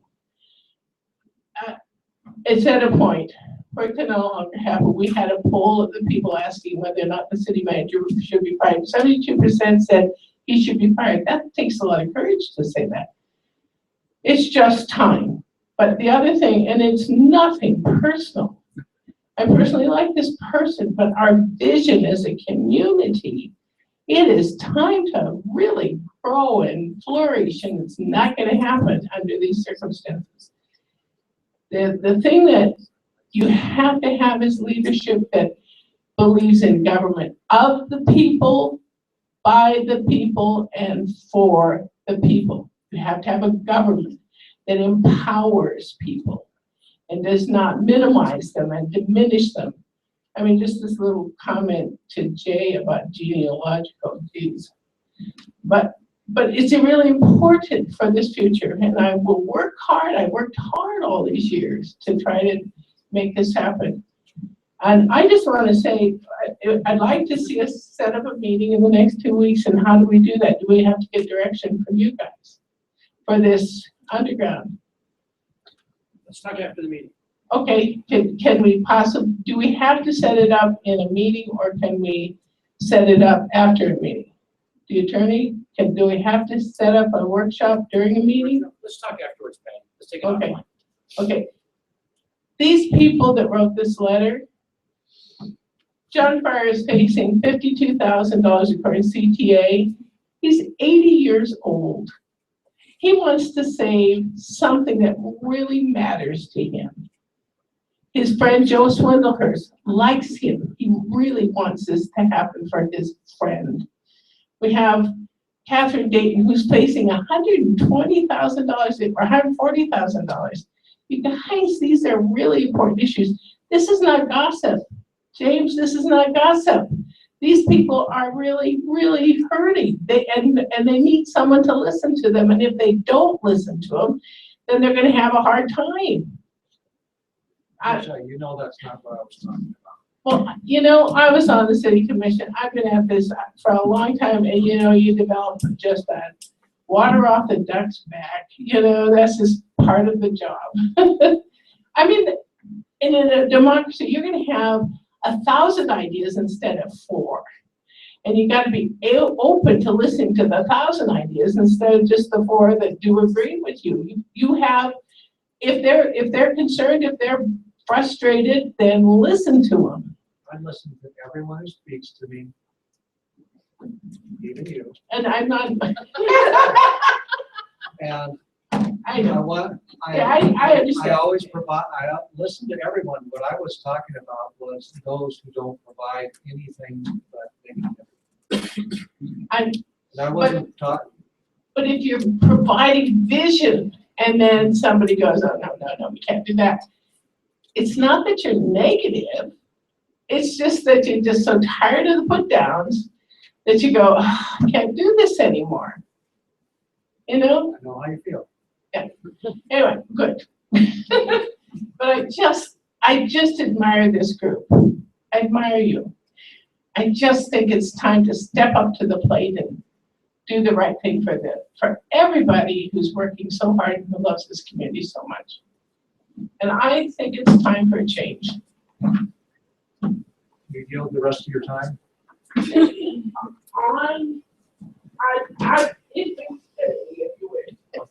Thank you very much. Is there any other public comment? Thank you. I'll keep it short given the time. Lisa Lowy, 35 Outlaw Hill, Livingston, Montana. I cannot echo Jesse's comments stronger. And believe it or not, I will echo Patricia's as well, that I hope you listen to the other 1,000 and not just the 4 that you may have heard that are taking one direction versus another. The other group of constituents that I hope you would consider strongly are those of us who work every day with the city manager, who are gifted with his exceptional leadership, his integrity, and his vision. We're with him every single day leading this community. And I would hope that our voice would resonate to some degree with each of you, as do other voices. So with that, thank you. Thank you very much.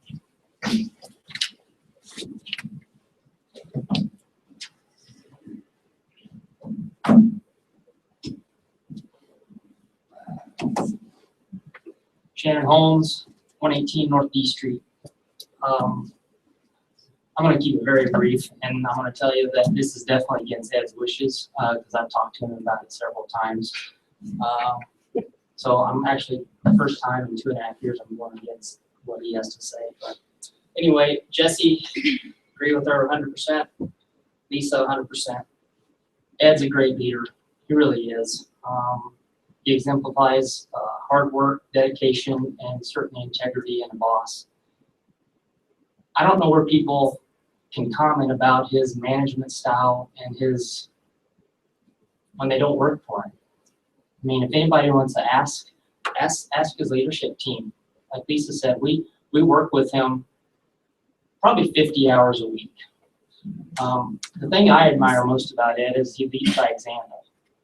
He knows his job's a 24-hour, 7-day-a-week job, 365 days a year. And I don't care if he's sitting at his house or if he's in Ireland, he's available to answer questions that pertain to this city. I'm honored to be a part of this leadership team. I'm proud. We have great communication, we get a lot of things accomplished, we help each other out. It's magical. He said he's got the best leadership team in the state. I agree with him. I mean, I will compete with anybody. We're proud of it. We strive to be #1, and that's because of his leadership. There's no one in this town that understands what's going on, past, present, and future than him. It's amazing on how much stuff he has in his mind that are issues that are pretty minuscule, but he has them. He's not a micromanager, but he's an excellent boss. And he has a very good handle on being very fair and transparent with any business that he handles. So I look forward to talking again at the next commission meeting during public comment. And I'm going to probably elaborate a little bit more about firing people.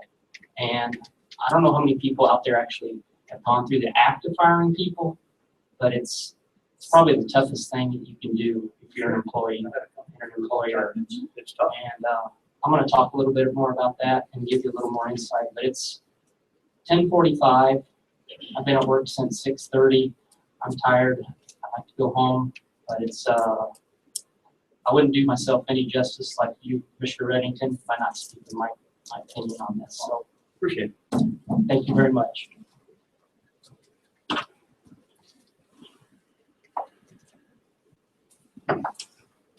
Lisa Adams, 414 North Main Street. I've known Mr. Meese for a long time, and I can honestly say that I feel in some ways that this could be a vindictive way of doing things. If you let Mr. Meese go, you're going to have several department heads go too, and then you're going to have a real problem, and the new city commission is going to have a big problem too, because finding Ed Meese to begin with took a long process. So these are things that you want to think about. Do I always agree with Ed Meese? Certainly not. Could I be vindictive? I certainly could be, but I'm not, and I'm not going to be. There are reasons to fire someone, and I think reasons would be unethical or illegal. Certain things like that should be, in this case, unprofessional, would be a reason to fire him. But for a typo, in my opinion, is not. I believe that there are certain commissioners on currently, they've done a typo too, I'm sure. Everyone, I'm sure, has done a typo. Let's be adult here and not be so vindictive. Any more public comment? Yes, sir.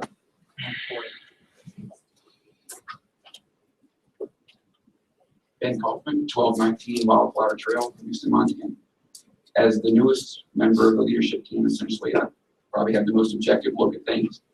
I uprooted my family in January. I moved 2,600 miles away from the main family that we have. I came here because I believed in what the city was doing. I believed in what you guys had put together. I researched very well. I looked and listened to previous city council meetings, commission meetings, read through minutes and agendas. I saw there were issues. It was a major red flag for my family and I, because I would be able to come and work in an administration that would be stable and offer a good place. And it looked like that things were stable and looked like it was going to be a good place to come. So I did that. And I come here, and what I hear is that we need new vision, we need new faces. And that new vision and new faces is us. We are the vision and the faces. Get rid of the one, you get rid of the all. You're basically rejecting everything that we're working for and everything that we're trying to do. So I'm wondering, I just bought a house not even a month ago in the city of Livingston, and I'm questioning my future here in the city based on what I'm hearing. If you need new faces and new leadership, and I'm part of the leadership, I'm saying maybe I don't have much of a future here in Livingston apparently. So I think that's something you should consider with all of us that are here.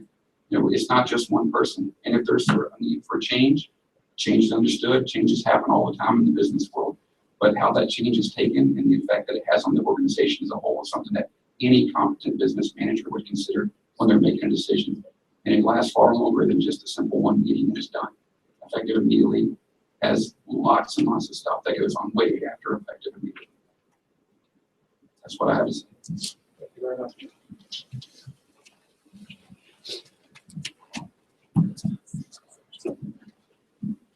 Eric Code, 209 Spruce. I'm a little bit emotional about this, to be honest. I haven't been here long, but I came from a job where I just liked going to work every day. I enjoy going to work every day, and 99% of that reason is because of the guy sitting there.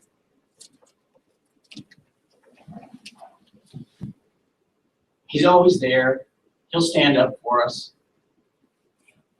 He'll do what any good leader would do. He has integrity. He's fallen on his sword for people. And just like Chief Kaufman said, you know, are we a bad team? I mean, those were the comments that were essentially made. He's responsible for the team. You don't like the team, you don't like our boss, when you not like us, well, we come to work. I work way more than 40 hours a week. I mean, I'm working 60 hours a week because I care about what happens. I don't know how many hours my boss puts in. I don't know how many hours all these people put in every day. I mean, so to come here and hear that we have no vision, we're doing a poor job for the city, and I don't have the perspective. I don't have the perspective of years and years in the past. But to me, to terminate somebody's employment for a typo that he didn't even make, just that. Well, anyway, I'm talking. Yeah, for a typo that he didn't even make, then I think that's a little bit ridiculous. That's my position, and I will probably comment again next meeting during the public comment section. But I will say that the leadership team will be very disappointed, and a lot of them will consider their futures with the city of Livingston, depending on what happens. So thank you. Thank you very much. Further public comment?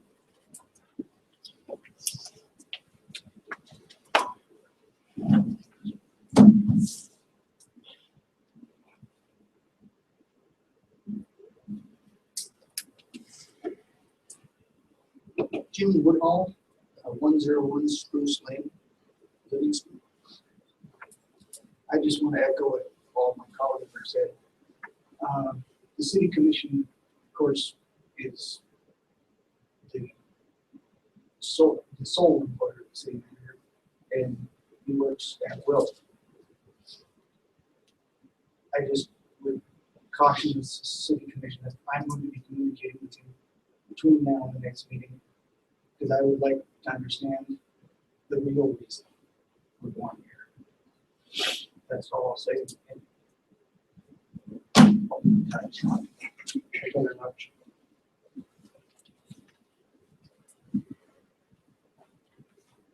Further public comment?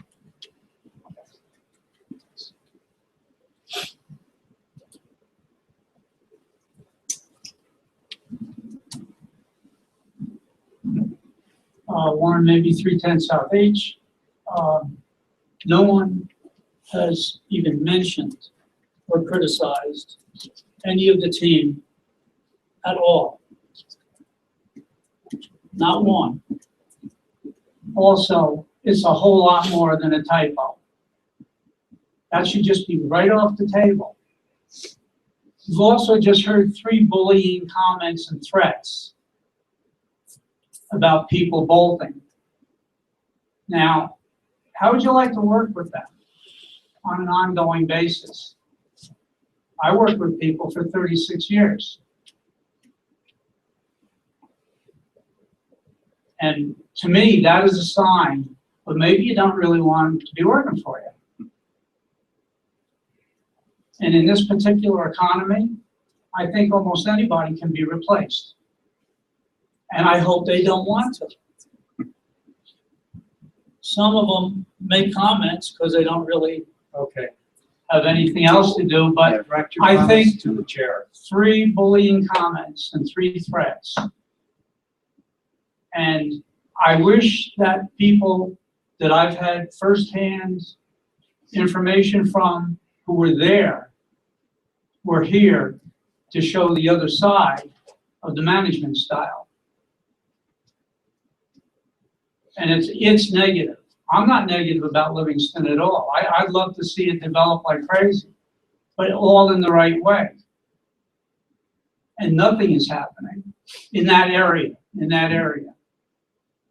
So I think you should not be swayed by anyone's threats. Sometimes people who work very closely with people obviously have a certain view of them. That doesn't mean that it's objective. So I would take and not put any of that into the mix as far as making a decision. It's a business decision.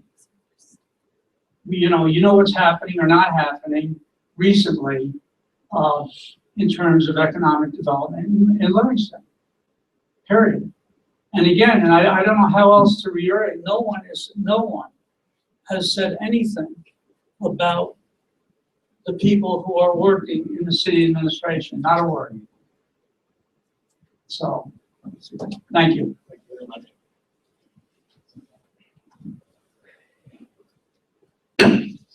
Hold on before anyone comes up here.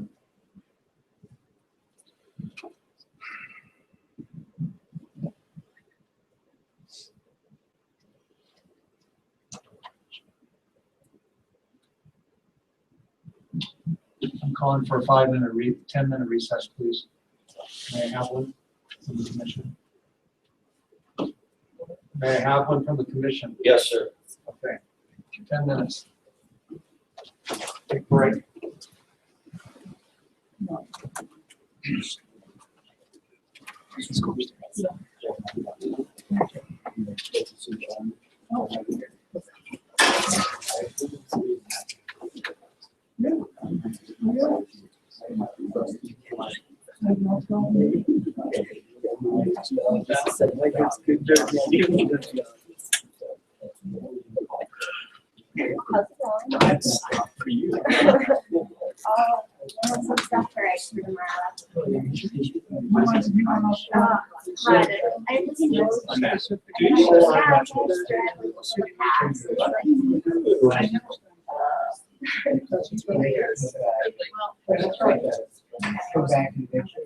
How old is it? No, I'm not. 3 of them did. And I said, I said, yeah, You think I went out on line? Yeah. I'm very passionate. I know. Yeah. Because I've asked like other jobs. just Make this- it well, I'd like to ask other jobs. Did you lose this if you're? How are you? Good. You remember me? We met so bad. This is the original. And this is what I actually got. It's a people. I went down. Yeah, but the blue water line. So, and the commercial, that was the. Michael Mayer. Let me put it this way. I have one pulled up. Oh, but this, all right? I'm gonna leave it right at that. Oh, shit. How's it going, Sam? You have noticed what I said? I did not defame you. I did not defame you one bit. I did not misquote. Right. People butcher it in Right? different ways. And I'm standing behind it. And I don't doubt that he's doing a fine job, and it's his decision to do whatever he wants to do. I don't know why you're this discouraged about something that I said is a fact. I really don't. I know anger when I see it. It's passion. It's what it is. Well, it's like the guy that I was Yeah. with. I appreciate it. I looked at his, the way he spelled my last name, and it was, okay, wait a minute. Well, It's not always this way. What's up? You never. It takes care of my I'm face. just. And laugh, L-A-T-H, L-I-N. And it was M-C-G-L-O-P-H, I'm like, looking at it going, I love you. But please. He was a great guy. He was a fantastic guy. Anyway.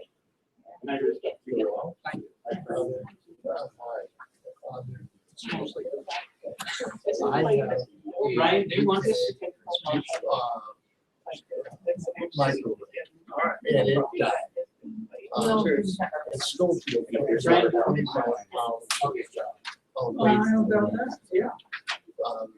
So somebody was, February at the house. You know, if you can take that, if you can put that, put it back in the back of the truck, I'll go to the recycling center. So I was there. And there's a boy, not seeing boy, his name is I'm so sorry. and Oh my gosh, no, I was. Yes, like I was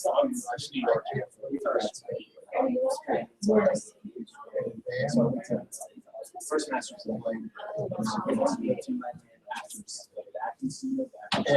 do know there's some today. For the disposal, there was just two or at a time. But I wish it'd be something for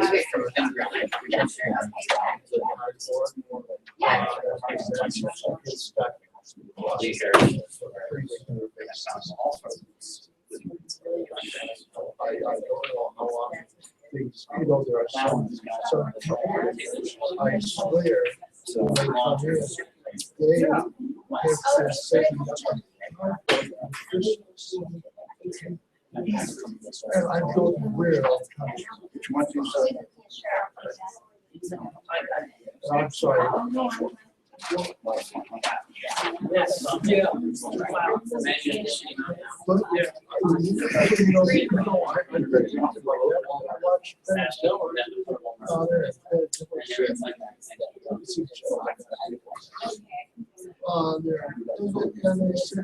for what you are spending.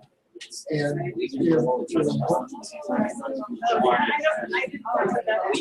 well, I don't know. All I know is that, if you look at costs, what the city said 2 weeks ago, you know, you use $325 per month.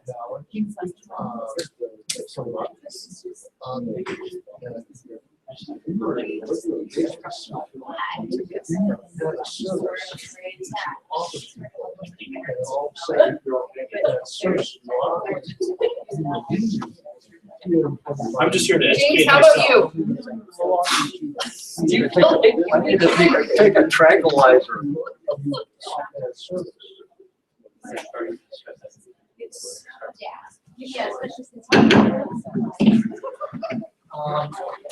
City Commission will adjourn now.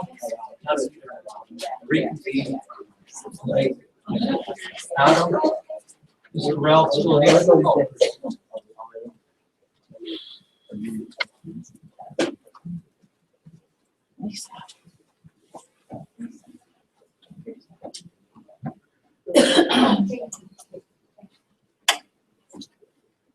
All right, I'm gonna cut off comment there. It's too late. Everyone's too tired. No more comments. 2 weeks, I'm tired. I need to get some sleep. Everyone needs to go home and get some rest. I would entertain a motion for adjournment from the commission. So moved. Is there a second? I'll second. Okay, motion to adjourn, and there's a second. All in favor? Aye. Aye. Meeting of this Livingston City Commission is adjourned at 11:06 p.m. Thank you very much. I'll see you in 2 weeks. Okay.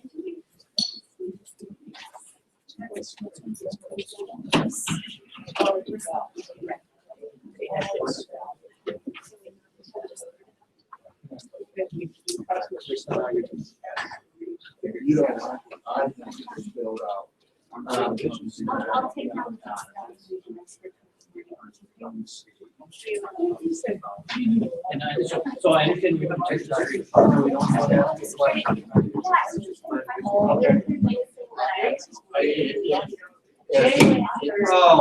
it happens periodically. I didn't know if that's something I heard. Not you. I've been here for 5 years. I know, maybe. All right. Yeah, let me know if there's anything. Okay, thanks. On me, I'll be looking for your phone call.